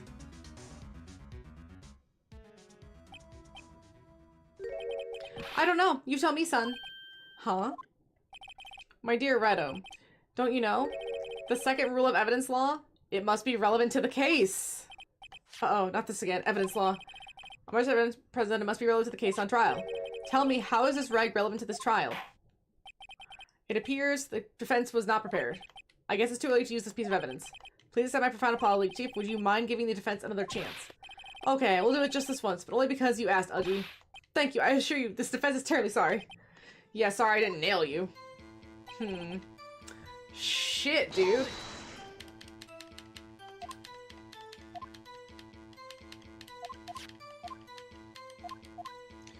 I thought it being in his safe would help, but I guess that didn't help. I have to get a batting in this case if you present a piece of evidence too early. Interesting. How is it relevant?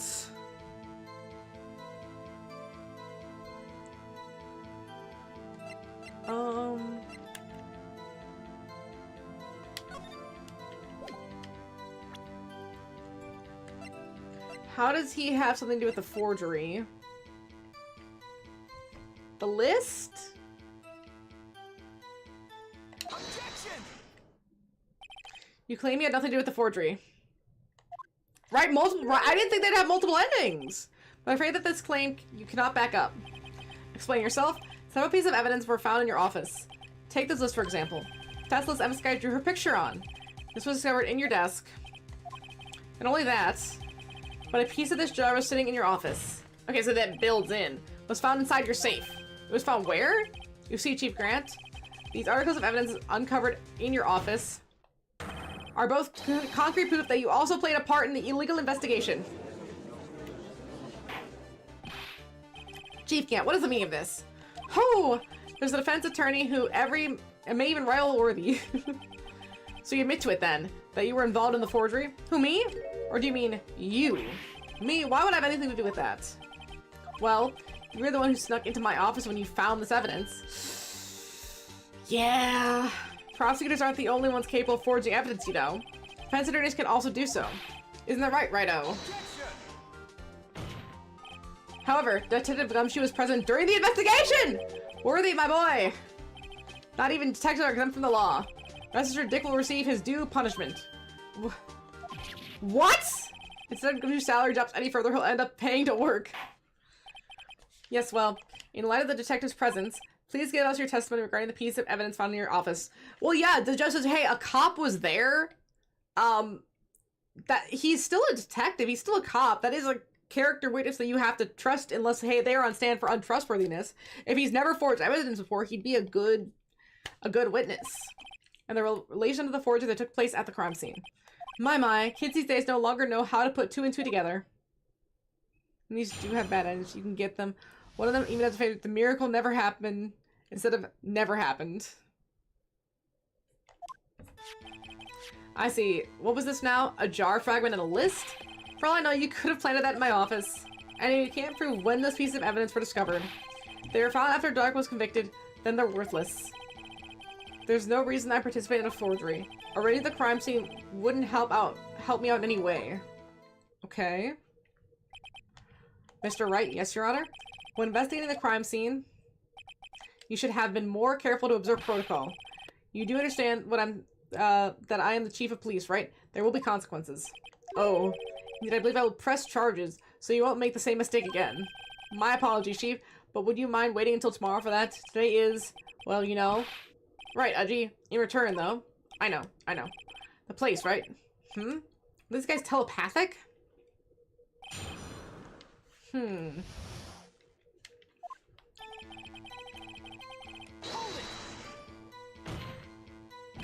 appreciate it if you'd stop making these ridiculous allegations. Yes, you do have a point. You wouldn't have the guts to do something like that. What? I'll have you know, back in the day, I once broke into a cattle ranch and tipped. Mr. Wright, what are you saying? I know you can't prove you didn't carry in the evidence, can you? If you have proof of the contrary, you're going to need it later. Later? What are you talking about? What else? I'm talking about when Wright's prints are found. Yes, if there's prints found inside my safe, that would prove his investigation was illegal. Ugh. I never faced anyone as slimy as this guy. Can't prove when this piece of evidence were discovered. What do you mean by that? This is all purely hypothetical, of course, but suppose I did place those items in my safe.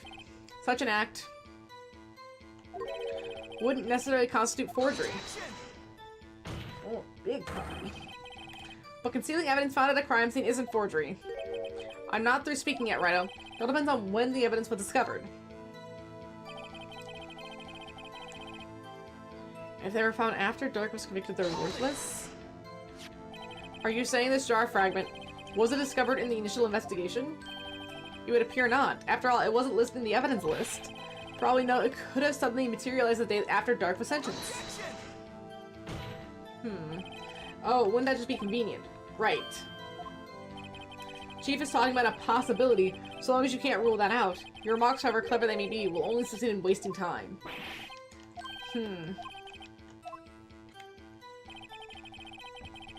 There's no reason I participate in a forgery. How can you look me in the eye and say that? Because I'm innocent. Remember? Who was it that was murdered? Who was it that murdered Neil? I'm not sure I care for the word murder here, but in the end, the person responsible for Mr. Marshall's unfortunate demise was Emma Skye. Now do you see?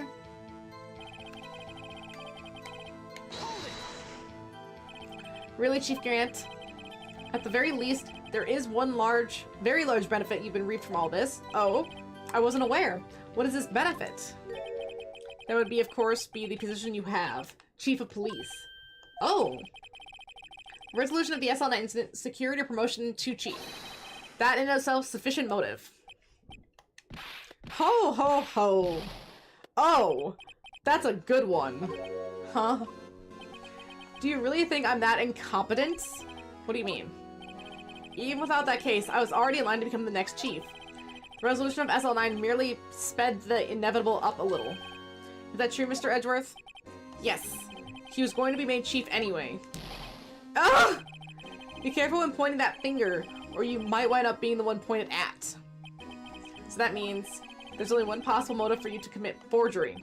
If you didn't do it for yourself, then you did it for someone else.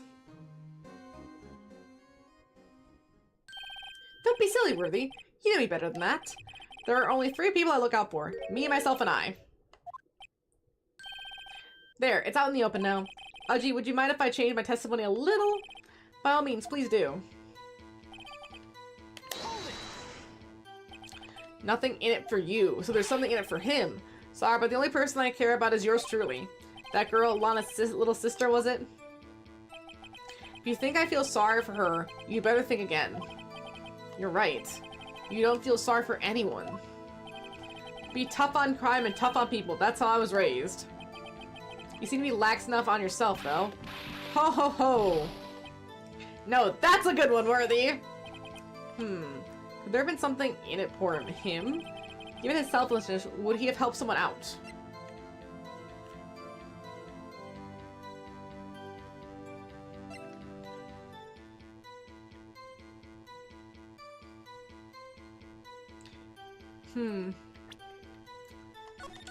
Gonna save. I have Mass Effect Andromeda. It's the only Mass Effect game I've never played because I was nervous about when it came out and I just never got around to it. So it's like, no, it's finally time. About that game the most? Yeah. Yeah, I have heard a lot of things about that game, but hey, you know what's great? It's been so long, most of the bugs should be patched. Like, there shouldn't be any game-breaking or any crazy bugs anymore. It should be mostly okay to play versus when it first dropped. No? Bah, I can't think of how it would help him. That means he wouldn't have helped out anyone. Relax and take a deep breath, Right? Try to think outside the box. After all, that's what you're good at, isn't it? The question isn't who would the chief help, it's who would ask the chief for help. If someone did that, he'd be sure to find a way to benefit from that person. Fears of the fence has nothing more to say. Chief, would you please repeat your testimony from the beginning?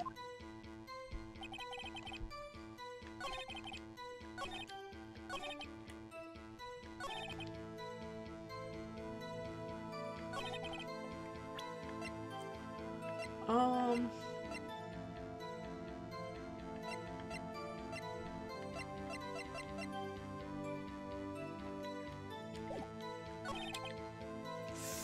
Alright, we're gonna save again.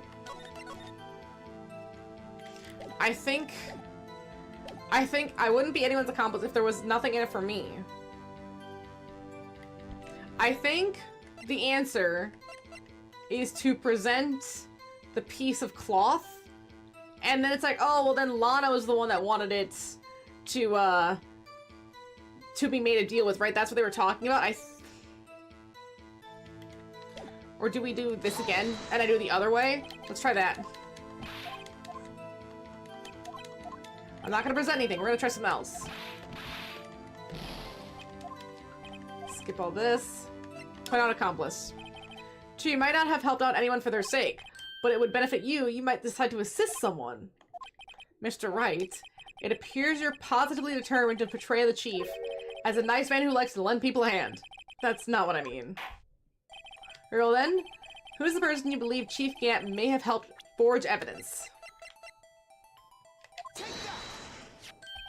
Chief Prosecutor Lana Sky, the defendant? I believe it's quite obvious in light of the circumstances. Emma Sky fell victim to an unfortunate series of events. Who would want to help her more than her own sister, Lana? And as for Chief Gant, he would also have a reason to help Lana if she asked him to. That reason, of course, is self-profit. Self-profit? What do you mean? After the Assault incident was resolved, Lana Sky was appointed Chief of Prosecutor at the Prosecutor's Office. The person who arranged this job was you, Chief Gant. But he would be... how would he profit from this at all? He would use the Chief Prosecutor as his puppet. Essentially, he would acquire unchecked authority over all investigations. Do you mean to tell me that despite the Chief's formidable appearance, he plays with puppets? Oh, the judge is such a tender man. Oh, wait. You must mean puppet as in someone forced to do his bidding. Never mind. He's so tender. Admit it, Chief. You assisted Lana Sky in forging evidence. Your motive to appoint her as Chief Prosecutor so you could control her. Righto, my boy. You have quite an imagination. Let me ask you something. What? Do you have any proof of this? That I controlled Lana? For example, is Lana testifying that I've done such a thing? Lana, she's keeping quiet to protect Emma. There's no way she'd testify against Grant. Gant! I'm afraid without any proof, this all amounts to nothing more than mere conjecture. Unless that is also what happened in this incident. This incident? Which one would that be? Of course, I'm talking about the murder of Detective Bruce Goodman! We're tying it all together, baby! The Chief Prosecutor has been acting strange throughout this entire trial. Almost as if someone has been controlling her. Yes. Worthy. You better watch your tongue. I mean, Wright better watch his tongue a little bit more. I mean, you wouldn't want to. I wouldn't want you to get hurt. Just what do you mean? What he means, Your Honor, is that Chief Gant is involved in the murder of Detective Goodman. Not only that, but the Chief is now making Lana take the rap to cover up his involvement. What? What?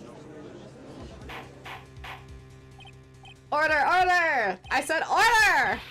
Mr. Wright, you can't be serious, huh? This is an affront to the highest ranking officer in our law enforcement agency. To accuse the Chief of Police of blackmail and murder? That's impossible! Okay, but I just did. Your Honor, I was merely reiterating that Mr. Edgeworth said in easy-to-understand language. It's too late, Mr. Wright. We did it. There's no turning back for us now. We accused him of murder. It's full steam ahead. Either we prove he's a murderer, or our careers are finished, we're finished, and he gets off. It looks like he's the one who decides to go through with this. Can you prove this, Mr. Wright? That the Chief, a high-ranking officer of the law, is involved in this murder? Good question. Regardless of his rank or title, Chief Gant is just a man. The question is he a criminal? I believe the evidence will tell. I see. Alright then. Let's see what Mr. Wright's got, and it better be good. Oh, we're gonna save. I saw that bar come in, and I knew it was. I gotta be careful.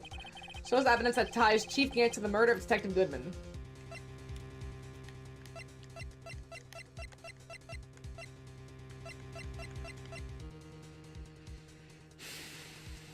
I think it's this. It's gotta be this. This is the ID card list. The one that shows who entered the evidence room on the day of the crime. There is the one ID on the list we couldn't determine the owner of yesterday. All the 7s. Sorry, but there's no way you can prove that's my ID number. It's your number.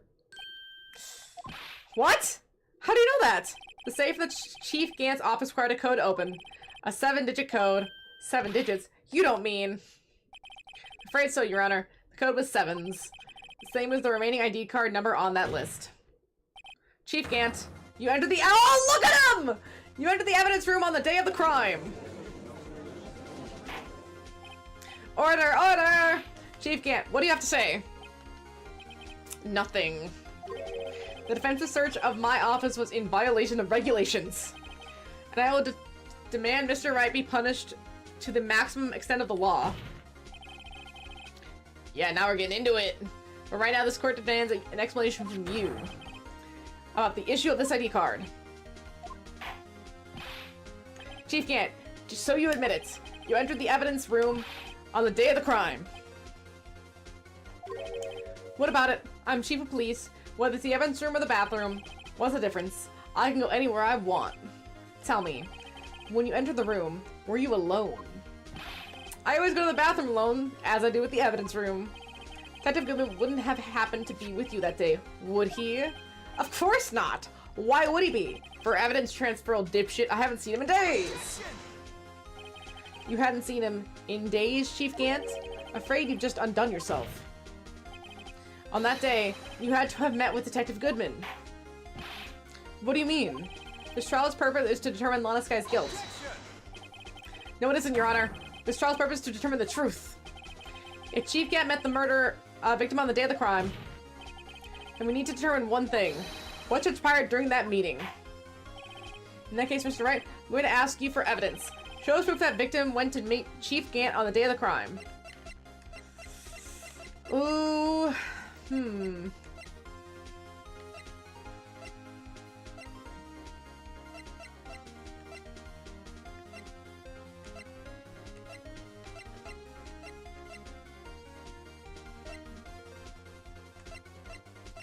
I don't know. Show us proof that the victim went to meet Chief Grant on the day of the crime.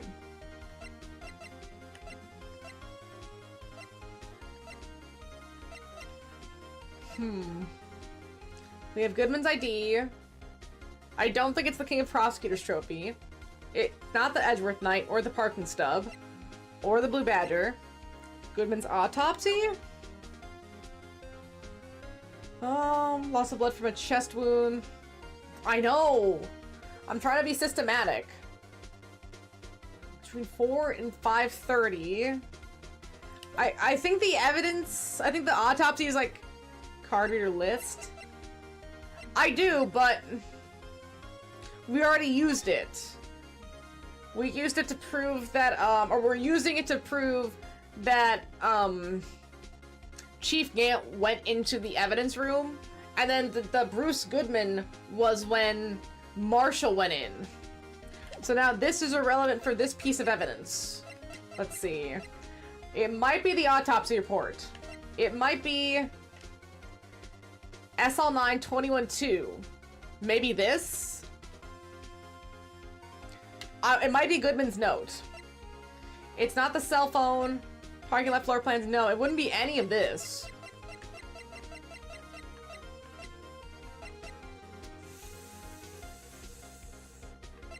I'm gonna guess it's Goodman's note.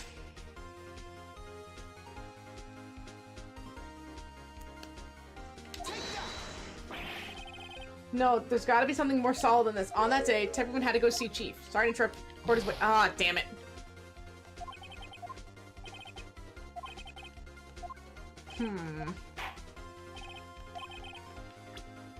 Okay. Show us proof that victim went to meet Chief Grant on the day of the crime. Or I'm sorry. Wow, sausage. There you are. Sorry. Sorry.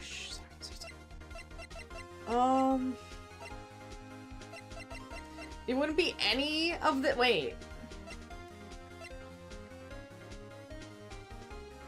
Could it be the evidence locker? Because it was opened? Evidence from a past case of Edgeworth's brought back to his office by Grant's request.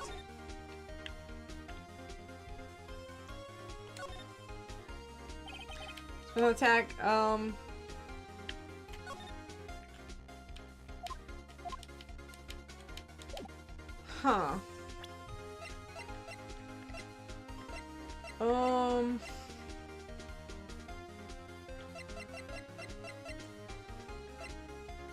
Is it the evidence locker because it was opened?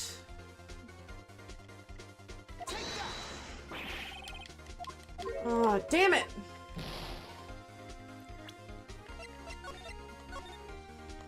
I'm not sure what they're driving at here.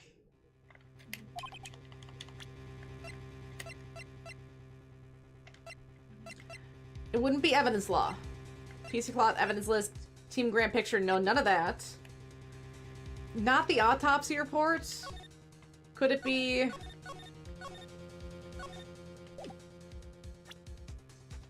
Could it be the SL9 incident files? Because the head investigator was Bruce Goodman? I'm gonna try that. Well, Chief, so long as Ryder here is tossing out things regardless of their relevance, mind if I toss something too, Udgy? This shoe should do nicely. I'll chuck it at you right now. You always were quite the joker, weren't you? Oops. Looks like I got it wrong. Don't oops me. Maybe this boot to the head will knock some sense into you. I know it's hard with all this going on during this trial. But try to think back to what happened on the evidence room 4 days ago. Now that he mentions it, we did find something during yesterday's investigation. Something that proves Gant entered that room. Looks like he wants another one of your boots, Udgy. I see. Alright, then. Let's see.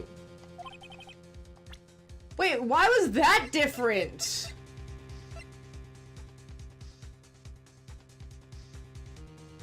Get to the murder of Goodman. Dude, I have no idea. Oh, is it this? The letter?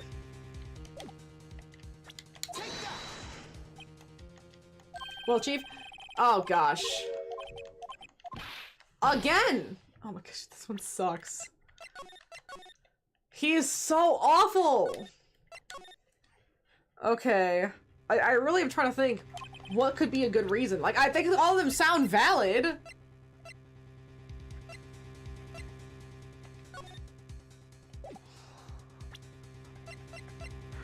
Oh my gosh, you're driving me so insane.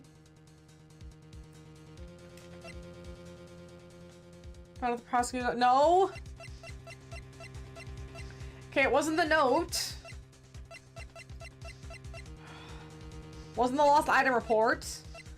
It wasn't the evidence locker.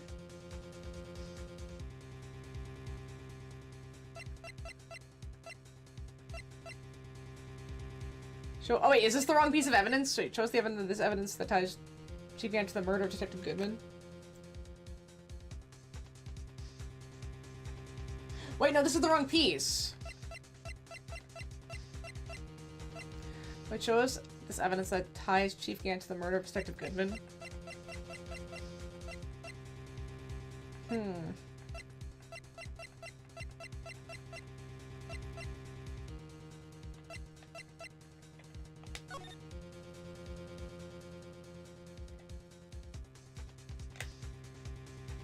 Would it be the gloves? Is she wearing his gloves? Is this the right one? I can't remember now.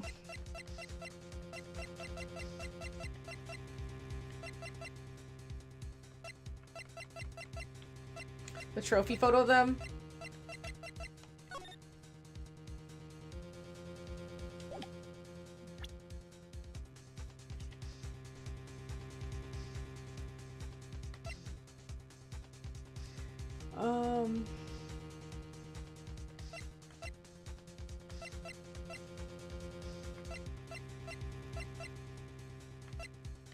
Wait, I feel like I goofed up.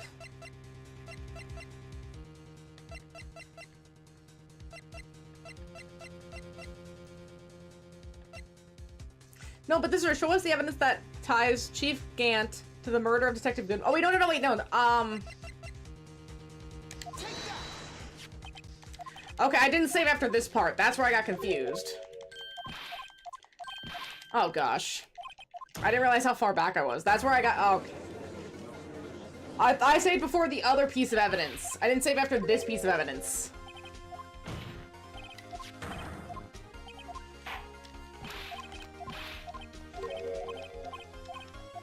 Okay, so I can try the other two again. The report, the court record.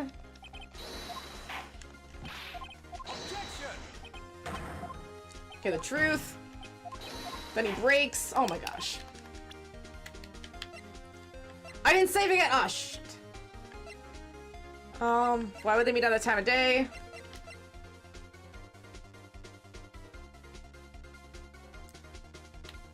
Shows proof he went to that's what I didn't know. Shows proof that the victim went to meet Chief Gant at the day of the crime. Do we have that proof? We should, but I don't know what it is.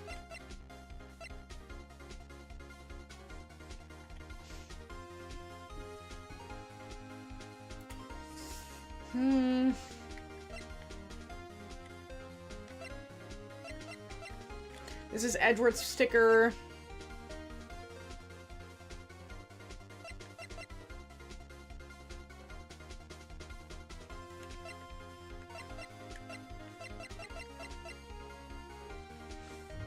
Is it lost item reports? Detective Goodman lost his ID card at the day of the crime. Or to be more accurate, Jake Marshall stole it. So Detective Goodman filled out a lost item report. He would have had to give that report to the chief of police, and you are in possession of that report, which means you can't be sure he filed it. He filed it. How do I know, you ask? Because he needed to enter the evidence room that day. He needed to? Yes, to transfer the evidence out. Oh. Detective Goodman took the form to you, Chief Gant. Then, you accompanied the detective to the evidence room. I accompanied him. There's no other way that murderer and Detective Goodman could have entered that room. Hold on, let me guess what you're gonna say next. I'm gonna say now. I, the chief of police, murdered poor Goodman. Exactly. But wait. The chief didn't necessarily need to accompany him to the evidence room. Could have just lent him his card. Yes. Now that you mention it, oh. Sorry, but that's not possible. According to the record, your card was only used once. And you showed us your ID card earlier. If you had really lent it to Detective Goodman, it would have been found on his body! Oh! Bro, tweaking! Chief Gant, you didn't. The murder was most likely a spur-of-the-moment crime, for no one in their right mind would choose the police department as a place to commit murder. After the murder, you contacted Lana at the prosecutor's office. Why? Dispose of the Detective Goodman's body, of course. You're forgetting, Mr. Wright, that the victim's body was discovered in the prosecutor's office parking lot. How did he manage to move it there? I was at the police department the entire day, you know. And everyone's aware that Lana stayed at the prosecutor's office after the ceremony. Everyone except me, it seems. Still, you're the chief of police. You have an entire police force at your disposal. Oh, you think I just ordered an officer to do it? Hey you, take this here dead body over to the prosecutor's office. I don't think so. Chief Gant, you have all the evidence we need to prove how you moved the body to the prosecutor's office. And all this time I thought it was useless, just a useless clue just taking up space. How could the chief have moved the body? Mr. Wright, show us this evidence. To move the victim's body, Chief Gant used this.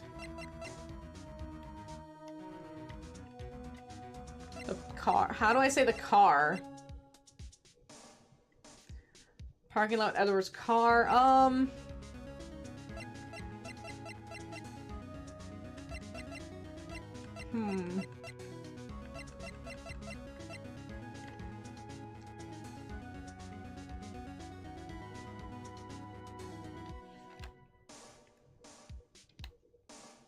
He didn't. Did he use the blue badger? Did he, like, put it on there? Because that's the only thing I think to move a body so subtly.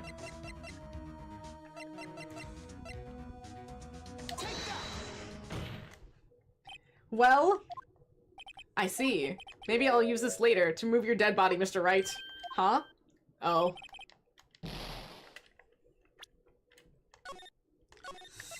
Save here. It's just easier that way.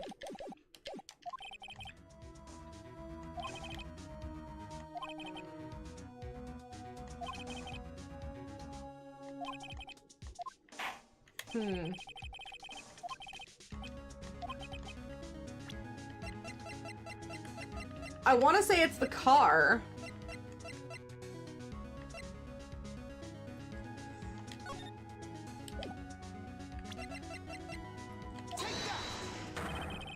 This is how they moved Detective Goodman's body. A parking stop?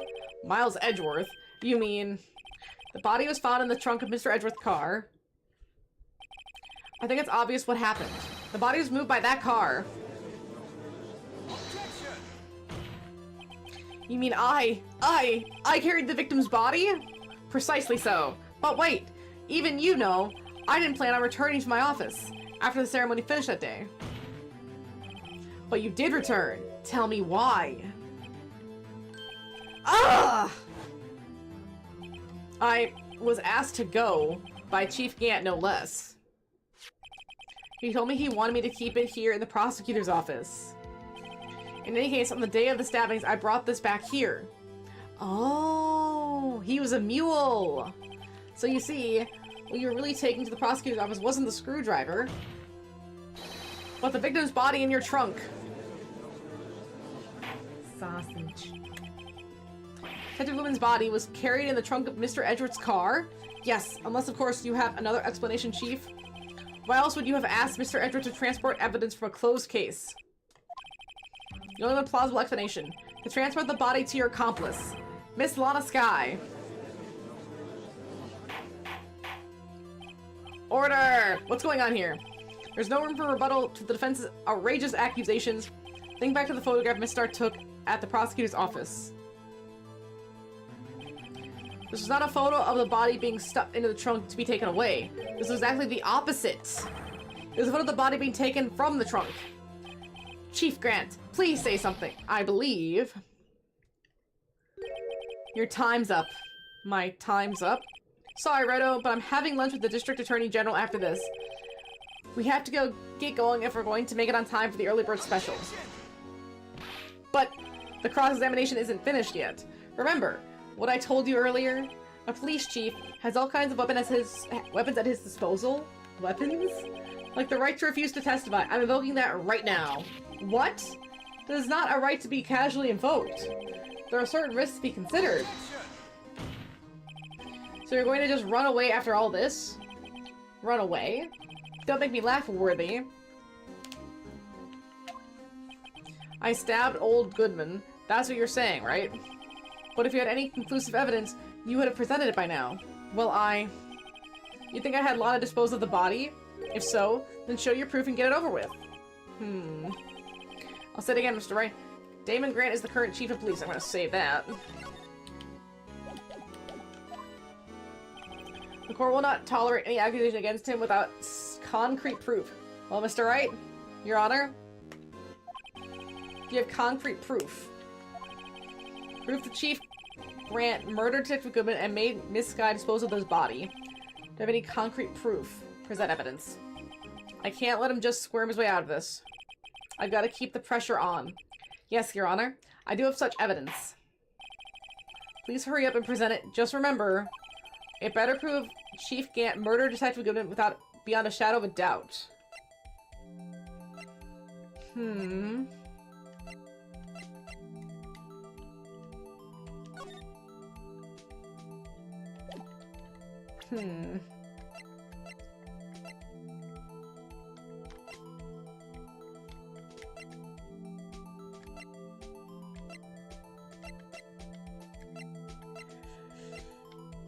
Do we have that? Um...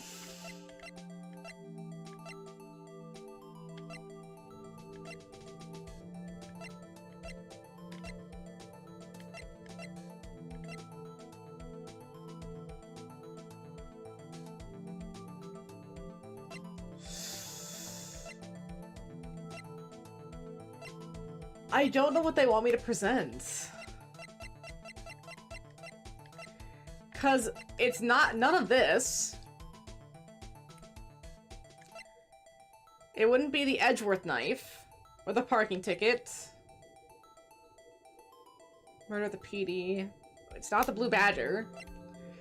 Again, could be the autopsy report. But it wouldn't be the note. Or the cell phone. Not the floor plans. Or the photo. There's traces of blood from woman in Lost Sky. No.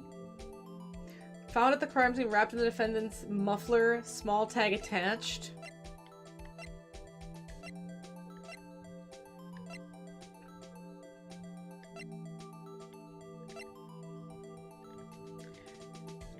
I think it's gonna be evidence room floor plans. Because of the other handprint. So, what exactly is this evidence? It's proof. As to whether or not it's enough to demonstrate the chief's guilt, I'll let you be the judge. But I am the judge. Alright. Well, what do you think, Your Honor? I think Ms. Wright, I'm gonna be late for lunch. No!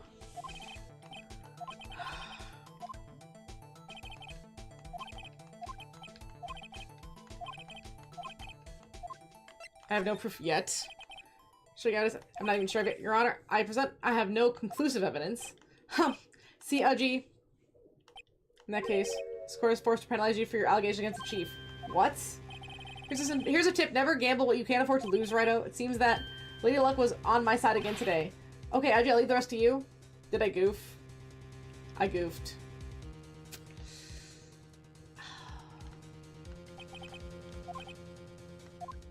Ooh. What? What? Lady Luck? Maybe we should have a word with her. Mr. Edgeworth? What do you mean? There's one lady who knows the real truth behind this trial. We haven't yet had the honor of hearing her testimony. A lady who knows the truth. Another witness! In the absence of conclusive evidence, the only other method of proof is testimony. But Chief Gan has invoked his right to refuse to testify. There's still someone left. One more witness who can answer all the questions. Raised in this trial, someone right in this very room. Mr. Edgeworth, who is this person? Why are you asking me, Your Honor? Have you forgotten? The defense is the one calling witnesses today. Mr. Wright, does such a witness exist? She may not be willing to tell the truth. We can't just stop now. Yes, Your Honor.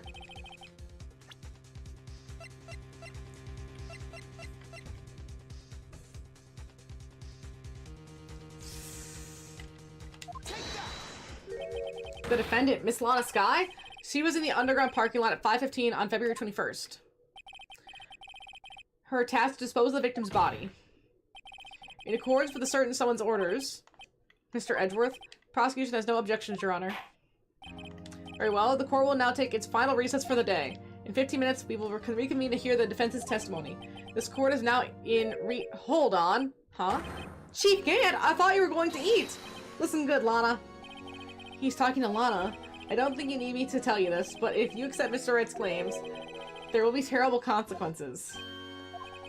That's right. Your sister will be found guilty for Neil Marshall's murder. This isn't good. Of course, you never support such outrageous claims anyway, right? Just something to think about. Alright then. I've got a lunch date to meet.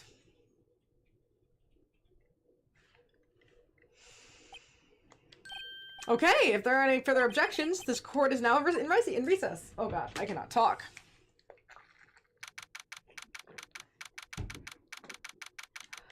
Oh gosh, 2:04 p.m. Looks like we managed to stay in the game. Yeah, thanks to your help, Edgeworth. That chief. He's something else, eh, Bells? Detective Gumshoe? I'm not a detective anymore. Oh yeah, sorry about that. Oh, don't worry about it. I've already decided where to work now. At your office. My office. Sure. I'll take the place of that top-knotted girl you used to work with. Could he mean Maya? Still, looks like we're all out of moves now. Chief Gant's done it again. How is it he always gets the upper hand? It's not fair he has the right to refuse to testify. Settle down, Wright. Remember what the judge said? But Chief, it's not right to be casually invoked. There are certain risks to be considered. What risks? What did he mean by that? That's simple. If the chief refuses to testify, the opposition also holds true. You mean he forfeits his right to say anything too? Emma! Are you okay? Yeah, when I came to, I was in the medical office. I forgot she fainted! I forgot she fainted. Holy shit. I've been listening to the trial from the gallery. So she heard everything that's been going on. Emma, I'm sorry for what I said before. No, don't be. It was the truth. You know, it's funny. I almost feel somehow relieved. Relieved? Yeah, now I finally know what really happened. To think that all this time, my sister was being blackmailed by that terrible man, and she did it all to protect me. Ever since her appointment as chief prosecutor, everyone who knew her said she changed. Perhaps it was easier that way for her. What do you mean? What do you think I mean? To follow Chief Gant's orders, she must have shut herself up deep inside. To force herself to do anything and everything the chief told her to do. Must be why she became so cold. It was all my fault. It's all because I murdered Mr. Marshall. Hey, don't go blaming yourself now. Don't blame anyone. Blame society, pal. See, even if you accidentally kill someone in this universe, it's still considered murder. No, she killed him, but she didn't murder him. Murder implies intent. She killed him on accident. It was manslaughter. But he can't fool my memory. I remember now. I knocked Mr. Marshall into that armor. It was a complete accident. She didn't mean to. She wasn't trying to kill him. It was dark. There was a guy with a knife. Things were happening. I see. We better get back. It's time for the final act. Why don't you wait here? No, I'm going with you. I want to be there when Lana tells the truth. Let's go, Wright. It's time to end this. Should the prosecution and defense be talking during recess? Should they? I don't know. Probably not.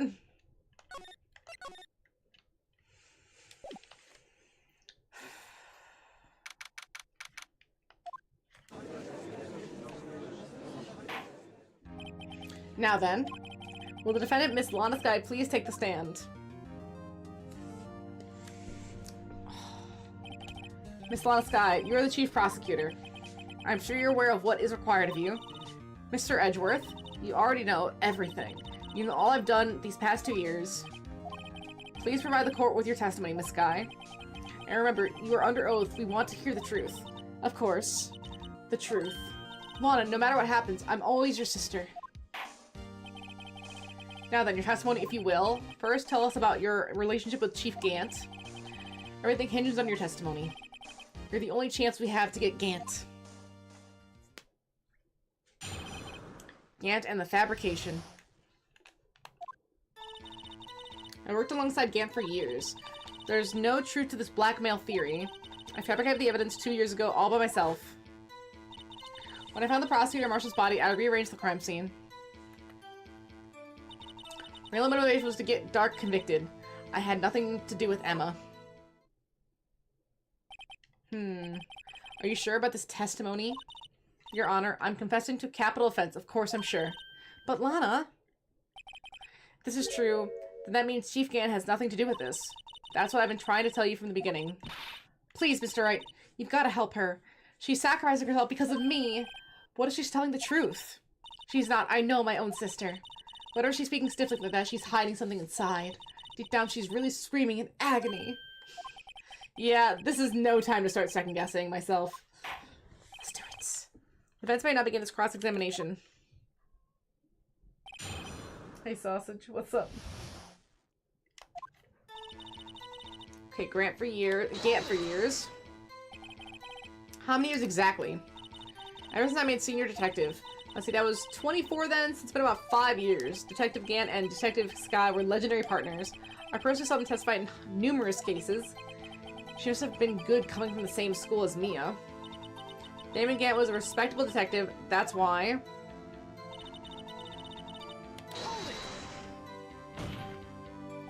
But think about it, Miss Sky. You didn't murder Detective Goodman. You told me as much yesterday in jail. You still don't get it, do you, Mr. Wright? Right, any testimony you cannot present in court is as useless as idle gossip. I stabbed Detective Goodman with a knife. That is true! And she didn't say she killed him. She said she stabbed him with a knife. I fabricated the evidence 2 years ago all by myself. Did you do so to help your sister? Joe Dark was a serial killer. My sister almost became his last victim that day. I didn't want that incident to ruin her life. What she did was justifiable self-defense. She wouldn't have been charged with anything. That's not the point. She was traumatized that day all because of that creep. That's why I couldn't forgive him. Lana. That's why you fabricated the evidence 2 years ago. When I found Prosecutor Marshall's body, I arranged the crime scene. You did this all by yourself? Yes. Would you mind telling us what you found when you arrived at the crime scene? It seemed I was the first person to discover the scene.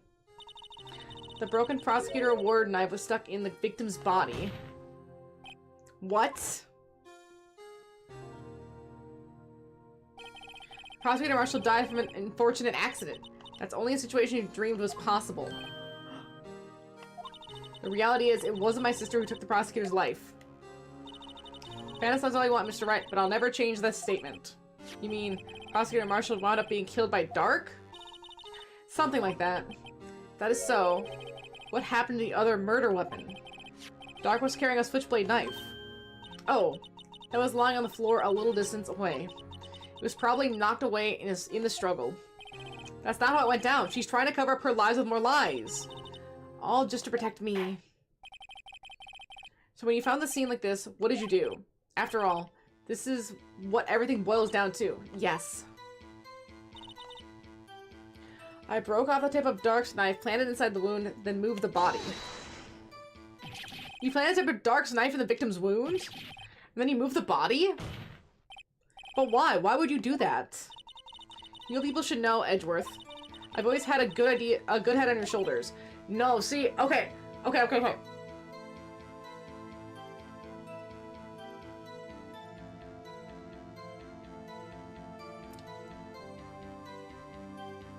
So, what Lana just insinuated, that him falling onto the blade was something we dreamed up. That it was fake. She's trying to help us. Because she just said she found him with the knife stuck in his back. Why? Who is it? Wait, am I confused? I feel confused. My head isn't that bad, but maybe I ought to ask for the sake of the others. Why did you plant the knife? Why did you do that? Come now, Mr. Wright. Even you should be able to figure it out. Very well, let's add this to the witness's testimony. The reason Miss Sky fabricated the knife. The tip of the weapon buried itself in his body would be all the proof we needed. According to your testimony, Prosecutor Marshall's broken knife was the murder weapon, right? Yes, where's that knife? Yes, and leaving it at that might point the blame away from Dark. I felt the most effective way to get him convicted would be by having the tip of this knife found inside the victim's body. So you buried it inside the victim's stab wound? Yes, because I hated Dark for what he did.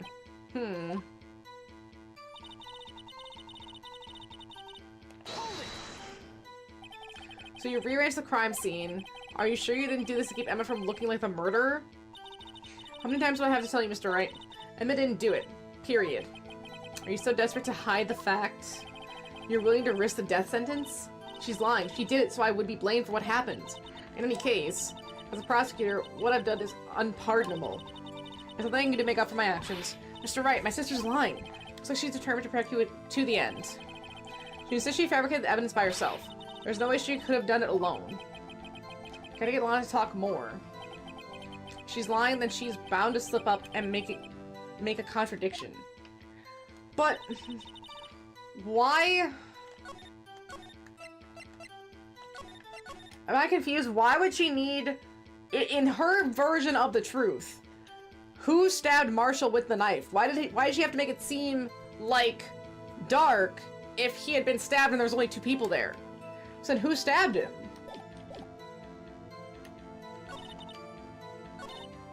Because I think Gant wanted to get the serial killer. I think he did need this case to cement his position as chief. He knew that. So if he murders Marshall, they can convict Dark, and he gets his promotion, and she thinks it was her sister, so he gets a puppet. It's all a win-win-win for him.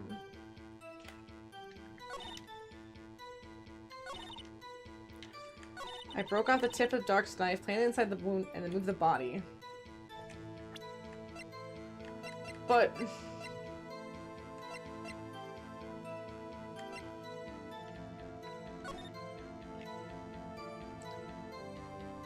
single stab wound piercing heart and lung. Died from blood loss in under 10 minutes. Weapon wound in his... weapon found in wound was missing tip.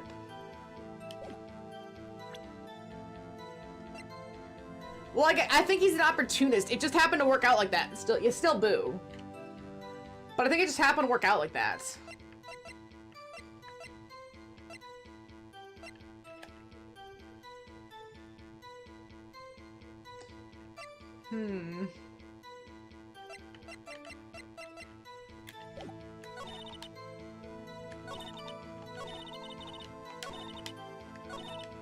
I fabricated the evidence 2 years ago all by myself.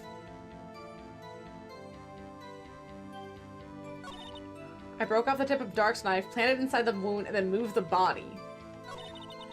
I knew the tip of the weapon found buried in his body would be all the proof we needed.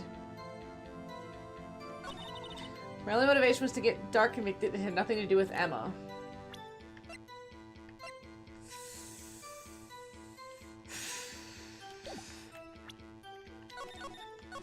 I'm gonna try this.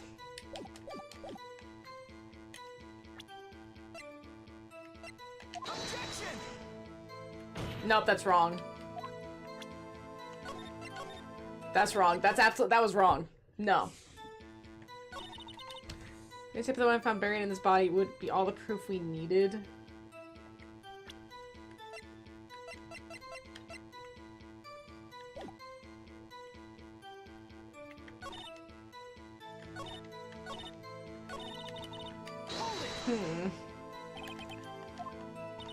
Joe Dark was a serial killer. Last victim.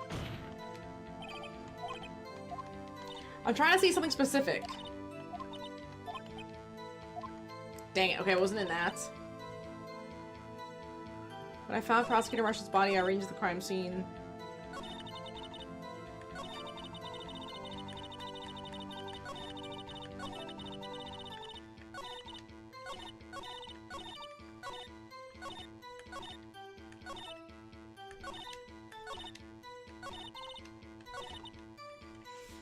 There's no truth in his blackmail theory.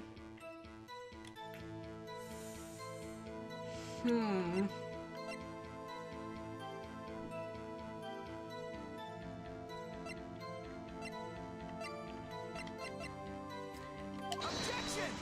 Dang it, not that either.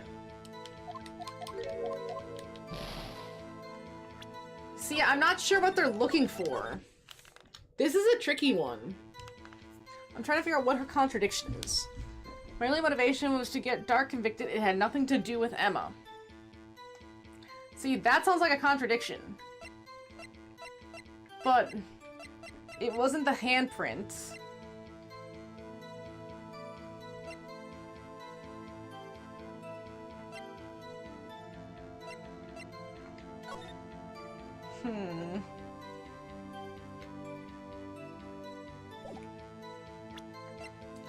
I don't think I have any evidence that contradicts this.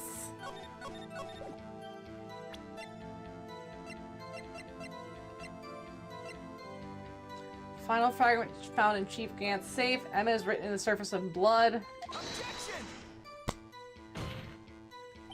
Okay, it's not that either. Fuck! What could it be? Right, I would have thought, not handprint. I knew the tip of the weapon found buried in this body would be all the proof we need.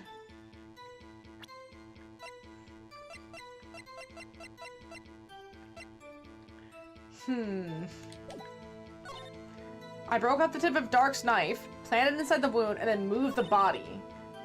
I fabricated the evidence 2 years ago all by myself. Okay. Why did she move the body?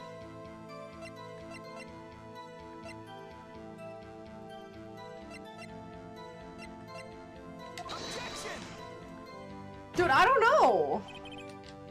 That's not a contradiction. Load. Because I know it's gonna get worse, and I don't know what the contradiction is. I can't figure it out. Let me...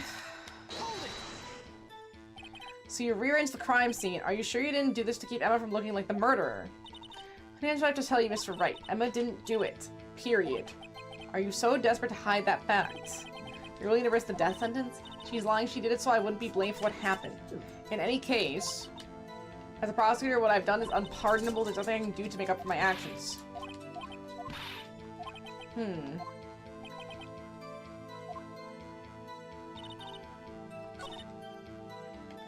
No truth?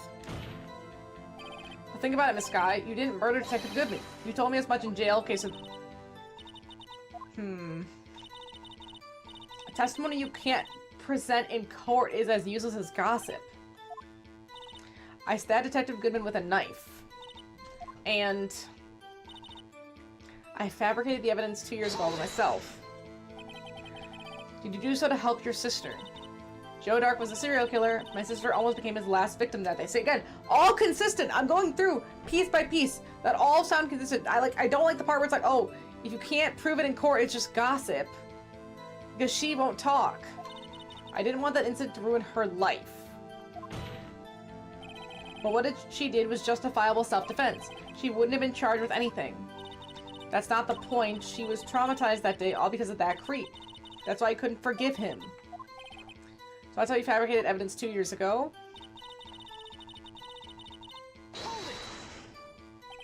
You say you did this all by yourself. Yes. Would you mind telling us what you found when you arrived at the crime scene? It seemed I was the first to discover the scene. The broken prosecutor award knife was stuck in the victim's body. What? The prosecutor marshal died from an unfortunate accident. It's only a situation you dreamed was possible. The reality is it wasn't my sister who took the prosecutor's life. Fantasize all you want, Mr. Wright, but you'll never change the statement. The prosecutor marshal wound up being killed by Dark. Something like that. If that is so, what happened to the other murder weapon? Dark was carrying a switchblade knife. Oh, that was lying on the floor a little distance away. Why did she have to break it? Was probably knocked away in the struggle. That's not how it went down. She's trying to cover up her lies with more lies. All to protect me. So when you found the scene like this, what did you do? After all, that was what everything boils down to. Yes.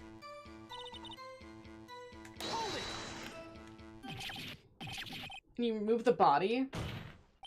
But why? Why did you do that? You've got a good head on your shoulders. My head isn't bad. Why did you move the body? Maybe this one? When you showed up at the scene, where exactly was the victim's body? It was where you deduced it was by Chief Gant's desk. But the body was found by your desk. Yeah, why move the body? Maybe I'm supposed to ask this? But why did you move there? The reason for that is simple. Let's have the witness explain this in more detail. The reason Miss Skye moved the body... Piece of the jar that shattered during the events threatened my plans. Why? Piece of the jar, you mean... Yes, the wretched jar you showed us earlier. In order to show that Dark committed the crime, I felt it would be more expedient to move the body. So, when you first found the body, the jar was already... Of course, it had been smashed to pieces. If you looked at the crime scene, it would be clear right away what happened.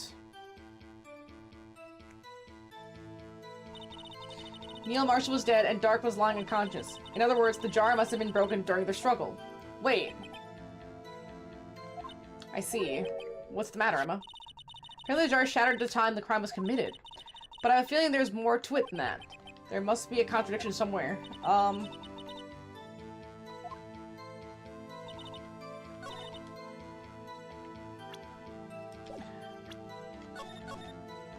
Okay, we're gonna save. I think it's because how would he have written it if it was shattered?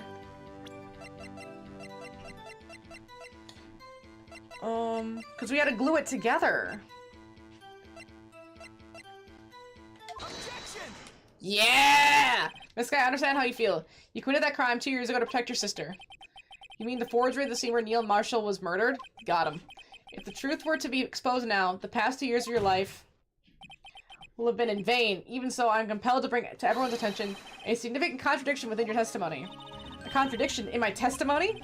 You testified, and I quote, "The pieces of the jar that shattered during the events threatened my plan." That's right. You have a problem with that? It's a simple oversight, really. You see, a message was written on this jar with the victim's blood. Yes, the prosecutor must have written it in his final moments. Exactly so. And this is where the contradiction lies. In order for the victim to be able to write this message on the jar, it must not yet have been broken before he died. Ugh. He couldn't have written Emma's name on a shattered jar. Order! Your Honor, it would appear more information is needed in regard to this jar and its bloody message. We must be missing something critical here. Something critical? Chief Prosecutor, it seems you're in the dark here as well, about the truth towards which we're headed. What? Just tell us exactly what you saw. We'll piece together the information to arrive at the truth. Very well, the witness may now continue your testimony.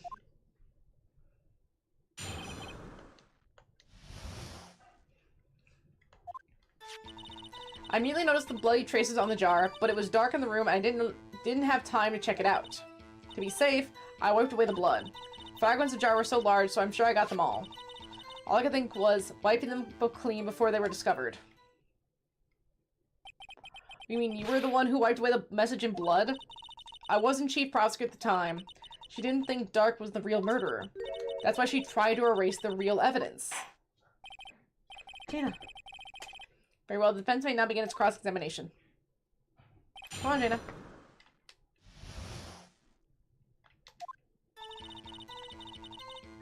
Okay, I'm gonna save that.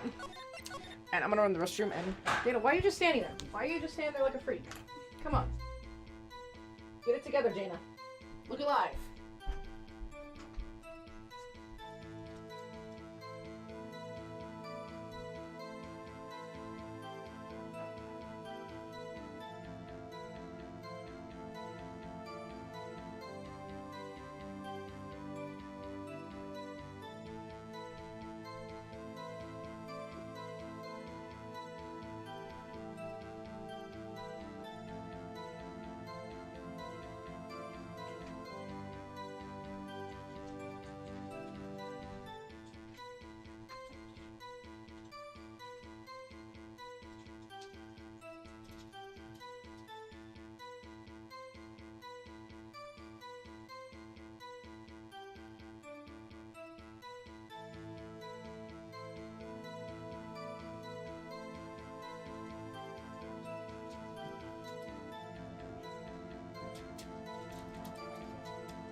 Medley.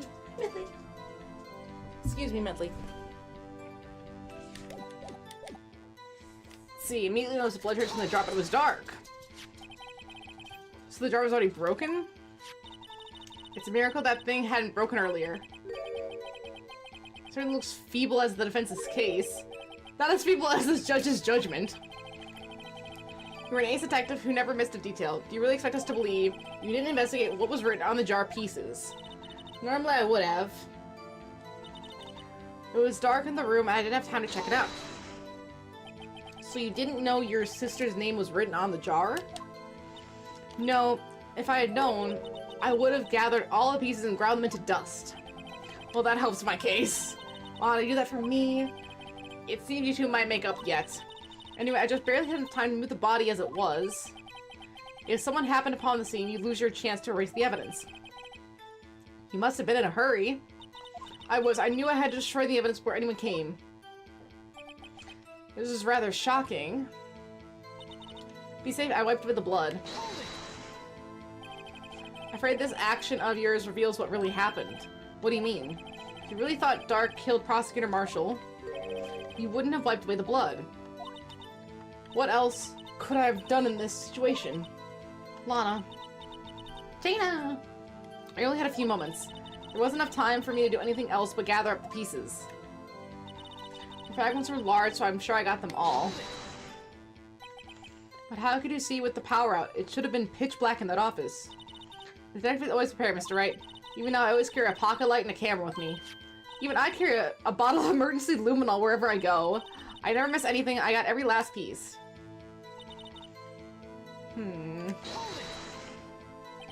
So you legally rearranged the crime scene. Yes. I don't have any excuse for my actions. I'm so sorry, Lana. I didn't know. I treated you so badly all this time. It's not too late. There's still plenty of time to make up. After we've gotten to the bottom of this incident. Hi, Jeannie. No doubt this will all be a permanent stay on the history of the prosecutor's office. More contradictions have surfaced in her testimony. Your sister's really putting up a fight. She must really care about you. Still, she's not done this the right way. I think I finally figured out the contradiction in her testimony. There's one final possibility that might turn everything around. Ooh.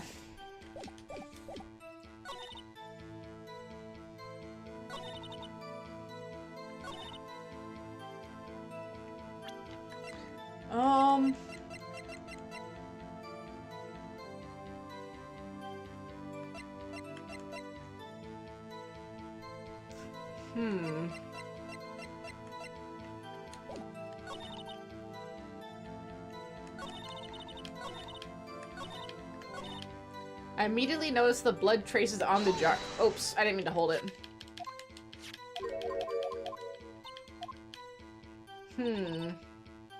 But it was dark in the room and I didn't have time to check it out.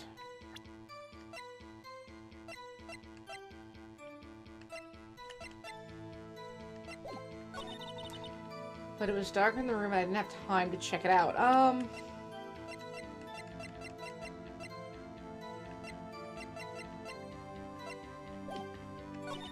To be safe, I wiped away the blood. The fragments were so large, so I'm sure I got them all.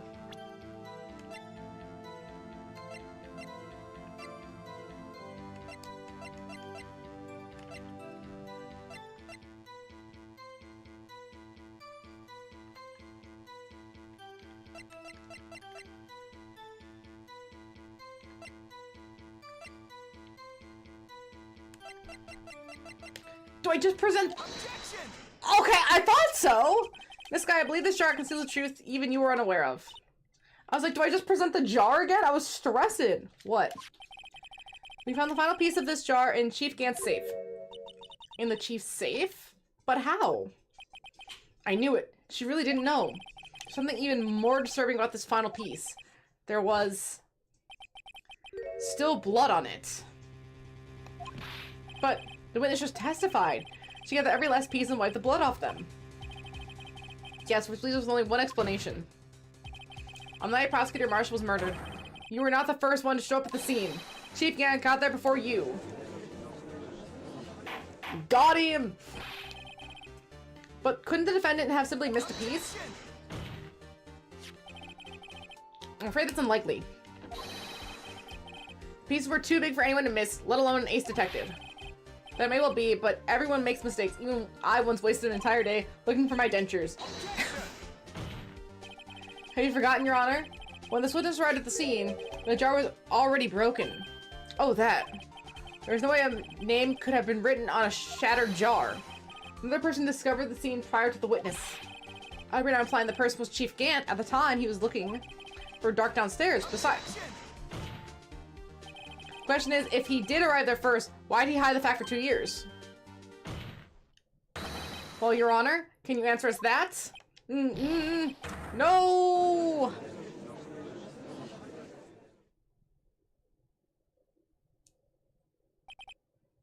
Wait, I'm not the one on trial here. Damon Gant arrived at the crime scene prior to the witness. You see to break the jar.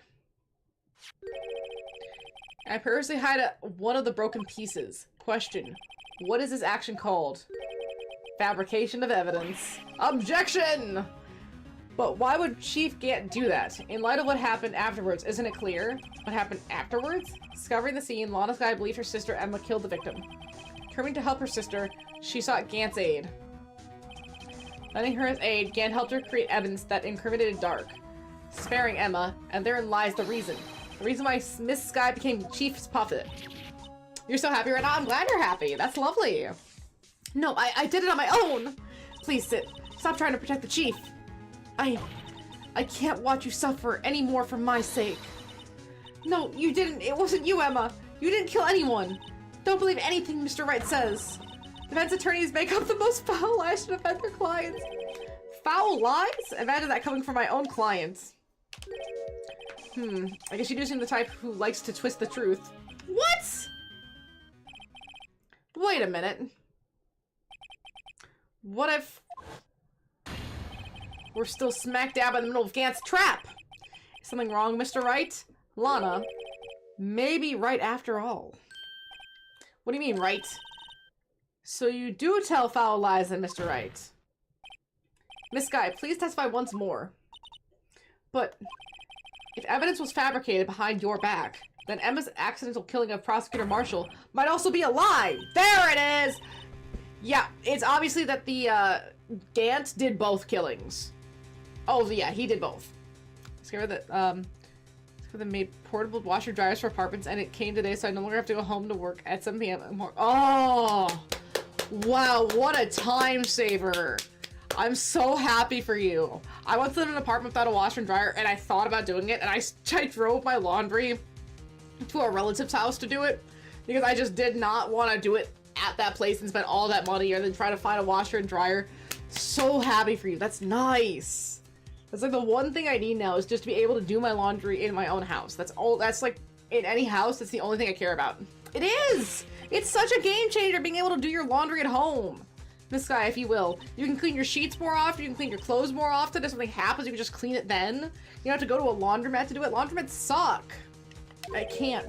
There's nothing to be afraid of anymore. This cross-examination may not change a thing. However, there is a possibility that it will, if you tell the truth. Very well. I'll testify about what I really saw. Alright, the witness may testify once more for the final time.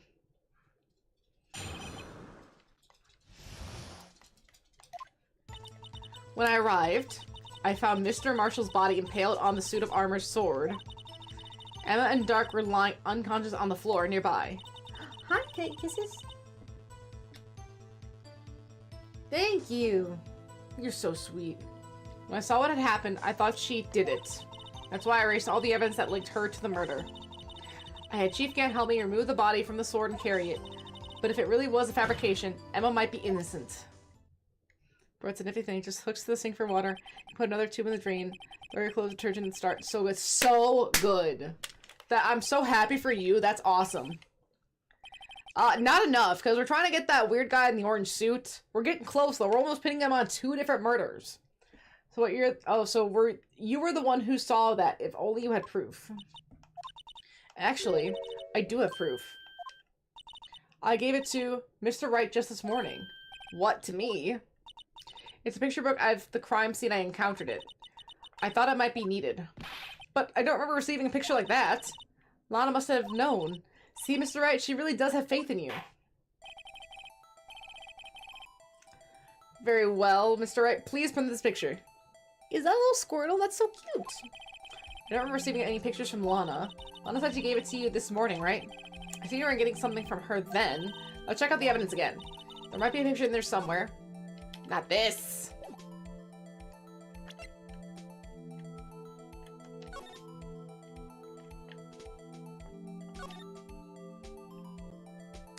Oh, shit!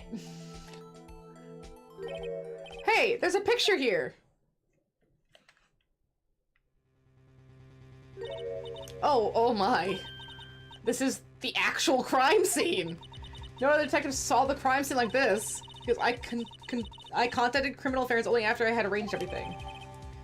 Lana's picture inserted into the court record. Mr. Wright! The picture cut out from this vest. Could it be? Falsely found inside Chief Grant's safe. Was this... This is a handprint, isn't it? That cloth, it had fingerprints on it. Whose fingerprints those are must be the real murderer. What? But those fingerprints, they're yours, Emma. Why are your lips turning all purple, Mr. Wright? Anyway, let's get on with this cross-examination. So long as you tell the truth, we should be able to flush out the real murderer. The real Medleys. On the prowl. I don't have your piggy, lady. I don't have your piggy. Where is it? You don't even know. Very well, the defense may now begin its cross-examination. If you don't even know where your piggy is, how can I help you? When I read how Mr. Marshall's body impaled on that single armor sword. What?!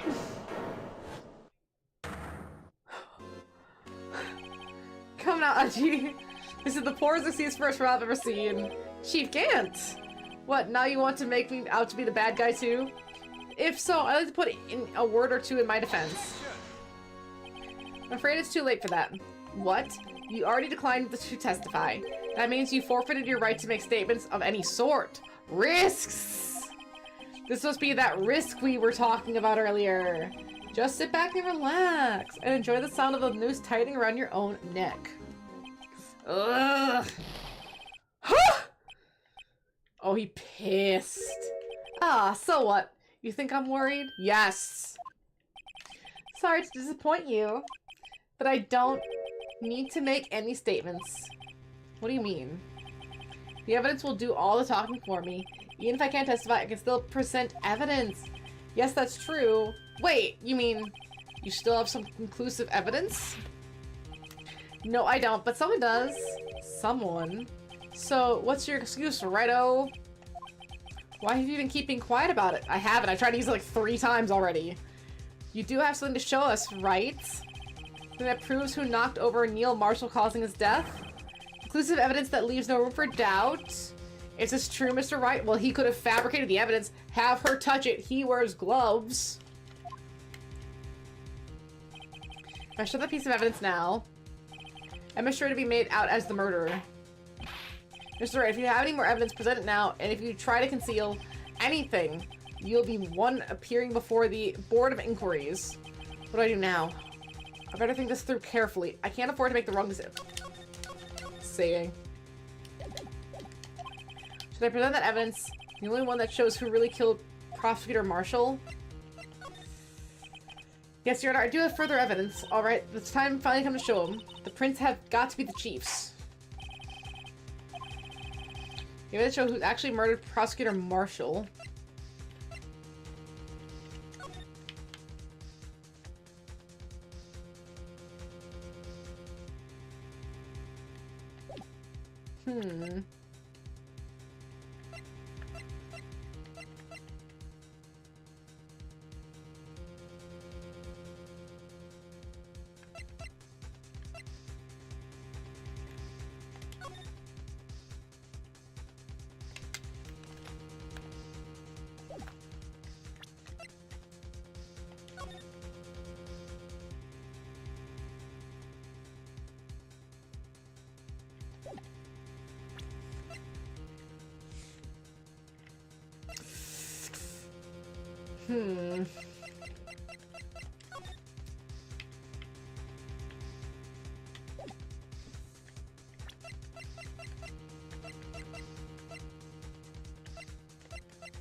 Do we use it?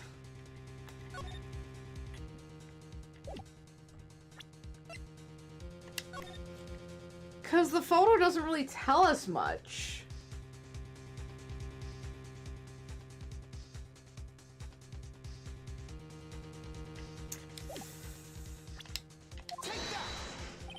No, I can't even show them that yet. What? Why not? You know which item to show them, Mr. Wright? If you're not sure, then think it through again. You can use this evidence to your advantage. What do I do now?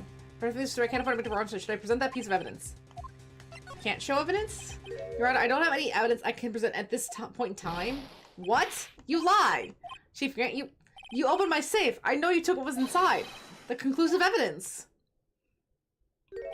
I don't know what you're talking about. Mr. Wright, why don't you show it? We found it together. Oh, I see. It's because you know the truth, don't you? You know whose fingerprints are on it. That's why you won't present it.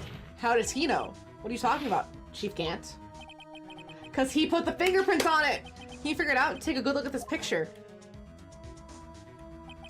See the victim's vest? Notice something odd about the chest area? It looks like part of it's been cut for some reason.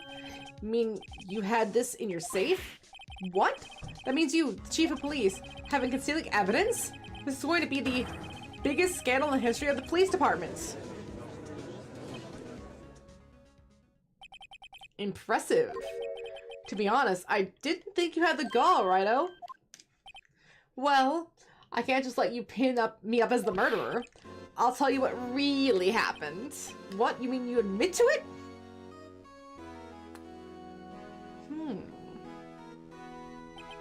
I was the first person to arrive at the scene of the crime that day.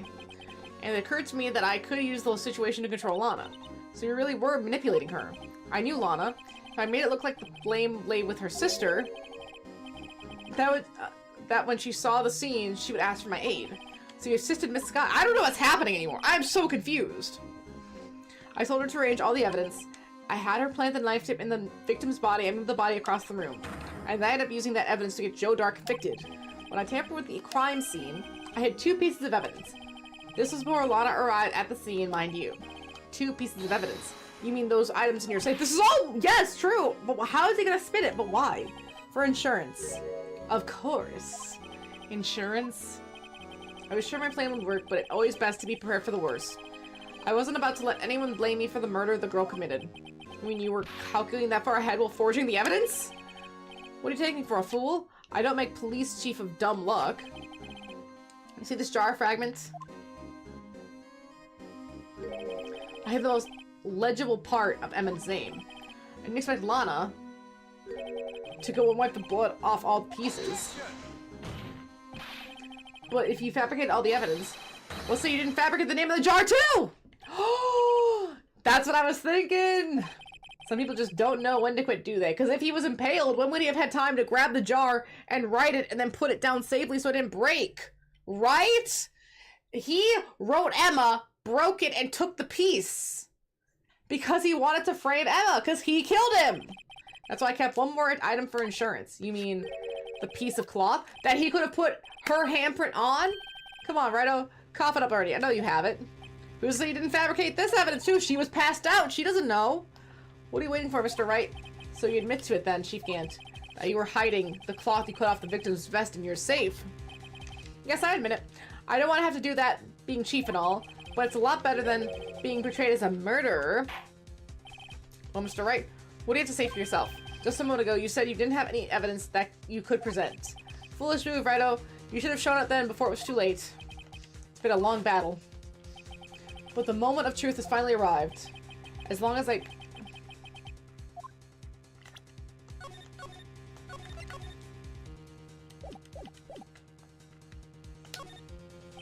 Your Honor, I do have evidence to present now. Alright then, let's see this conclusive evidence. And then that shows who actually murdered the prosecutor marshal. Let me verify this once more. On the day of the crime, you personally cut out this piece of the victim's vest. Oh, yes. At least you finally brought it out into the open.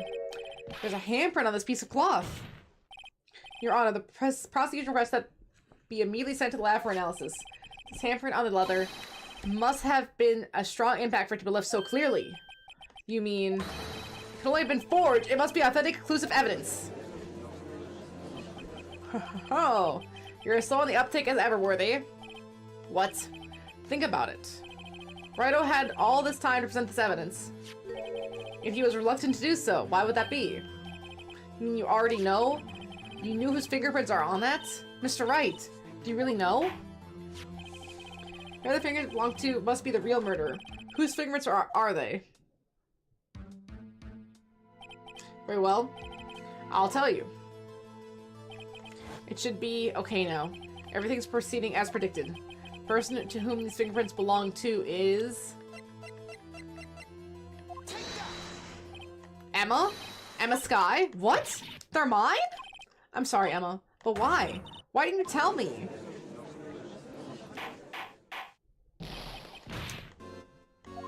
You're really something, Righto. You knew this girl did it all along, and you still tried to pin the murder on me. So it's true. Tragic, but true. This girl really did shove Prosecutor Marshall to his death. Hold it! How could you? You monster! Miss Skye, you knew whose fingerprints those were all along, and yet you acted like she really didn't. Miss Skye, it's not over yet. What? I said this trial isn't over yet. But I'm afraid it is over, boy. Not only this trial, but your career too. You purposely concealed this conclusive evidence. That, my friend, is a serious offense. I'm looking forward to pressing charges after the defendant is convicted. I'll have your badge, boy. What's the matter? You cack out your tongue? Aren't you going to tell us how it feels? How it feels to be the one who single-handedly turned a poor little girl into a murderer? Before I do that, there's just one little thing I have to clear up. Oh? And what's that? Who really killed Prosecutor Neil Marshall? What? Chief Gant, you're absolutely right. This piece of cloth proves who the real murderer is. Who killed Neil Marshall, you ask? It was Emma Skye, wasn't it? I'm afraid that's not possible. You see, this piece of cloth contains a critical contradiction.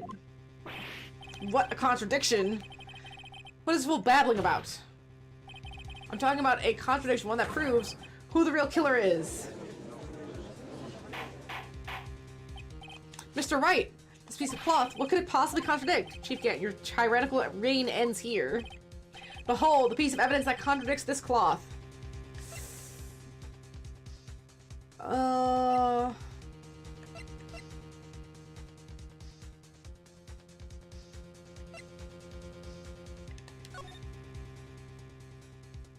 Dude, I don't know.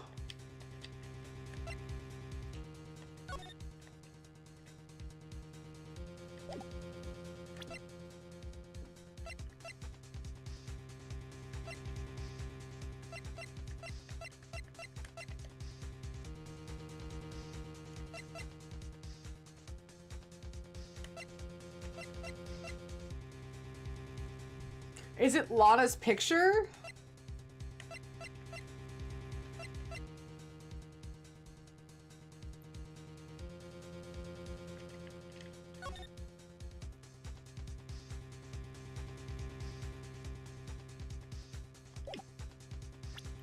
I have no idea.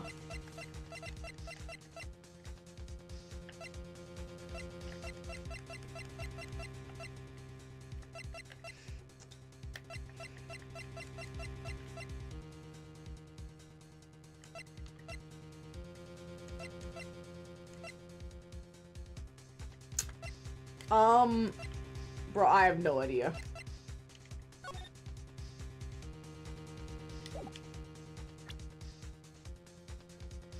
I'm gonna try this one. This is a picture Miss Skye took. Take a good look at it. See where the piece of his vest was cut out? Yes. His shirt is showing underneath. It's hard to make out with all the blood in his vest, though. Exactly my point. His chest is soaked with blood. That's only natural. His lungs were punctured. Blood poured out of his mouth. Oh, but that piece of cloth, it's clean! It's too clean! Wait. There's no blood on it. Ugh! Since Emma Skye's fingerprints were found on the cloth, there's no doubt that she shoved the prosecutor aside. However, Mr. Marshall was not impaled on the sword at the time! No, this is nonsense! Now then, Chief Gant, let me ask you something. Prosecutor Marshall was not impaled when he was shoved aside.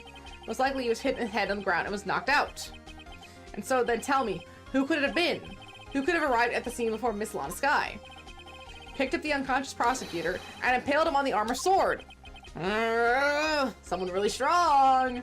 Then make it look like Emma was responsible for the prosecutor's death. Said person proceeded to write her name on the jar with the victim's blood.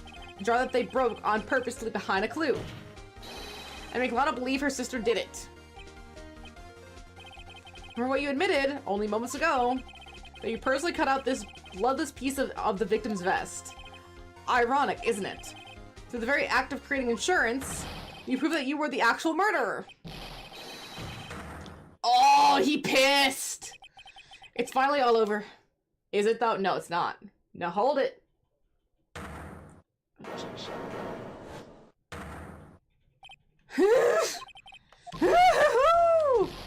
That was close, Rhino. You almost had me. Sorry, but you'll have to do better than that. I refute your allegations. What do you mean you refute his allegations? You see, the piece of cloth is illegal evidence. Order. What nonsense is this? We're gonna save. Illegal evidence cannot be used to convict a suspect. Remember, Aji. Earlier, All Rider here concealed that piece of cloth. So then, what's your excuse, Rhino? You have some conclusive evidence, don't you? At this point, he didn't have it at that point. Well, that's true. Defense did refuse to present evidence. At that moment, the piece of cloth can cease to be legal evidence. But that's not fair. Do you actually think you could best me in court? Looks like the last laugh's on you, son. I don't think so. I'm afraid Mr. Grant's claim is legally correct. Well, Mr. Edgeworth? True. Illegal evidence cannot be used to convict a person. Assuming, of course, that the evidence is indeed illegal. Mr. Wright? It seems at last. Time for me to reveal my plan has finally arrived. Mr. Wright, do you admit to it? Did you purposely and illegally conceal this piece of cloth? I did not. I admit I refused to present it at one point. Haha! The evidence is illegal. Objection! No, it isn't, Mr. Grant. Huh? It's not that I didn't present evidence then. It's that I couldn't. What do you mean you couldn't? It's the book! There are certain procedures involved when presenting evidence. No, Ajay, don't listen to his lies! He's nothing but a coward. You can't really believe. Objection! There's only one issue left to be resolved in this trial. Get booked! Is this evidence legal or not? Very well, let us settle this once and for all. Earlier, you refused to present evidence. If you can prove your conduct was not in violation of the law, then do so.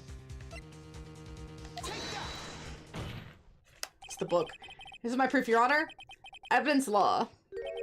What's this? I've done my homework too, Chief. Indeed, Emma Sky's fingerprints were on this piece of cloth.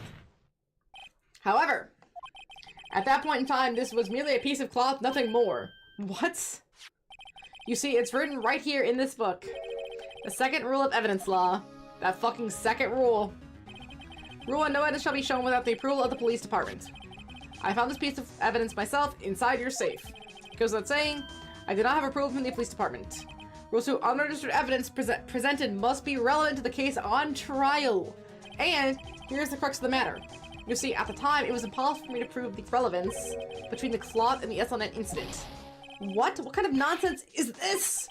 You want relevancy? Just take one look at this picture and... Objection! Sorry, but can you recall, when was that picture presented? That was shown only a few moments ago. No, it's right. At the beginning of today's trial, that piece of glass was still meaningless. The person who gave it value as evidence was you, Damon Gant. You yourself confessed to a certain truth. Let me verify this once more. On the day of the crime, you personally cut out this piece of the victim's vest. Oh yes. Interesting that they basically have to set up word traps to try to catch these dudes. It's so intricate. No! It was then that you approved this cloth as conclusive evidence. Yes, you, the chief of police, personally approved this cloth. The only person who could have cut this from the victim's vest is the one who stood before Prosecutor Marshall in his final moments. In other words, the real murderer, and that's only one person who could be... Damon Gant! The killer was you!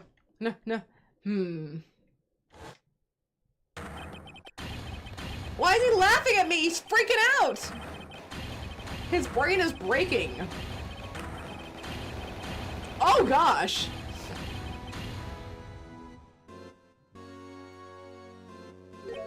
I knew I should have gotten rid of him. That good-for-nothing scum. For 2 years he's been snooping around the apartment, trying to get something on me. Crimes are being committed every day, and he insists on hounding me. The crime wasn't exactly petty. He wanted to reinvestigate the case. He recruited Angel Star, then convinced Bruce Goodman, Detective Goodman. Yeah, that's right. If the evidence is transferred, I'll lose my only chance to find out the truth. Please, you've got to help me. Goodman turned him down, as he ought to. Still, Jake Marshall didn't know when to quit. He stole Goodman's ID and tried to take the evidence. Goodman came to me that day. He wanted to file a lost item report. I went with him to the evidence room. And all of a sudden, he decided to speak out. What are you talking about, Goodman? Can you please reopen the investigation, Chief? We can't transfer the evidence out. There are too many questions left unanswered. He opened his evidence locker and he was taking the evidence out, and he said, "It's not too late. I'm going to hand all this over to Marshall." Well, to be honest, I was a bit taken aback by his words. I had a bad feeling when he came to see me, but I never thought he'd bring up SL9. That's when I saw it. That accursed knife.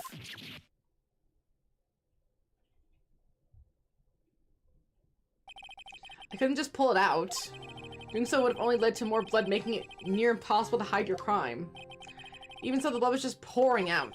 I didn't know who might stumble in, so I hurried to wipe it up. I was worrying so much about the floor, I didn't realize my fatal mistake. The bloody handprints on Detective Goodman's locker. I used to be known as the crime computer, but everyone has to start somewhere, I guess. I was too nervous. I had no business doing any of it. And you put the body in the car? So, I'm sorry, I couldn't think of any other way to move the body. I broke your trunk, but what's the big deal? You make a lot more than us detectives ever will. Ugh. Leaving the prosecution's car aside, how could you get Miss Sky involved in all of this?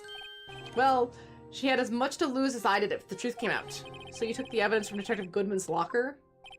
I felt bad for having to do it. I also didn't have the time to pick and choose what to take. So, you left the jar fragments and the glove. Yeah, it looks like I was better off being an investigator of crimes than a committer. They all did their best to get in my way. I've got to hand it to them. They do their jobs well, much to my dismay. Fake evidence doesn't hold up very well upon close examination. You must have known that. Tell me, Worthy, why do you stand in court? Me? You despise criminals. I can feel it. You and me were the same.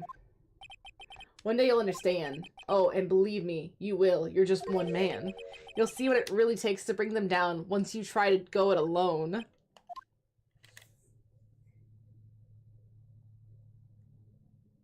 Is that it? Is it over? Well, looks like it's time to say goodbye. Oh, edgy. What? Looks like we'll have to cancel that lunch date. Sorry, old friend. I'm sorry too, Damon Gant. I knew who you used to be long ago. You were once a fine investigator and an example to others on the force. I'm sorry to learn that you are no longer that person. Those days are gone now, Edgy. Thanks for all the memories, though. Don't worry, you'll be fine. Now you have Wright here. And Worthy. With these two around, you can't go wrong. In fact, I can hear them already. The melodious sounds of a new beginning. Oh, Gina. There are two things I want to understand. Yes. First, your sister never hurt anyone. Second, Damon Gant betrayed you from the beginning. You see, Miss Sky, you no longer have any reason to keep silent. You're right. When this trial is over, I'll tell everything. All that I've done these past 2 years. From the time I had Gant help me forge evidence until today. So, it seems all the questions raised in this trial have been answered. I'm sorry, Miss Sky. I couldn't get you out of all of your trouble. My. What high standards you have for a rookie. I can see why Mia thought so highly of you. Who knows, a few years from now, you just might make it to the top. She smiled! Oh, she smiled! I owe you my thanks, Mr. Wright. Miss Sky, and to you too, Mr. Edgeworth. You've suffered every bit as much as I have over these past few days. Please, believe me, I know how much of an ordeal it's been for you. It was nothing. Liar. I was worried the pressure might break you, and yet, you rose above it all and guided Mr. Wright to victory. You've done well, Mr. Edgeworth. She's smiling. Stop it, I only did my job. Oh, In light of this case, it seems a good self-examining is in order for all of us. Miss Sky, yes, Your Honor. You are innocent of murder. However, although the chief of blackmailed you, the fact that you still acted as his accomplice, a trial will be scheduled for these crimes at a later date. Yes, I understand, Your Honor. Is there something amusing about all this? Why are you smiling? It's been a long time, Your Honor. A long time since I felt free of these heavy chains.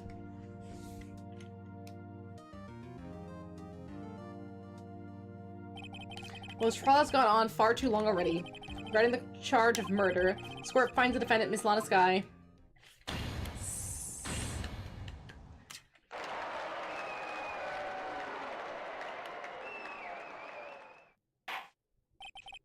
That is all. This court is adjourned. It's interesting that as a defense attorney, we somehow become a prosecutor too, taking out the real killer. You kind of get a taste of both a little bit. At long last, it's finally over. Gosh, this was long. Emma? Why the long face? I'm sorry your sister didn't get completely off the hook. At least she wasn't convicted for murder. She didn't commit. No, that's not it. Just now, after the trial ended. I can see why Mia Fey thought so highly of you. I owe her my thanks, Mr. Wright. And you too, Mr. Edgeworth. You suffered every bit as much as I have over these past few years. You've done well. You know, I did my best too, but Lana didn't say a single word to me. I hope I'm not interrupting anything, pals. Oh, guess I am. I'll come back later. Poor Gumshoe. Wait, Detective Gumshoe, what is it? You do this on purpose, aren't you? Making a detective run around all while on duty. And stop it off, you call me here. I'm seeing happier people at funerals. Hey, lighten up, pal. I'm only kidding. Oh, are you here because of my sister again? Nope, not this time. I came today because of you, pal. Me? That's right. I thought you'd like to see someone. Hey! Lana! Should you be doing this? She's still under arrest, you know. Well, I won't tell if you won't. Emma, I owe you an apology. Isn't he not a cop anymore? It's okay, sis. Don't worry about it. That day 2 years ago was the first time in my life I ever panicked. It was all I could do to keep myself from screaming. All I could think was keeping you from getting wrapped up in this mess. Sis, I asked Gant to help me cover up the truth. I thought I was doing it for your sake, but now I realize I was wrong. I changed after that day. I had to. It was the only way I could make it through the past 2 years. I knew how much I was hurting you by distancing myself, but I couldn't bring myself to tell you what I did. I was scared. Scared that you'd look at me with those eyes of yours. I was scared of how you'd react if you knew. But sis, you were only doing it for me. No. Huh? I turned my back on you that day. In hiding what I believed to be the truth. I was deceiving you. Sis. I'm such a fool. It took me all this time to realize it, Emma. I'm so sorry. But sis, you don't have to apologize. I'm happy now. You're happy? Of course. You know, sis, I always knew that one day you'd come back. And now you have. Oh, Emma. Emma. Hey! No one can change the past. The only thing we can do is strive to make up for our mistakes. Why must we make up for mistakes, you ask? Because in doing so, we can find the way back to our rightful path. And it is from there that we can move on toward a brighter future. At least that's what I felt watching the two sisters make up. Mr. Wright, Mr. Gumshoe. Me? Thank you both for all you've done. I'm sure we'll meet again someday. Isn't that right? Edgeworth. Edgeworth! Stop hiding and come over here. He's so grumpy. Where was he hiding? I just came to say, congratulations. Thank you. Thank you, Mr. Edgeworth. Right. Well, I'll be going now. He's trying! Mr. Edgeworth, I hope you don't blame yourself for what happened. We were the ones who acted corruptly, not you. He's got a lot of bad emotions in the last two cases. It's too late for me. His music is so dour. No matter what anyone may say, I realized today that I can't correct my mistakes. Mr. Edgeworth. Not only that, but I don't even trust myself anymore. Chief Gant was right. You despise criminals. I can feel it, you and me. We're the same. One day you'll understand. Oh, believe me, you will. You're just one man. You'll see what it really takes to bring them down once you try to go it alone. Ooh, he's getting in his head. I do despise criminals. I plan to dedicate my entire life to fighting them. But in order to fight crime on my own, I need a weapon. It's scary, but I've known that to be true for quite some time now. But Edgeworth, who knows? Given enough time, I might have tried to pull something like Chief Gant did. That thought terrifies me. That's why I can't continue on as a prosecutor. Edgeworth! Don't you understand? Daniel Grant and your mentor, Manfred von Karma, were both the best of the best when it came to fighting crime. But they both made The same mistake. You said in order to fight crime on my own, I need a weapon. That may be true, but think back to today's trial. You weren't alone. We were working together with Mr. Wright. Because of that partnership, you were able to present an evidence that otherwise would have gone undiscovered. Isn't that right, Mr. Wright? Huh? What? Oh, yeah, what is this, a pop quiz? Come on, Mr. Wright, show him what Lana's talking about. Neither Edgeworth nor I would have been able to find on our own.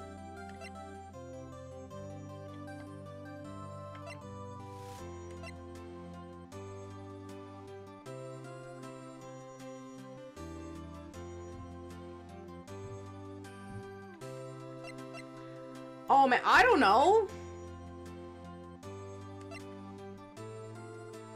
Present? That might mean something to you. Oh, huh?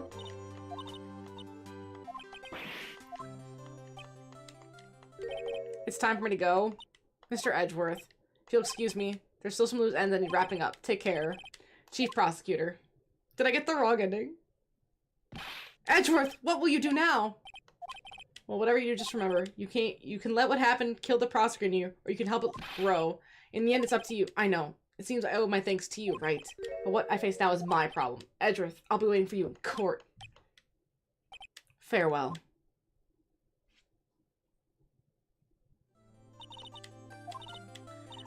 I don't think I goofed, but that did feel bad. I don't know what he was talking about. But I'll be on my visit soon. Seems we both have a lot to learn and something to catch up to. Here, this little something for you. Scientific investigation?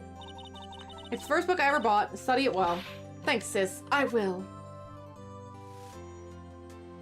Though I don't know how to show the right piece of evidence. Did I do? I think so? Another case came to a close. As for the sisters, I have some faith. I think it's over.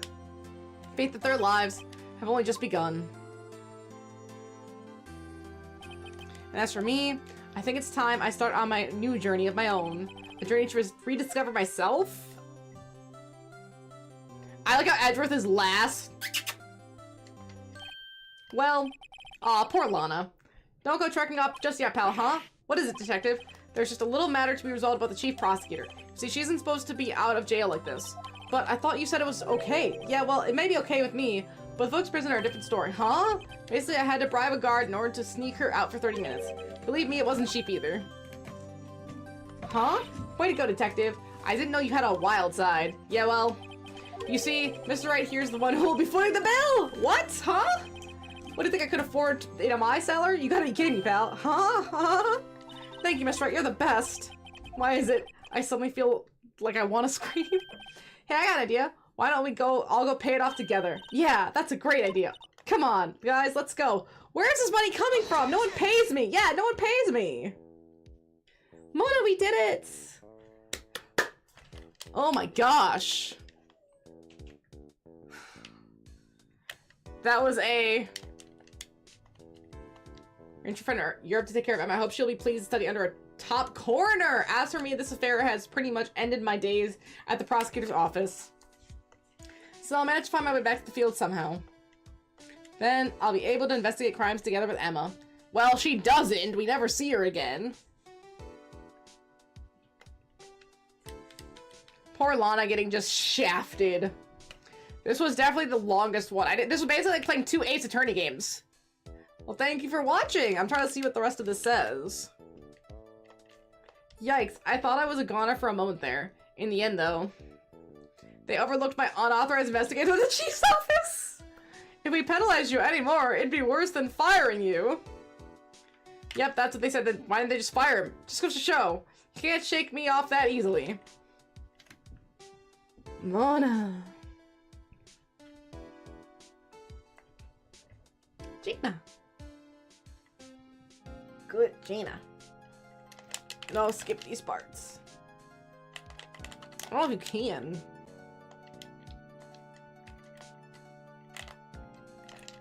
I can't. Ew, Meekins. My new mission is to guard the main entrance and take care of Billy, the cactus. Can you believe it? I've been demoted to a security guard. My partner's keeping an eye on the entrance for me today. Partners? I'll show him, though. Someday I'm going to make detective. Fucking Meekins, man. Let's see. Yes, sir, can I... Then I can be just like that Dick Gumshoe. Like one like case, and not like 3 games in one. The trilogy is 3 games in one. So there's 2 other games after this for this first trilogy. And then they have a second trilogy, 4, 5, and 6. And then they have the Miles Edgeworth and the Great Chronicles. So next is Andromeda, and then it's Ace 2. So I will be doing all 3 of the first trilogy very soon. But I'm just gonna break it up, because there's a lot of talking, and it's a lot of this. So it's like, oh, I need like a break before I get into it again. Oh, it fell! Poor Blue Badger. This was Ace 1. This is the start of the Ace Attorney journey. Oh, Mona. What is it? Can't you see I'm having me a showdown with a steak lunch partner? Miss Star managed to sneak this to me. She's seeing one of the guards, it seems. Well, cowboy, looks like you did it. You even gave Bambina back her smile. Can you make sure Billy and the gang get their water? There's Ace Attorney 1, 2, 3. Apologist refers to its own game, and Ace Attorney 4 and 5. Yeah, there's like a whole Ace Attorney cinematic universe to deal with. Looks like we won't be seeing each other for a while. As a farewell gift, I put a new meal on the menu. The Right Way Lunch. Top layer tastes bitter as defeat, but the bottom layer is as sweet as victory. Kids seem to dig the turnabout theme. It's a hot seller around exam time. Just make sure not to eat it backwards. Boop. Can I help you, Mona? You look leaky. You're a little leaky. A lot of people don't like Apollo because he sort of replaces Phoenix as the prototype, but he's actually pretty funny and Phoenix is still involved. I will never forget what young defense lawyer said after the trial. I think it's kind of cool to have another protagonist. Let's see, what was his name again? Mr. Left? Anyway, he said he'd been doing something or other for how many years? Well, anyway, I've got another trial to get to, so I better be... Huh? Oh no! I forgot my gavel. Sorry, I gotta go! It's nice to get new people involved in being the lawyers in this. Mona, what are you doing? Mona, what are you doing? Do you even know? Do you even know? Phoenix got 3 full games. New characters will add something new. Exactly! Especially if it's in a different time period. That's so cool. Maya! Ah! Nothing soothes the soul like fresh country air. Mona. Ah! Mona. Stop. Still, sometimes I do just miss. Still, I can't go back until I'm a full-fledged spirit medium. Mystic Maya! Afternoon training's about to begin. Coming. Well, see you around, Nick. I can't wait till Maya comes back. Jean. Oh, Jean. Good Jeannie.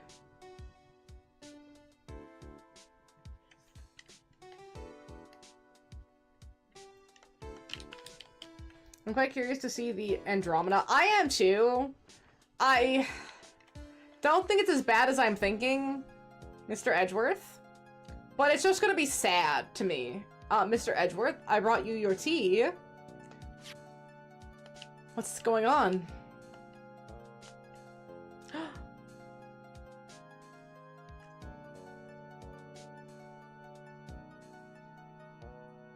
Interesting. Poor Edgeworth, he's having doubts. Thanks for coming to see me off. I can't believe I'm going to Europe. Thank you, Mr. Wright. Thank you so much for everything. I'm a little sad, but I'll be all right. Whenever I want to see Lana, all I have to do is open this book.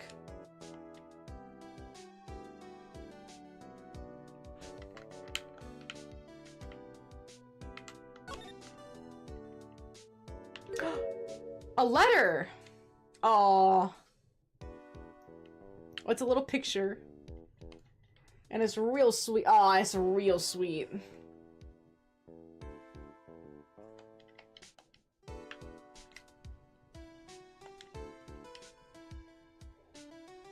This game's really funny, but it's also really sweet at times. Mona. That is such a strong start to this series. Like that, this last one was incredibly long, but it wasn't bad. And the whole, the whole thing is a really strong start.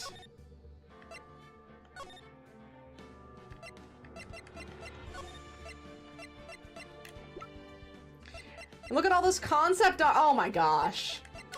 What beautiful concept art. I think you'll like 2 a lot. One is mostly strategy character floor, but 2 you can go crazy. That's what I'm waiting for. Like, this was really good to introduce a lot of important characters, introduce a lot of important themes, set up Maya, set up Phoenix. Like, my goodness. Look at how spiky. Oh my gosh. Oh my gosh. Oh my gosh. Some of this concept art is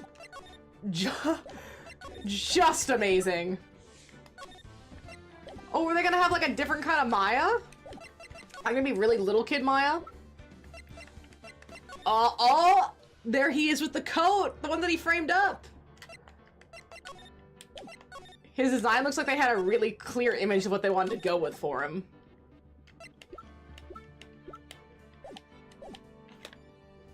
I think the next couple games are gonna be really fun. Let's see, so the next one would be Justice for All, I think. Actually. We can, oh, there it is! Hey! We'll get a little sneak peek. So there's 4 episodes in this one. Ooh. Okay, I think this is gonna be really, I'm so excited to play more of these games. 3 is amazing. Wait. We gotta check out 3 really quick. We gotta check out 3. Hey! 5 episodes, and their character cards look so good. Especially the second one, the Stolen Turnabout. Ooh. Ooh, that's gonna be good, isn't it? Why the guy look like Tuxedo Mask in the picture? Huh? Why look like Tuxedo Mask? Yeah, this is gonna be a really strong series. I feel like this is gonna replace Yakuza for me for a little bit, because it has so many that we can play through. I miss having like a big long series like this. Like I've already played through all the Yakuza I can play through. It's so depressing. But hey, we have Phoenix Wright, and he'll fill that Yakuza-shaped hole in my heart. But I gotta go now and take care of these pups. Thank you all so much for being here. I'll see you tomorrow. Have a lovely day. Have a lovely rest of your day. Thank you all so much.